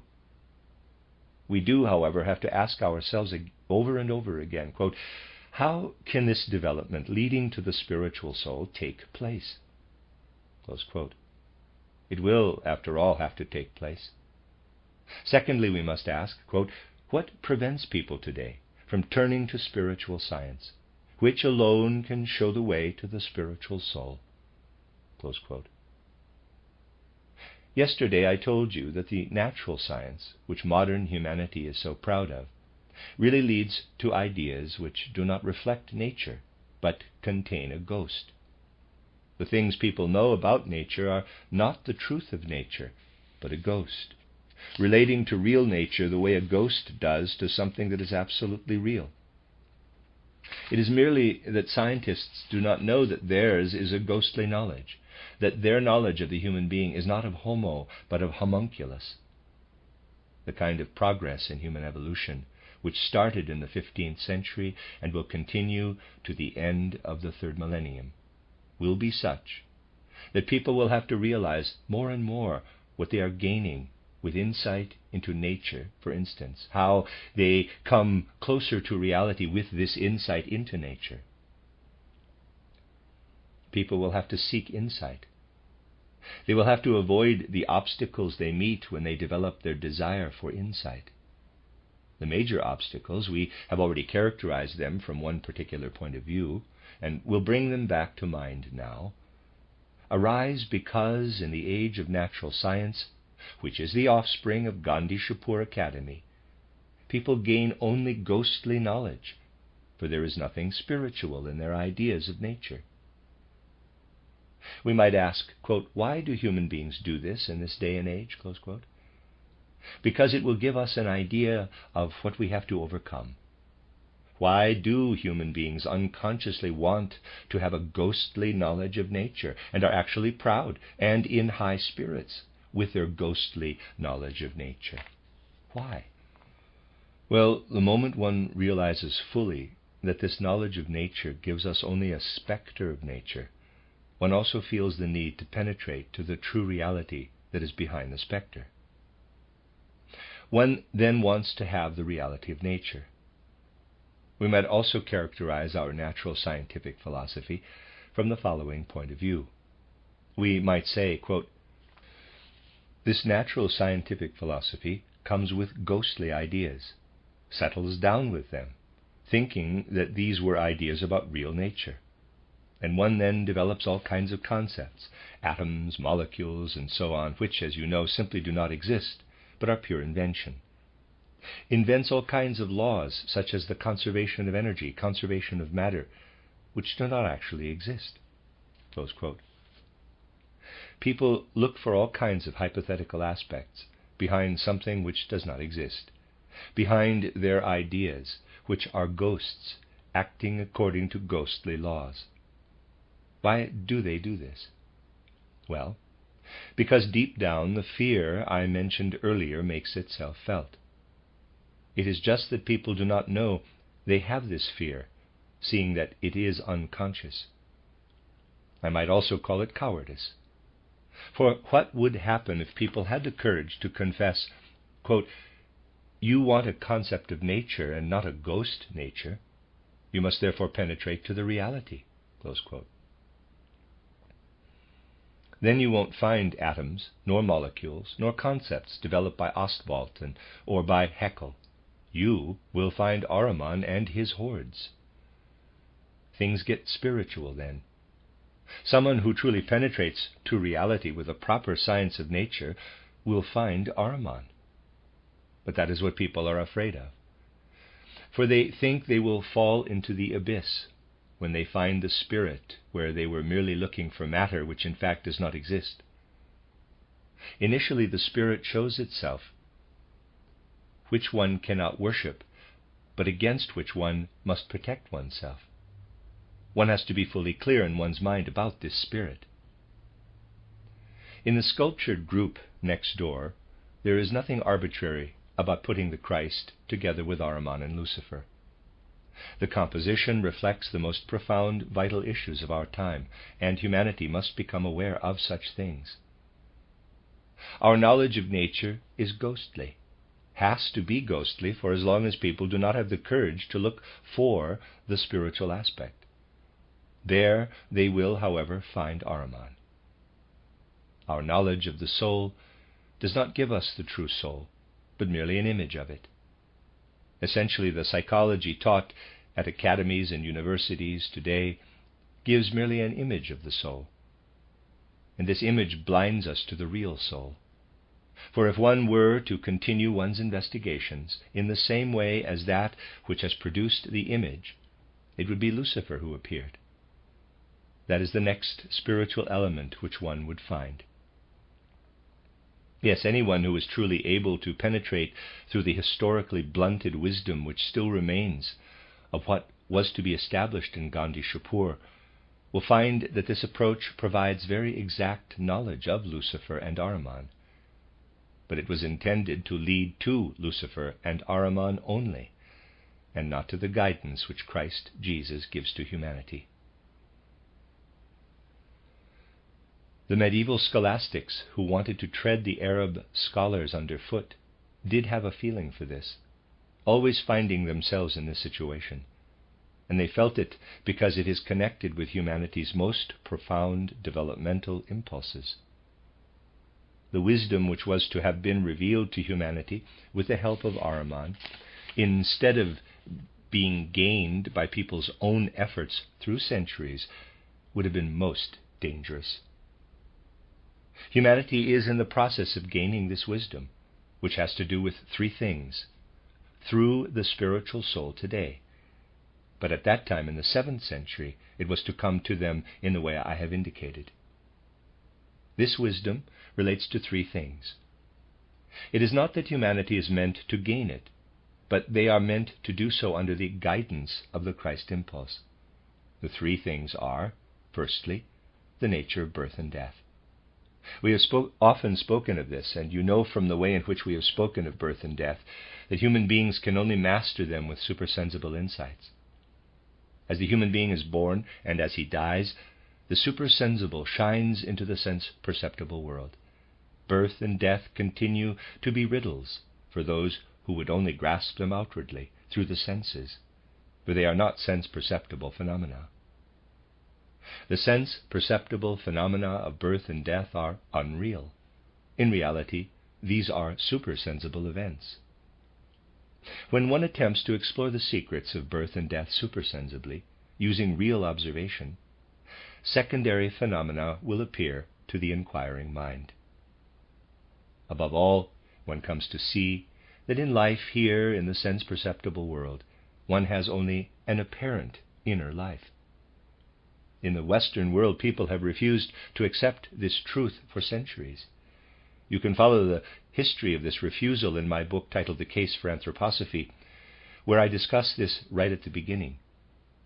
I had to be careful how I put things, however, for one cannot yet present these things to the outside world. People find them paradoxical. You know very well that the words of Descartes, which are still ascribed to Augustine, are known throughout the Western world. Cogito ergo sum. I think, therefore I exist. People believed that they could grasp the soul's reality by thinking. The words should really be different if one wanted to speak of the truth of man living in the sense-perceptible world. We would have to say, quote, I think, therefore I do not exist, close quote. For we cease to exist the moment we start just to think, when we develop inner thinking only. What is then within us? a highly complex phenomenon, but we will get a clear idea of it today and tomorrow. Let us assume that there's a figure, is human life. And here is what thinking human being, forming ideas, inwardly experiences throughout life. This would then be merely an apparent structure, really like a tube running from birth to death. For the reality came before this, before birth, or let us say conception. There we are real in the spiritual world, in the supersensible. And at the border, where we enter into the sense-perceptible world, only an image is allowed to pass through. We are but an image of our life before birth or conception. The truth is not that something which lives now is speaking as I speak to you, but only images which have been allowed to come through. In truth, it is something which has been in the spiritual world which still speaks today. We are not eternal because we endure, but because today we still are what we have in truth been before birth or conception. This speaks into our present time. By entering into our bodily nature, we have really become an image of our essential nature for the period of a life on earth. I think, therefore I do not exist. From Augustine to Descartes, philosophers have obscured this profound truth. We shall never fathom the secrets of birth and death in such darkness. For you ask, quote, when did the soul begin? Close quote. At birth. Quote, when does it cease? Close quote. At death. Knowing supersensible truth, we should put the question differently. Quote, when did the soul cease to unfold its life as soul? Close quote. When we were born or conceived. Quote, when will it start to unfold its life as a supersensible entity again? Close quote. When we die. Here on earth we interrupt it, so that not only the supersensible is active in our life, and will be able to take in the achievements of the sense-perceptible world, taking them with us in our life as a whole. This is no rapturous asceticism, but the fact that earth is an absolute necessity in human life as a whole. Our life on earth has great significance exactly because of this, and is apparently material because our actual human life as a supersensible human being ceases as we enter into life on earth, and starts again as we continue to live, having gone through death. The secrets of birth and death only begin to reveal themselves when we know ourselves as supersensible entities, and know that we are but an image of what we were before birth, and will be as a soul entity after death. But we must have the courage to look and see what there is in us. If that figure is merely a hollow tube, an image, we must have the courage to say to ourselves, quote, let us not be blinded by the image, but face up to Lucifer in our search for insight. It takes courage, inner courage, to gather insight which is truly fruitful for life. Close quote. This is something to be emphasized again and again. So, the one thing is the knowledge which relates to birth and death. The second knowledge relates to our biography. We see our relationship as a soul to the body in the wrong light, justifiably so, for the reasons which you will find in my title, Occult Science and Outline. Human beings, therefore, also see their biography in the wrong light. Their idea of it matches the image of Father Rhein, which I presented a few days ago. You'll remember how I spoke of the image. Someone stands there, looks down from the bridge in Basel and says, quote, I see the old Rhine. Close quote. The old Rhine. Oh yes, I then asked, quote, what is this old Rhine? The water flowing down there is definitely not old. In a few hours it will be a long way downstream, and in a few days somewhere in the wide ocean. It definitely is not old. And this old Rhine you speak of does not seem to me to be the mere channel which extends from the Swiss mountains to the North Sea. Close quote. So, What is Father Rhein, the old Rhein, of which people speak so often? In material terms, it is nothing. Nothing of substance remains when you take the Father Rhein concept. Nor does anything remain in truth if you take your own bodily nature. This body of yours is a flowing river. Destruction, renewal of the fluids. Nothing remains but the form, which is a product of the Spirit. Into this form pours something that appears to have substance, pours in, is destroyed, just like the water in Father Rhein. What external Maya, illusion, is actually creating prevents us from seeing the river of steady dissolution and renewal, which is the truth with regard to external life in the senses. We are looking at something which is said to have been born, lumps of flesh with blood and bones in them, which is meant to grow and increase in size until fully grown, and then stays like that until death. That is more or less the same idea as when we think of Father Rhein as a piece of water, which of course does not exist, extending from the Swiss mountains to the North Sea. And, what is more, see it as a quiet piece of water lying in its riverbed. That is how we imagine the human body. It is in constant flow, but we think that it is something static. One cannot even find the right word for it, between birth and death. If we were to see ourselves as we really are, it would be as being in constant flow, and we'd be quite unable to get the idea that this has anything to do with our true nature, for it is in continuous flow. If we were able to see what is behind the constant process of dissolution and renewal, the powers behind it, we would have a science of medicine, the spiritual medical science, which would indeed be different in form from the medical science which we have today. You would not be able to say of that science of medicine, quote, well, it is used to cure diseases, close quote. Diseases are not cured because there can be no question of curing diseases the way people want this to be done today.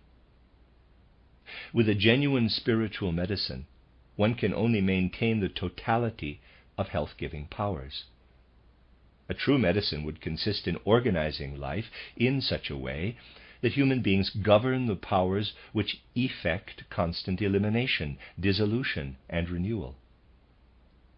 One would then need no pharmaceutical products, with individuals not only knowing how to apply this in their own case, but living together with others in such a way that this could find its way to the whole human race. I have spoken of this before. It is the second thing. The third thing, connected with this insight, is a true science of nature. What is a true science of nature? I have stressed on several occasions that occult science does not go against natural science the way it is today, but one knows that this natural science does present nature not as she is, but as a ghost. It is not a matter of fighting that ghost. Our human constitution being what it is, we have to accept the ghost. There is no question, I referred to this when speaking of the philosopher Richard Wahler yesterday, of thinking up a poison, even if a poison for philosophy, a philosophical and not a physical poison, to rid the world of all the people who may be thinking in a natural scientific way. It is a matter exactly of finding out where they are right. We should say to natural scientists, quote, if you were to say that you are using the right methods of investigation, we would fully agree. But you also have to admit that using these methods, which are the right ones for natural science, you arrive merely at ideas of a specter of nature and not its reality. Close quote. We have to see through it, however. It is indeed the task we are set for the age of the spiritual soul, that we see through things as they really are.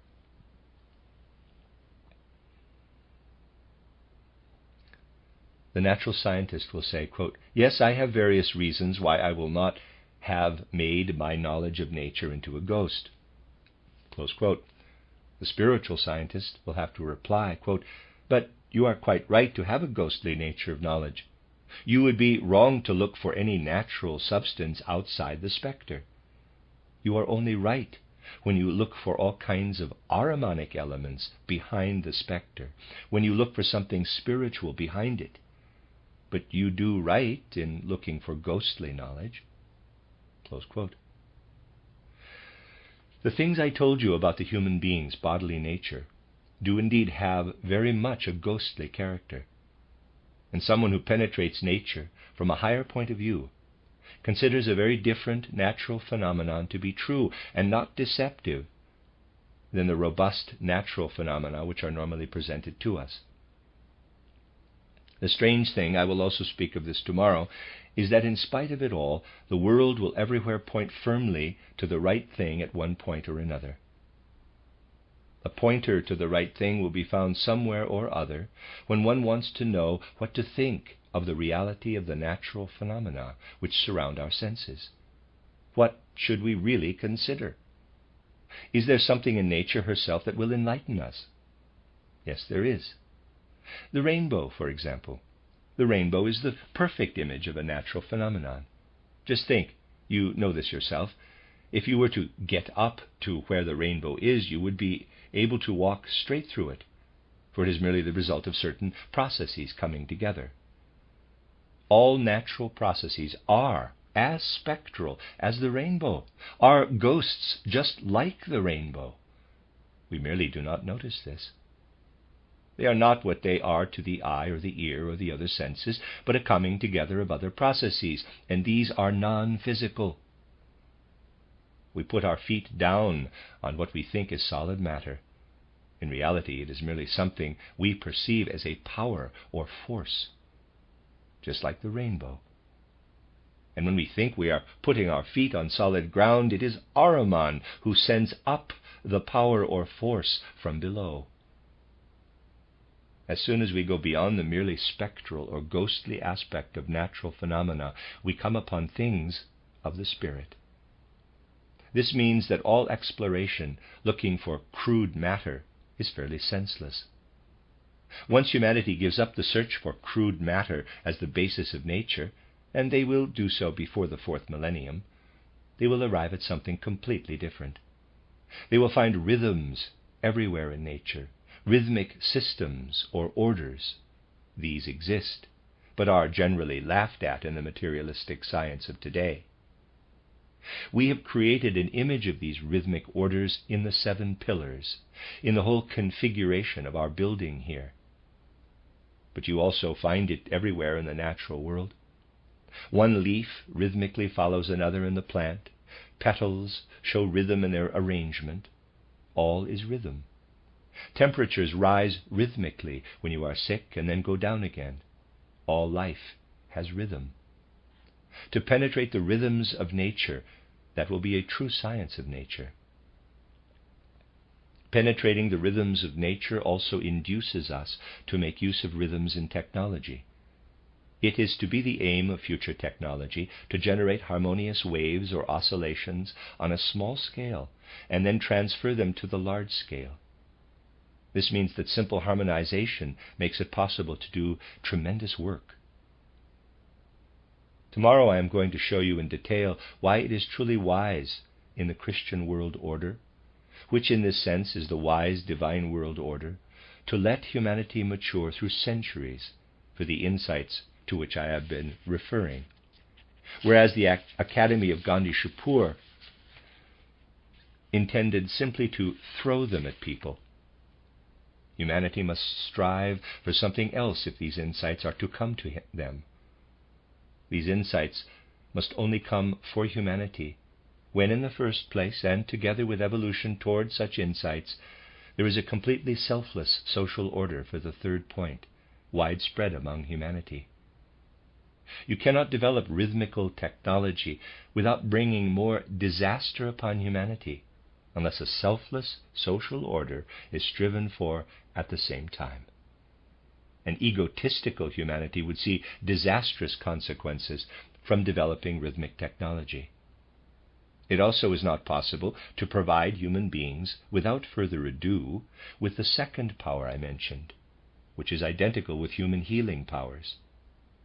Powers in evidence, where one sees processes of dissolution and renewal, elimination and uptake.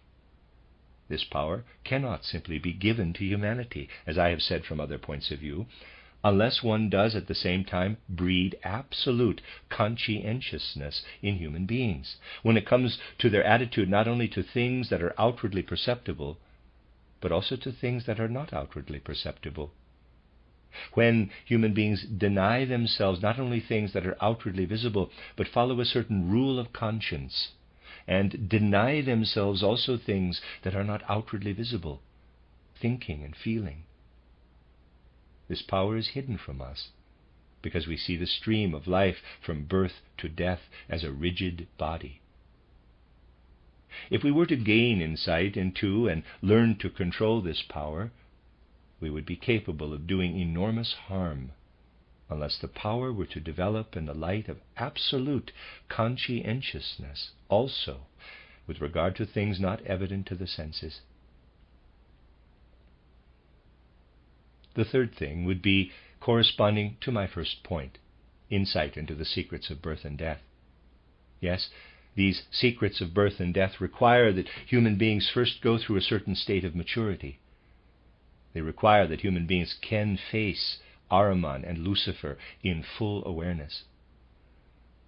Anyone fully able to work out what is meant with this first point will know the following, which I am now going to consider in conclusion.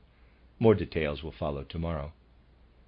Such a person knows that one can gain knowledge of nature that is entirely spectral, not knowing that it is merely the ghost of knowledge.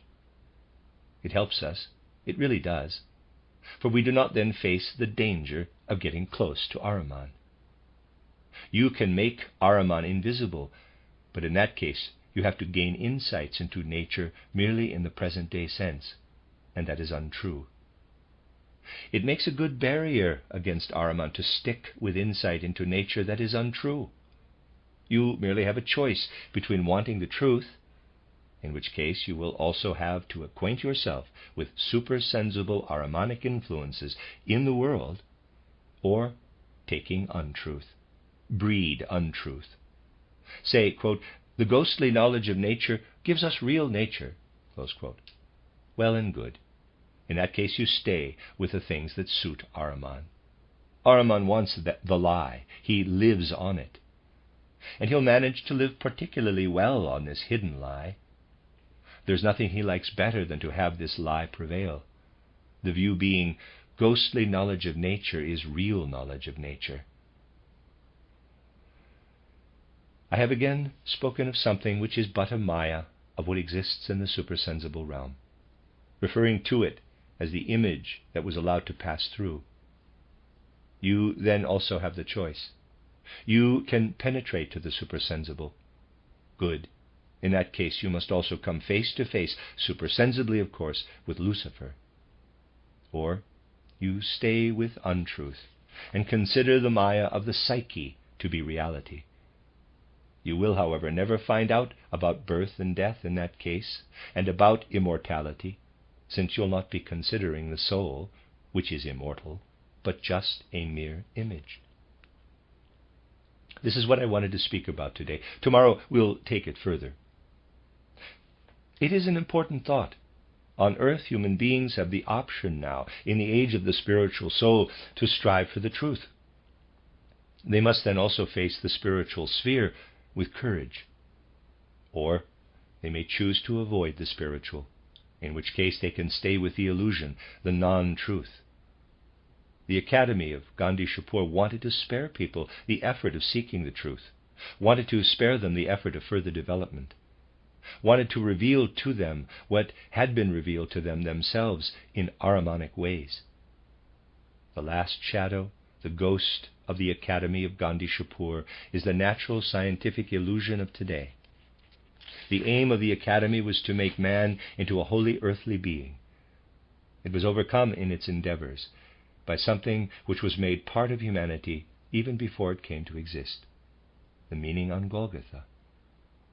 More of this tomorrow. The end of lecture 14 of 15 lectures. There's one more left. You are listening to RudolfSteinerAudio.com. If you are listening to the podcast of this, it is located at rudolfsteiner.podbean.com. Please consider becoming a patron. This is a reading of a collection or cycle of lectures by Rudolf Steiner entitled Eternal and Transient Elements, The Cosmic Past of Humanity, and the Mystery of Evil. Collected Works, Volume 184, translated by Anna Meuss. This is the last lecture in this series, Lecture 15, given on the 13th of October, 1918. Yesterday we saw how the state of mind we must aim for in the age of the spiritual soul evolved historically, as it were. Let us be clear in our minds about the external world situation in respect of this.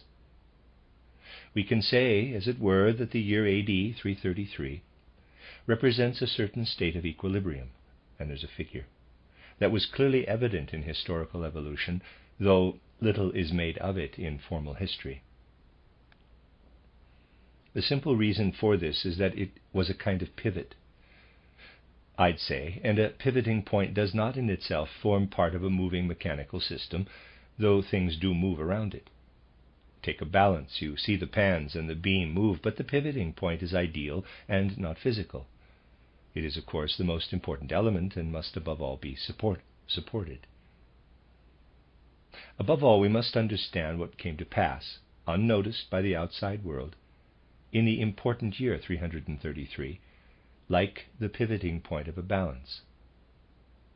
Well, the year 333 was the central point in the fourth post-Atlantean age, the midpoint of that important period which extended from 747 BC, before the mystery on Golgotha, when Rome was founded, to about AD 1413, when the Greco-Roman period came to an end, and the age of the spiritual soul began, which will continue to the end of the fourth millennium.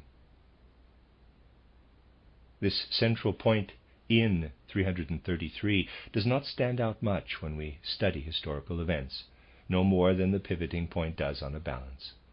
More was, however, in evidence 333 years later, in 666. That was the year of which we were able to say, quote, the natural scientific way of thinking, which humanity developed later, is seen here as having been undertakings of the Academy of Gandishapur, undertakings which had been blunted by Islam. Close quote. Yesterday we saw how a particular state of mind spread through southern Europe, later becoming the particular scientific attitude which we really still have today in natural science, and which is widespread also in modern thinking. So that was 333 years after the time when one was really only looking back, as it were, on earlier times, as Julian the Apostate did. It was 333 years to 666. Going back 333 years along the other side of the balance, we come to the mystery, which was in preparation with the birth of Christ Jesus. Essentially, we said about all these events, quote, what would have happened in human evolution if it had not been for the mystery on Golgotha? Close quote. The establishment of the Academy of Gandishapur and everything it did bring about happened independently of the mystery on Golgotha. The Athenian philosophers' schools did in a way relate to Christianity. Justinian closed them down in 529, however. Pure Greek wisdom passed through Syria to Gandishapur in the Neo-Persian Empire. Everything connected with this, if not blunted, was the true aim of Gandishapur, excluding Christianity, excluding the mystery on Golgotha. The real situation is that nothing happened without the impulse of the mystery on Golgotha taking effect from the year 0 of our calendar onward. Many things were, however, intended. We may now say that the things which at the pivoting point in the 4th century were influencing human souls that did not incline toward Christianity can only be considered in their pure form if we first of all ask ourselves, quote, how would Western humanity have developed if it had not been for the mystery on Golgotha? Close quote. One can study, even in historical terms, what would have become of the evolution of Western humanity by looking at Augustine, for instance, who presents both aspects for the study of people who came later. At first he was quite independent of Christianity, trying to solve the tough riddles in his philosophy of life with the Manichaeans, and only came to Christianity after this. We can go further back, however, and then an important question arises, quote, what would be the case if we were to look at evolution, specifically at the time of the mystery on Golgotha, asking ourselves, what did things look like at the time when the mystery on Golgotha took place in Palestine, in all the regions that were untouched by the event? Close quote. With the exception of the most immediate sphere, where the Christ lived and worked, those were all other parts of the globe. What were things like all around the globe? What were things like especially in Rome, with the impulse of the mystery on Golgotha spreading to it later and being a particularly great influence? This question is particularly relevant for us, and it is not just theoretical in our day and age. Quote, what were things like in Rome when the mystery on Golgotha was enacted in Palestine? Close quote. For we shall see later on how much our present age is similar, though in a slightly different sphere, to the time which we may consider to have been the time of the mystery on Golgotha. We should never forget, though, we easily do, something connected with the mystery on Golgotha. We must again and again, feeling an inner need to do so, enter in sheer sentience into the civilization of ancient Rome, where people had no idea that a single individual with a handful of adherents had appeared over yonder, lived a particular life, suffered death on the cross, and that the insights concerning birth and death, which are so important for human beings, born after this, were connected with that individual. We have to enter again and again into the idea that although this event, which today is the full sun shining out over human history, happened at the beginning of our era, all inner and outward life across the globe evolved without people taking note of this mystery on Golgotha in Palestine. Because of this, we have to ask, quote, what were things like then, especially in Rome? Close quote.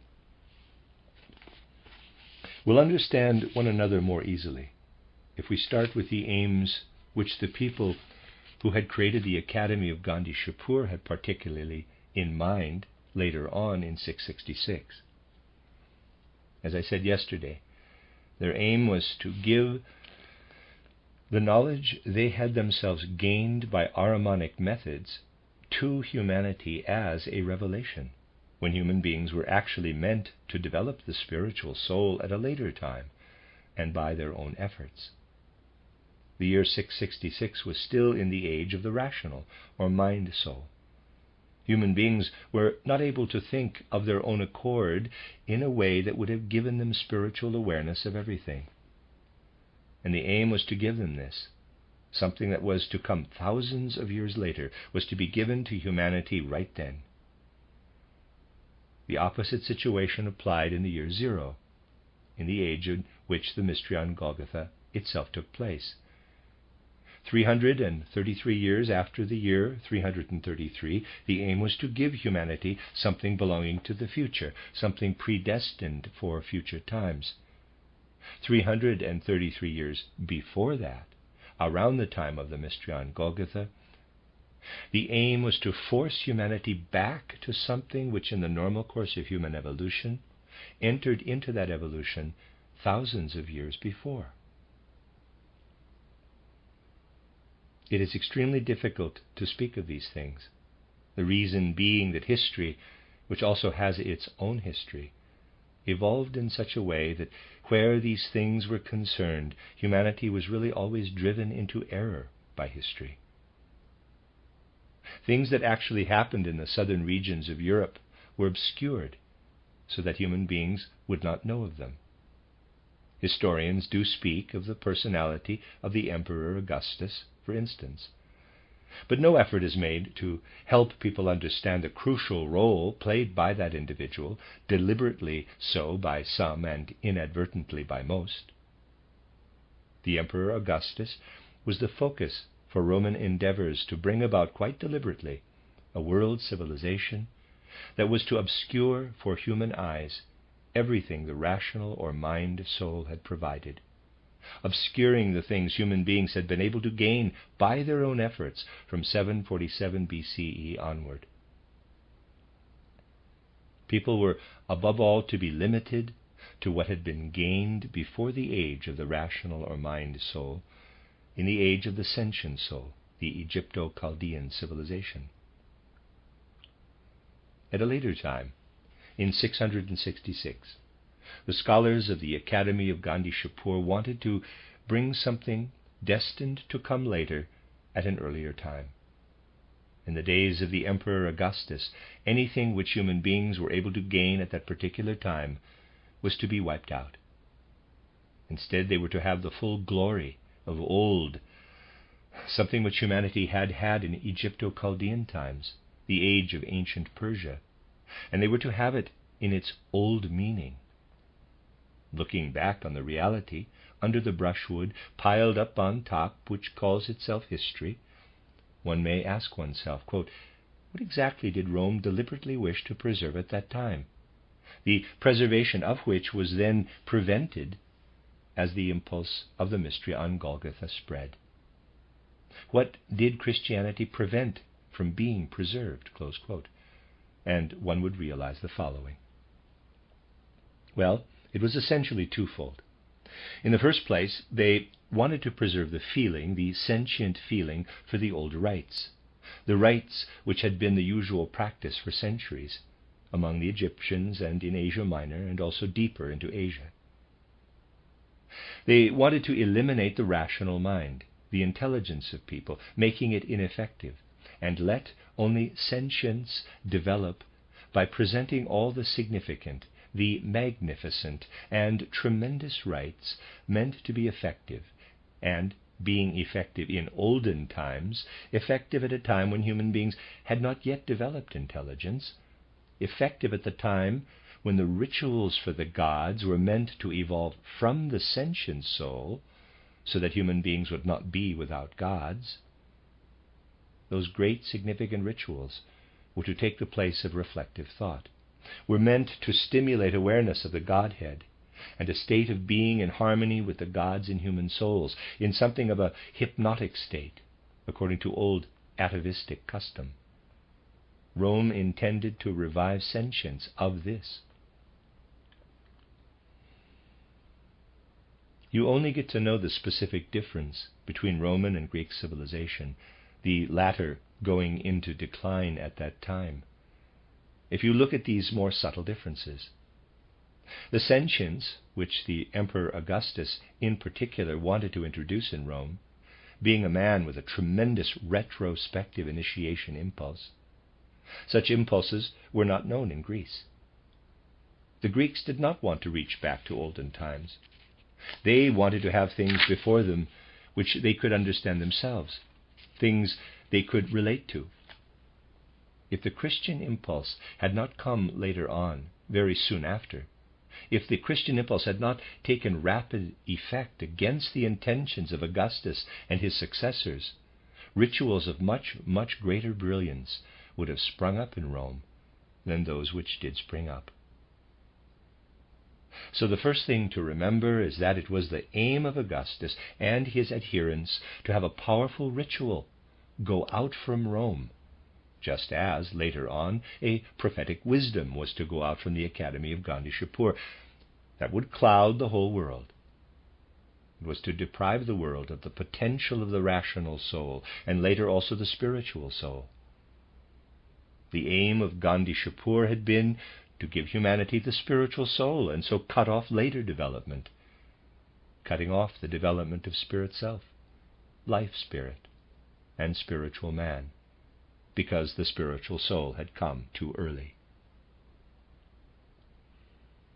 The event intended to happen in Rome was meant to prevent the spiritual soul from coming to human beings at all, and also to eliminate the rational or mind soul, even 333 years before the turning point, presenting them with mighty rites for the soul that would give them awareness of the gods. This was one thing which Augustus, an initiate, wanted to introduce. There are always two aspects to the rational or mind soul. One is essentially inclined downward to the sentient soul. You know that when we differentiate, we have sentient soul, rational or mind soul, and spiritual soul. The sentient soul was the first to develop, and its development came to a conclusion in 747 BC. The rational developed from 747 BC until about AD 1413. The figures are approximate. And this was followed by the age of the spiritual soul. The one in the middle, the rational or mind soul, tends toward the sentient soul on the one hand, when it wants to imbue itself with what has gone before, as I have just shown. Augustus wanted to revive the state of mind which is gained out of the sentient soul. If you take the rational or mind soul back, as it were, to the standpoint of the sentient soul, what becomes of the part which inclines, it has not yet developed, of course, but it is there, toward the spiritual soul of the more intelligent state of mind? We have to ask, and at the time of Augustus, this was a major question relating to civilization. What happens with the part that wants to develop in the direction of the spiritual soul if development is curtailed, and one does not allow development of the rational or mind soul? What does then become of the element in the human soul that seeks to strive toward the spiritual soul? The element which strives toward the sentient soul is satisfied, more so than the degree of normal human evolution would permit, with the revived ritual. But what does one give to the element which strives toward the spiritual soul? There is a word which one always avoided mentioning in this situation, so that the right light would not fall on a fact in human evolution from those times. We only have to mention this word, and understanding will come. On the other hand, one gives rhetoric to the soul when one aims to deal with it in its sentient aspect.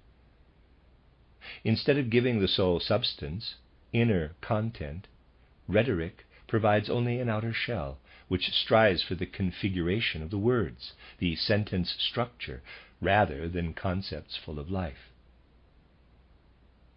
Under the influence of Augustus, life in Rome became something very different from life as it had been in Greece.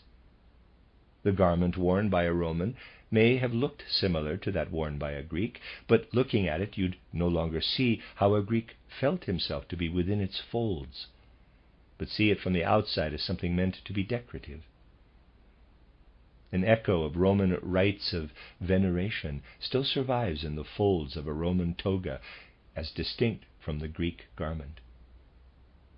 One would sense a tremendous difference if one were prepared to be sentient of it between Demosthenes, who stammered, and in spite of his outward stammering appearance was to reflect the Greek spirit, not with rhetoric, and the Roman rhetors, to whom it mattered that there was not a stammerer among them, but only someone who knew how to formulate the sequence of words and structure of sentences really well.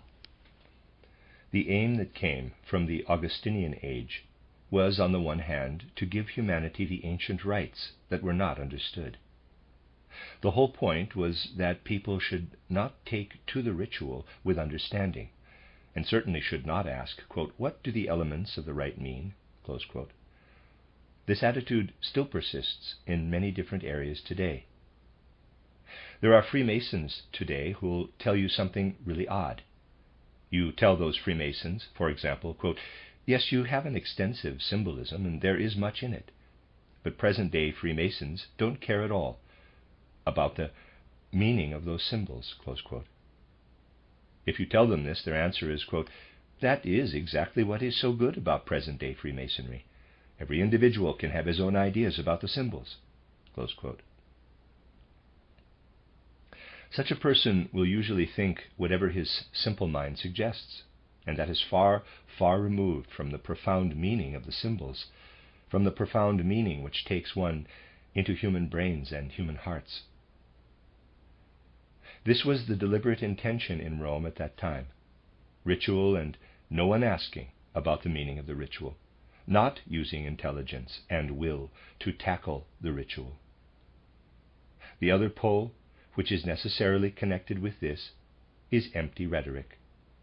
A rhetoric used not only to make speeches, but one that has, as rhetoric, entered fully into Justinian corpus iuris, flooding the Western world with Roman law, as it is called. This Roman law relates to the quality that was meant to be alive in souls as they moved toward spiritual soul development, as rhetoric relates to things said from warmth of heart. The chill which Roman law has cast upon the world is due to the fact that Roman law relates to warmth of heart as rhetoric does to things said, however haltingly, from the heart's warmth and light. This Roman Catholic ritual truly is something sacred, something great, for it brings the sacred spirit which has been there for humanity for times immemorial. Everything has its great, tremendous sides, and we must never take just a biased view. The only right way of looking at its focal point, for instance at the sacrifice of the Mass, which reflects the most sublime mysteries of all times, is to give new life to something which has become dead, and was to be made accessible only to the sentient soul. We give new life to it with the things which spiritual science, with anthroposophical orientation, now has to say about the mystery on Golgotha. We can bring the rediscoveries made in spiritual scientific investigation in the normal course of human evolution into the Augustinian thinking preserved in Roman Catholicism, just as we can bring everything spiritual science can gain from the spiritual worlds into what remains of the intentions of the Academy of Gandishapur, blunted and reduced as they are to the sensual. The spirit must enter into natural science. Only those who are able to feel, and those who have worked with the science of the spirit for some time, can feel this, and sense the whole and great significance of what I have been saying, will be able to see how much our age resembles the time when the mystery on Golgotha was approaching for humanity with regard to what lives in our souls, though largely unconsciously so. I have said on several occasions, and you also find it presented in the first of my mystery plays, titled The Portal of Initiation, that today we are about to come to an important turning point, just as a point had been reached at that time, which led to a turning point. And at the relevant time in the past, the time of the mystery on Golgotha, humanity faced that turning point that was to come in the fourth post-Atlantean age in 333. The time interval is a bit shorter because the speed at which the higher spirits move changes. One cannot calculate it to say that today, too, one is to face it in 333 years' time. Things like this change in the course of time. The speed at which individual spirits in the higher hierarchies move changes. Today, in the first third of the 20th century, we have important events approaching. And all upheavals, all disasters are nothing but the earthquake-like upheavals preceding a major spiritual event in the 20th century. This will not be an event in the physical world, but one which will come to people as a kind of enlightenment. It will have come before the first third of the 20th century has ended. Taking the word in the right sense, we may call it the second coming of Christ Jesus. He will not appear in a physical body as at the time of the mystery on Golgotha, but as something at work in human beings. And people will be supersensibly sentient of him. He is present in the ether body. Those who are prepared can be sentient of him at all times in visions, be all the time counseled by him, entering into a direct personal relationship with him, as it were. Everything which thus lies before us is comparable to what the Romans were sentient of as the physically real mystery on Golgotha, as it was approaching in the days of Augustus. One needs the right sentience for such things. Looking at various outer events that took place, ultimately leading to this terrible world catastrophe, one has to be aware of how humanity, once again, felt a great need for ritual. Consider, but please with your senses fully alert, how this urgent need has been felt for more than a century by those who are most perceptive, seeking to find the way to ritual again and escape from the dry, sober Protestantism of the intellect. Note how the very people among the Romantics, who could have some idea of the whole significance which ritual has in the soul, were moving toward Catholicity. Not yet able to let the light of spiritual science show them what was striving to come sacramentally into the world, they inclined toward Roman Catholicism. Individuals such as Novalis, whose particularly profound spirituality, which arose in him from relatively early youth, made him a particularly characteristic individual, were not content in prosaic Protestantism, but inclined toward the forms of Roman Catholicism. They were, of course, sane enough to preserve them from becoming Roman Catholics. They reflected what our age must reflect if it wants to be sound and sane: the desire to feel something sacramental, ritual in the world again, but not something intended just to drag along old ritual. That is something which many do today, there where the invalids of spiritual life are to be found. Invalids of spiritual life, among whom I must number Hermann Bahr, known to me for many years, and very much a friend in earlier times. We see how these invalids of life and the psyche tend toward Catholicism. We see this inclination toward a misunderstood Roman Catholicism also in the present time in Hermann Bahr, in Scheler, in Beres von Munchausen, in all these people. It is a great number, and I know many of them personally, who strive out of the infirmity of their inner life toward Catholicism. It is a state of soul we know very well. It develops because people cannot make the effort to live an active inner life, to a genuine, courageous, active inner life. For as I said, they have become invalids of the inner life, and look for things that present themselves ready-made. This is evident in all of Scheler's Romanticist works, which are quite brilliant, all of Hermann Bahr's recent Romanticist treatises, and so on. In a sense, this is invalidism of the soul. It is the easygoing attitude where one does not want to make the soul yield up what the age demands, which is to find, in the age of the spiritual soul, what is needed to rise to a natural science where a sacramental quality is seen in all nature, with the whole of nature reflecting the divine and spiritual world order. Yes, in the age of the spiritual soul, we must very soon be people who are able to have not only the dry, abstract natural science, which petrifies the whole human being, yet is considered to be the world's salvation today, but the natural science which goes deeper and becomes a prayerful beholding of the sacred symbols which the Godhead spreads out over the whole world in all the deeds that satisfy human beings, but also in everything which serves to test them. When one will once again be able to test the laboratory sacramentally at a higher level, and make the clinic an altar, and not a mere slaughterhouse and wood workshop in a crude sense, the time will have come which divine evolution demands for the soul of today. No wonder, then, that much can be misunderstood in such a time. Misunderstood, above all, because remnants still remain of the Academy of Gandishapur, wanting to take natural science without wishing to develop a connection with the mystery on Golgotha.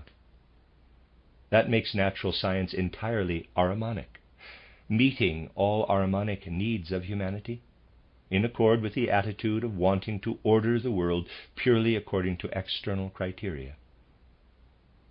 We may say, quote, we must take up the impulse of the mystery on Golgotha over and over again. We must take the words, I am with you always to the end of the world, until the earth's cycles are fulfilled, seriously, close quote. These words must be taken seriously. Wanting to connect with the mystery on Golgotha, we must keep our souls fresh, so that we may take up more and more new impulses flowing from the spiritual world in cycles, wanting to come to humanity not all the time, but from time to time. On the other hand, there is a natural science where one does not want to know of such influences, simply putting the scientists into the laboratory or clinic and so on, and everything continues in treadmill fashion. People investigate the actions of invisible rays and do not wish to know what reveals itself to the world in those rays. They investigate aspirin, acetylene, or phenacetine, and so on, giving them to patients, giving one after the other. One only has to look and record what one has seen, using the external senses. No need to make the soul stir itself. That is the attitude which has largely resulted from the Gandishapur impulse. For if that academy had won through with its impulses, people could rest at ease and have nothing more to do. They would, in that case, have been given as a grace everything which they would have wanted to do to further the spiritual soul. This attitude exists, applied to the sense perceptible, in natural science. The other attitude has been poured out into the world from Rome. It lives on in all kinds of different forms of something which has not come from Palestine, nor from the mystery on Golgotha, but from Rome. This has gradually developed in two directions. Scatter incense to develop a ritual which does not call for intelligence, but only sentient soul, and a rhetoric which seeks merely to formulate the words or to figure human actions in a way which in its legislation really is sheer rhetoric itself.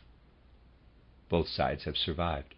Both sides can only be helped if one understands that, on the other hand, there must not be a natural science without the spirit in future. We will have to know where natural science has its limits, though we do not fight it. There is no need to fight.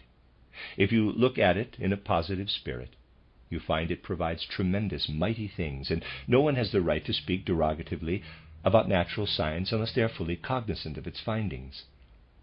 Anyone not cognizant is doing wrong to criticize natural science.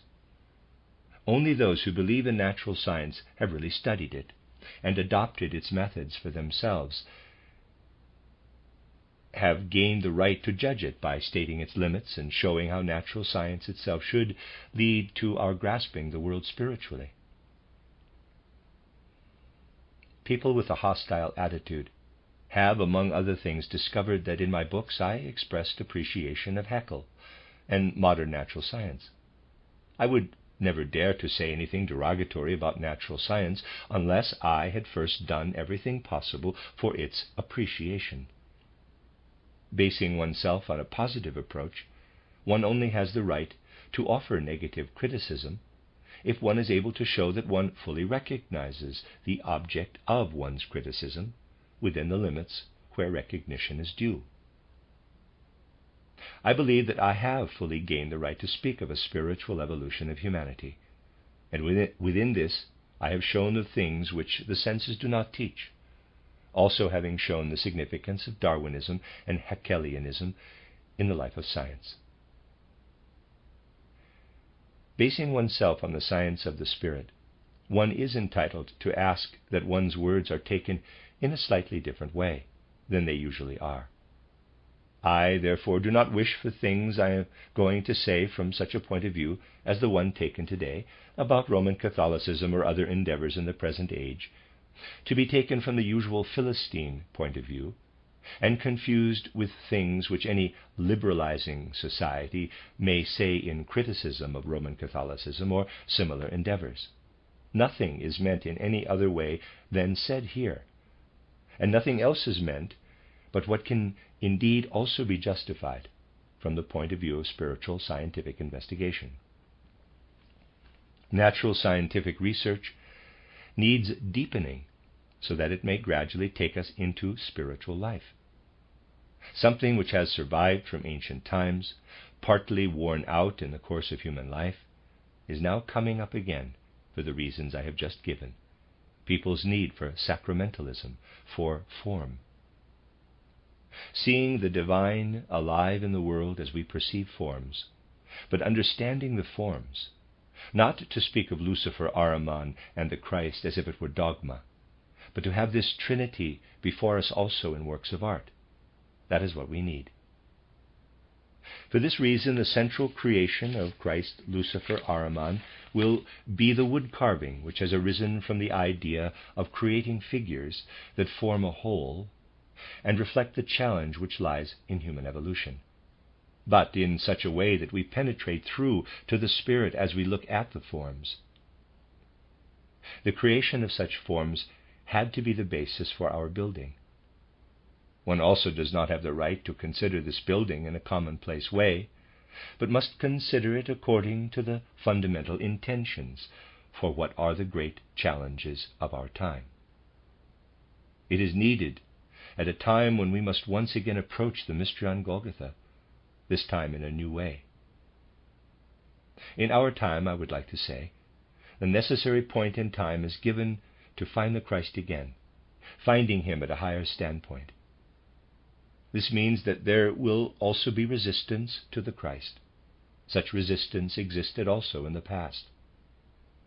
We know that the principles that were to come from Gandishapur were meant to prevent Christianity from developing altogether. The principles established by Augustus in Rome were intended to establish something which has nothing to do with the Christ impulse. It later developed into Catholicism because the Christian impulse erupted into Romanism. The persecution of Christians, the age of Nero, the greater Diocletian persecution, everything that happened, including the rejection of Apollonius of Tyana, happened because in Rome there was the greatest resistance to any acceptance of Christianity. It was to be eliminated, but did not allow itself to be eliminated. Because of this, Romanism, having taken in as much of Christianity as possible, became the Roman Catholic Church. And the Roman Catholic Church continued to develop in that spirit. The moment a new revelation comes to humanity, which takes it forward in understanding the mystery on Golgotha, the Roman Catholic Church turns not toward, but away from it. Do consider. We must again and again stress the fact that when Copernicus, himself a canon, established his theory, the Roman Catholic Church declared it to be heresy. Until 1827 it was forbidden for true believers in the Roman Catholic Church to believe in the teaching of Copernicus. Since then it has been permitted to believe in it. It then became possible for a university professor of Roman Catholic philosophy to say, quote, "Yes, the Roman Catholic Church banned the teaching of Copernicus, treated Galileo the way it did. But," said Professor Mühlner in his Vice-Chancellor's address at Vienna University, quote, "Today it is no longer appropriate to think so. Today it is appropriate to say that the discoveries made by Copernicus and Galileo concerning the overt secrets of the universe have made the wonders of God's great powers so much more apparent." Close quote. It certainly was a Christian way of putting it, but it definitely was not a Roman Catholic way, for in that case censorship would apply.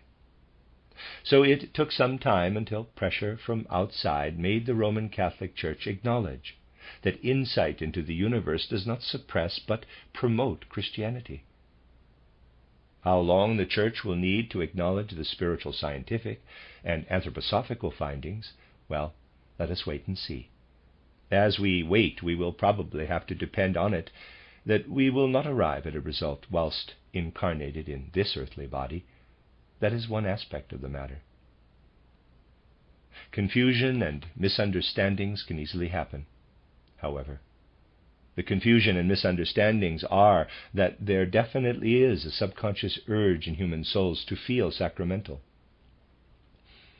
The whole of humanity is today seeking to gain a sacramental feeling or sentience. Naturally, the Roman Catholic Church uses this urge for its own purposes. What one would so much wish for is that in the present day, when people are, alas, deeply asleep, they will wake up to the important things that are happening, even if in many areas they cannot as individuals change things, at least wake up to what is going on. We do not, of course, need to say to ourselves, quote, "How do I, all on my own, change this?" Close quote. With some things, we have to let time pass. With others, it will be necessary to act when conditions are right. There is no need to ask for everything all at once, according to one and the same recipe. But we do need a clear mind to observe things, so that when something is asked of us at a particular point, we do really know what needs to be done.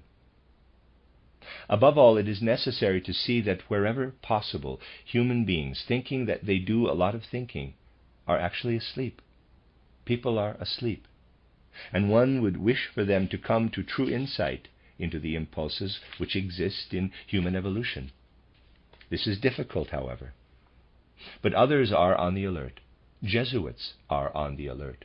Rome is wide awake. And these powers use every opportunity, every channel, to prevent the inherent faculties from developing in the direction of the spiritual soul and make them develop to suit Rome. If people would only wake up and see what Rome intends, if people were to judge things, which sometimes are perfectly evident, and which they judge according to quite different criteria, if they were to perceive the hand of Rome, of Jesuitism, this would be of enormous significance for solving the problems which will need to be solved in the near future, problems arising from the confused chaos of the present time. It is therefore also of tremendous importance that we accept a fact like the one which we have been considering yesterday and today. We should not wish to judge the world according to abstract principles today. For the things that will have to happen over the next few years can only come from people who take their principles, the impulses for their actions and activities, from spiritual insight into the world's progress. And I have to say that it is wrong, on the one hand, to take the sound, genuine, delightfully refreshing inclination which human souls have toward sacramentalism and use it to renew ancient rites. They do not use it to gain insight into the mystery on Golgotha, but to continue the mindless symbolism of Rome that was inaugurated in Augustus's day and is currently aimed at in Rome to meet their own purposes. That is the one way in which human souls can be exposed to misunderstandings. Misunderstandings when it comes to sacramentalism, rites, and also rhetoric, life in concepts, in words which people formulate but which clearly have not come from the efforts which Demosthenes made in Greece when he put stones on his tongue because he stammered, but still wanted to convey the warmth and love that lived in his soul to the Greeks. Those other words are blandishments, which captivate and enmesh people when they are not able to come fully awake in the impulses of human evolution. This, too, is known among those who want to serve their own purposes. You can see how something which humanity, having sound impulses, had already been leaving behind in recent times, is being brought back again. Read the writings and treatises published today about the aims of the Roman Catholic Church to renew the Corpus Juris Canonici, which is to rise again from its grave. The Corpus Juris Canonici is to be the law again for Roman Catholic Christians. It is a made-up system. You will then be aware of the channels through which everything is meant to flow, which comes from that Rome and the rhetoric, the clever, brilliantly clever thoughts, also so brilliantly initiated in the secrets of human evolution. They can never be effectively combated with the powers which governments have, but only with the means available for cultural and spiritual battle. Let the Jesuits enter into everything, but also give people everywhere the means of informing themselves at the same deep cultural and spiritual level as the Jesuits. In that case, the Jesuits will no longer be a danger. It is only when one protects oneself, and not the other thing, but rather fights that other thing, that Jesuitism will be a danger. Jesuitism can be allowed to enter into everything if we let the war we must wage against it unfold in exactly the same freedom and with the same lack of bias as anything coming from that side. The way we live today is still far, far removed from this. But the things that are meant to spread do not just spread from this side. The spirit which lives in Roman sacramentalism, in Roman rhetoric, seeing its greatest triumphs today, especially in the preaching of sermons, is only one side of it all. The other side is the thinking of people who swear on crude natural science, not wanting to grow spiritual, wanting natural science to have validity only insofar as it becomes a technology which wants to reject everything which the tremendous great phenomena of nature can tell about the spiritual in the world. I did once say, truly not from rhetoric, but from deeper insight gained in the soul, quote, "Our physics, our mechanics, the whole of our ordinary science, will not have reached its goal until the Spirit of the Christ has entered into it." Close quote. The mystery on Golgotha should not only be known as history. We should know that following the mystery of Golgotha, the phenomena of nature must also be seen in such a way that we know, quote, "the Christ is on earth. Before he was not on earth." Close quote. A truly Christian science will not look for atoms and their laws, nor for the conservation of matter and energy, but for the revelation of the Christ in all natural phenomena, which in consequence are a sacramentalism for humanity. Looking at nature like this will also mean looking at moral, social, political, and religious principles in human life in a way that is truly commensurate with this life. If we absorb the divine quality of nature, if we absorb the power of the Christ from insight into nature, we bring the Christology into everything we do, into the way we take the laws we prescribe for humanity, into all the external social care we want to provide for humanity, be it in looking after the poor, be it in any other sphere.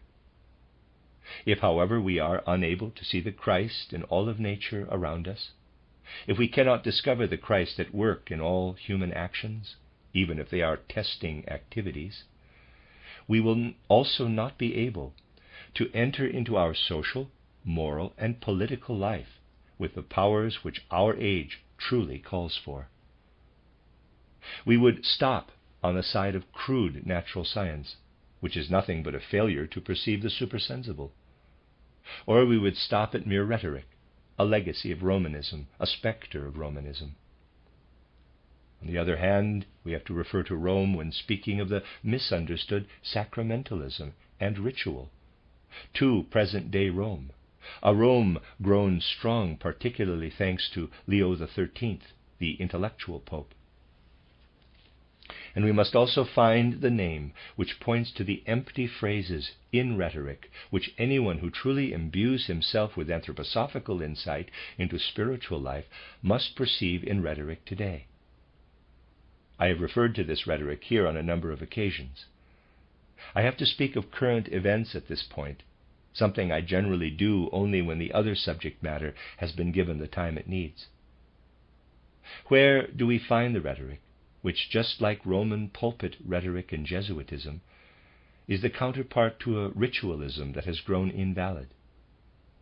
Where do we find the rhetoric which is the counterpart to a present-day natural science which cries out for spirituality, a science which threatens our human race, because people are asleep as they take in things which for external reasons may perhaps be necessary, but should remain completely alien to them in areas where there is need to gain insight. In Wilsonism. Woodrow Wilson is the name to use for living in sheer rhetoric, in sheer combining of words without substance, be they League of Nations or whatever. That is sheer indulgence in mere rhetoric. It is something humanity should not sleep through. Present-day humanity needs to understand what I have been stressing here, that true Wilsonism is the opposition to true progress for humanity.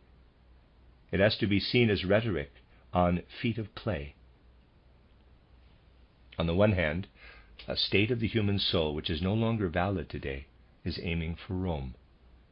On the other, a soul which misunderstands itself, eaten into by the natural, scientific, crude philosophy of life, tends toward something which today wafts through the world as mere rhetoric, and is hostile to everything connected with true, beneficent progress for the human race.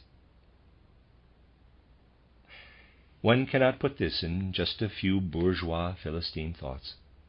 The threat to our age coming from this direction has to be calmly considered as we study the day's events. On the other hand, however, we have to know its full significance. It will not do for the whole of humanity to stay asleep, letting the world be Wilsonized. There may be Wilsonians in America, in Europe, in one place or another, but there must also be people who know that there is a profound connection between Jesuitism on the one hand and Wilsonism on the other. There have to be such people. They need to grow beyond the Philistinism of the present time, and not base their opinion on what the day or perhaps also the year brings. They must be able to form an opinion according to what lies in the centuries, and what the centuries reveal if we are really and truly able to look with inmost active powers of soul to that hill where the cross stood, the cross on Golgotha, which is the symbol for everything that has flowed into humanity as the revelation of the most ancient secrets, and yet always will be young, bringing ever new revelations for humanity, if human beings do not close their eyes and ears to it, letting themselves be lulled to sleep by Rome, or by the brilliant rhetoric toward which they are so much inclined today. The end of Lecture 15, that is the end of the book, Eternal and Transient Elements, The Cosmic Past of Humanity and the Mystery of Evil by Rudolf Steiner, Collected Works, Volume 184, translated by Anna Meuss.